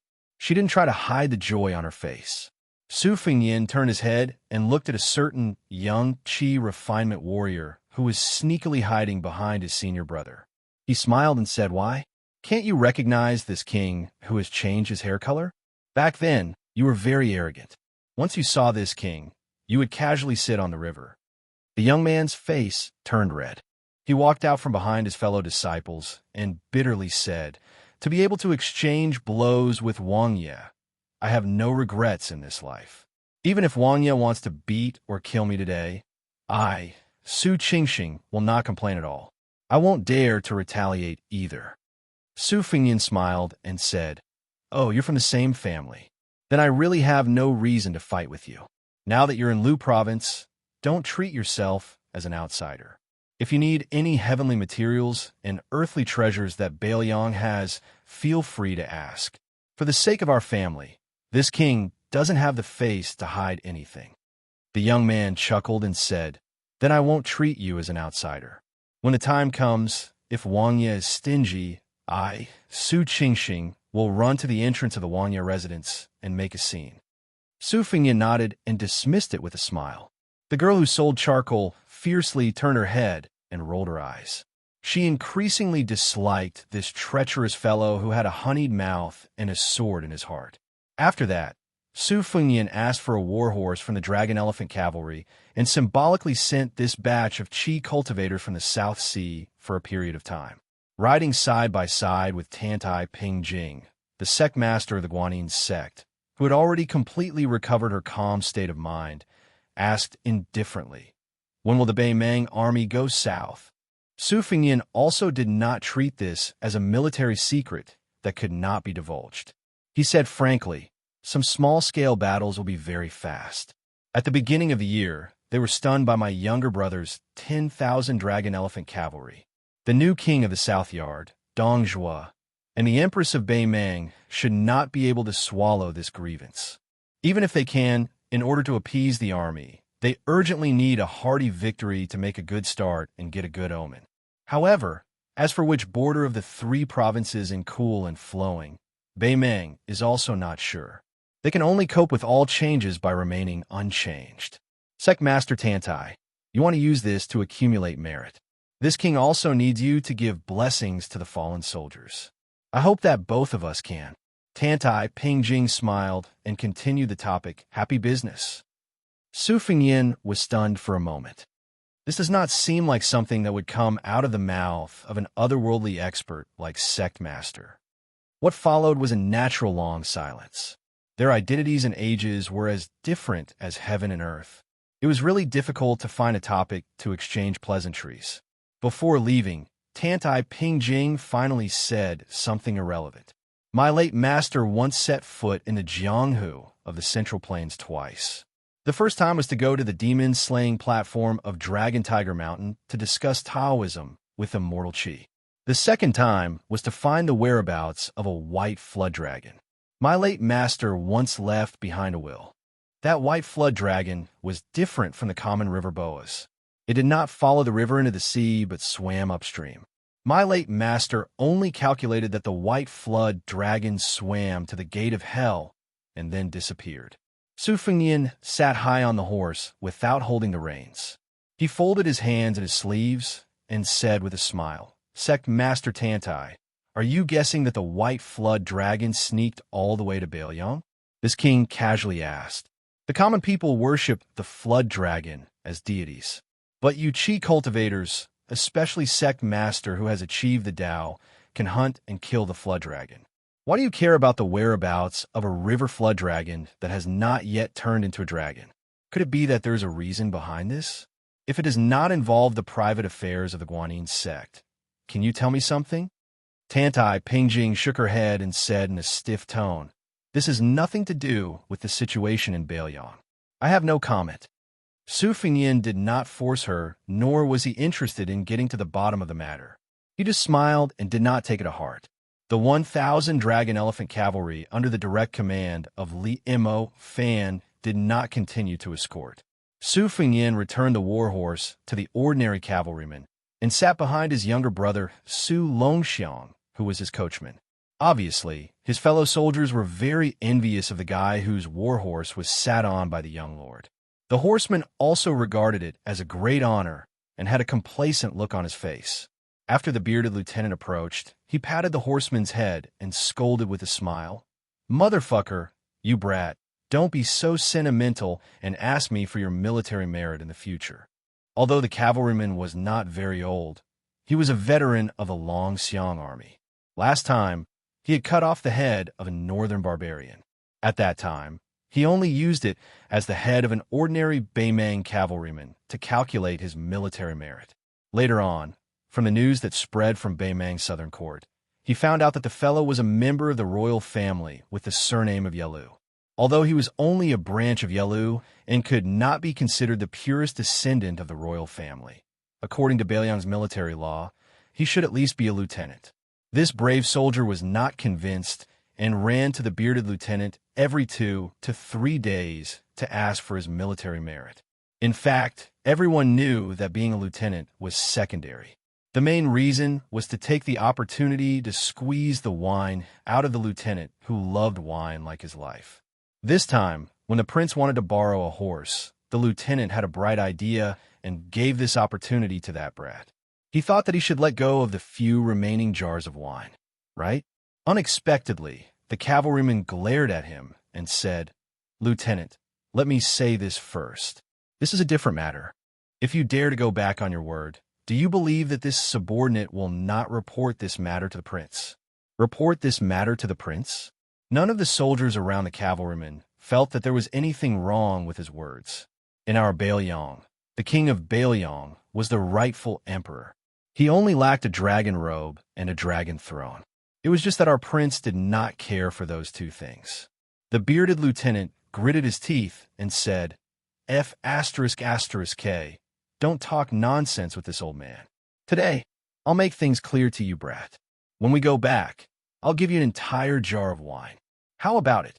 If you dare to take another sip of wine, this old man will strip you naked and hang you on the back of a horse. Then, we'll circle the camp a few times. The cavalryman grinned and said, "Deal." Hanging naked on the back of a horse and circling the camp was a punishment unique to the Longxiang army. As long as it was a native of the Dragon Elephant Cavalry, including the 2 vice-generals, Li Mofan and Zhang Lingbao, almost all the rebellious fellows had had a taste of this before. A wily old fox who was so unlucky that he had died 8 times was proud of it. He always liked to say to the younger generation in the army that the taste was so memorable that it was even more satisfying than riding on the bed. Of course, there were not many who were willing to believe it. Li Mofan looked at the carriage and hesitated a bit. In the end, he had his personal soldiers pull back a bit. Su Fingyin turned around and lifted the curtain to look at the bright red talisman armor. It was hard to tell if it was in a standing or sitting position. When no one was wearing it, it was still half the height of a person. It stood alone in the carriage and emitted a bone-chilling aura. After Su Fingyin had collected 5 sets of talisman armor, he strictly ordered the 2 Mahist masters at the back of Mount Qingliang to forge a new set of talisman armor. This was to ensure that his younger brother, Huang Manor, would have something to rely on when charging and breaking through enemy lines in the future. At the same time, it was to forcibly imprison Su Longxiang's higher realm. Su Longxiang did not feel good every time he put on the talisman armor. It was no different from a kind of torture. However, as long as it was something his older brother, Su Fingyin, wanted him to do, he would never ask why. Back then, Su Xiao used both the carrot and the stick, but he was still unable to make his youngest son apprentice to the old celestial master Zhao Shituan, and then go to Mount Longhu to learn martial arts. Su Fingyin returned after 3 years of traveling, and a simple sentence was all that was needed.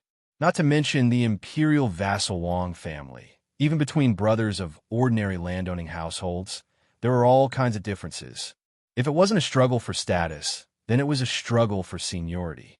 How could it be like the Bailiang Su family, where brothers would go on blind dates?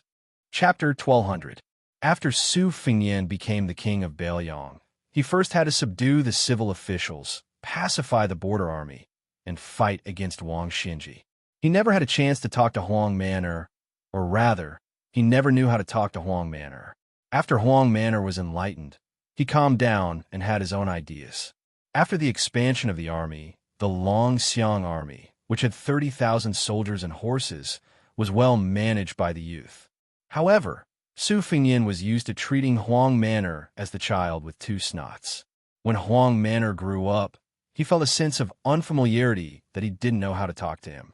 Occasionally, Su Fingyin would remember that Su Xiao probably had the same problem when facing his rebellious self. Of course, when Su Fengnian was the same age as Huang Manor, he was truly a lawless demon king. Su Xiao definitely didn't dare to scold him and didn't know how to persuade him. Although after the Wang Fei passed away, as the general, he was both a father and mother. In the end, he was still a rough man. Leading troops to war and governing the army didn't make sense, so he just fought until they were convinced. However, when it came to the eldest son, how could he be so carefree? Su Fengnian looked at the yellow sand that was even more barren than Liangzhou. He smiled and asked softly, "Huang Manor, did you miss your father?" With his back to his brother, Su Longxiang nodded vigorously. Su Fengnian continued, "Speaking of our mother's early death, outsiders all say that it was to give birth to you, the result of exchanging a life for a life. In reality, logically speaking, Mother's lifeline was left behind by the white clothes case. If Su Xiao didn't have me, the eldest son, or us two sons, he would definitely be able to live out the rest of his life as a king with a different surname. After death, his posthumous title would be extremely honorable, and he definitely wouldn't be that bullshit Wu Li. So, you, the younger brother, would never be the one to say sorry to our parents. I also know that Su Xiao has always been biased. You and my two sisters are not as good as me."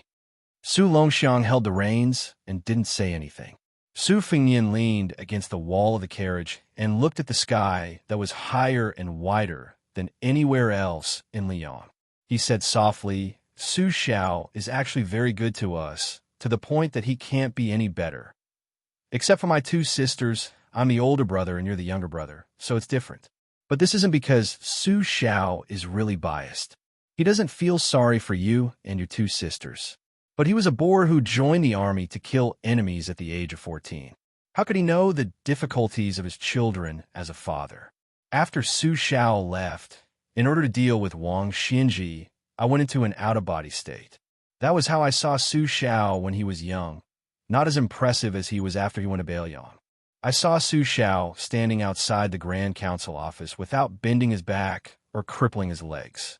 It rained for an entire night, but those powerful officials closed their doors and refused to see him. They refused to give a single soldier a mouthful of food. Su Xiao stood like that for an entire night. After winning a battle, Su Xiao sneaked to the battlefield where the corpses of the soldiers did not have time to be dragged away. He squatted there and whimpered. It was not at all like after he had us. He said that he would be unstoppable wherever he pointed his troops, and he would be like a tiger swallowing tens of thousands of miles. I also saw Su Zhao's downfall after he became a general. He had shared hard buns with Master, Zhao Chongling, and the others. Su Fengnian smiled and looked up at the clean sky with narrowed eyes. To be honest, our father can only be less tired when he's gone. If it weren't for the fact that he's worried about us, he would have gone down to accompany Mother long ago. He's just holding on with a strong will and fighting with the king of hell." Su Fengnian straightened and looked away. He said in a deep voice, "People in Bailiang have said for a long time that the Zhao court is making things difficult everywhere. Su Xiao has military power. Why did he not just rebel? Beimeng has Bailiang's 300,000 cavalry. They are bound to take over the Central Plains. The history books are just servant girls that the founding dynasty can paint as they please. How can the Su family's reputation be lacking?" Su Xiao didn't tell us why. I also thought about this problem that wasn't a problem. I felt that there was no reason to talk about it. If Su Xiao wasn't such a person, he wouldn't have been able to reach northern Lyon. Just like how Su Xiao treated me, and you, Huang Man, there's no reason. He is the father, we are his sons. He feels heartache. It is that simple. Su Fengnian unconsciously pulled up his sleeves out of habit. He said, "As sons, we have to make sure that Su Xiao, as a father, doesn't get scolded by the future generations. It's just as simple. I, Su Fengnian, am guarding the Northwest. It is a responsibility that Su Xiao gave me. It is my duty. It is even simpler. As his older brother, I don't want my younger brother to die on the battlefield. At the very least, I don't want you to die before me. There is no reason to talk about this. Huang Man, did you hear that? If you dare to ask me to retrieve your corpse from the battlefield, you can forget about being my younger brother in your next life. who doesn't have selfish motives. Even Su Xiao said that according to reason, no one in the world has any relatives and no one's son should die. But he can't do it either. It is the same for me. Su Fengyin said calmly, when the war starts, many people will die. Perhaps it will be second brother Yuan, Yin Wenluan, or even Lu Qiu, but I still hope that we can die further north.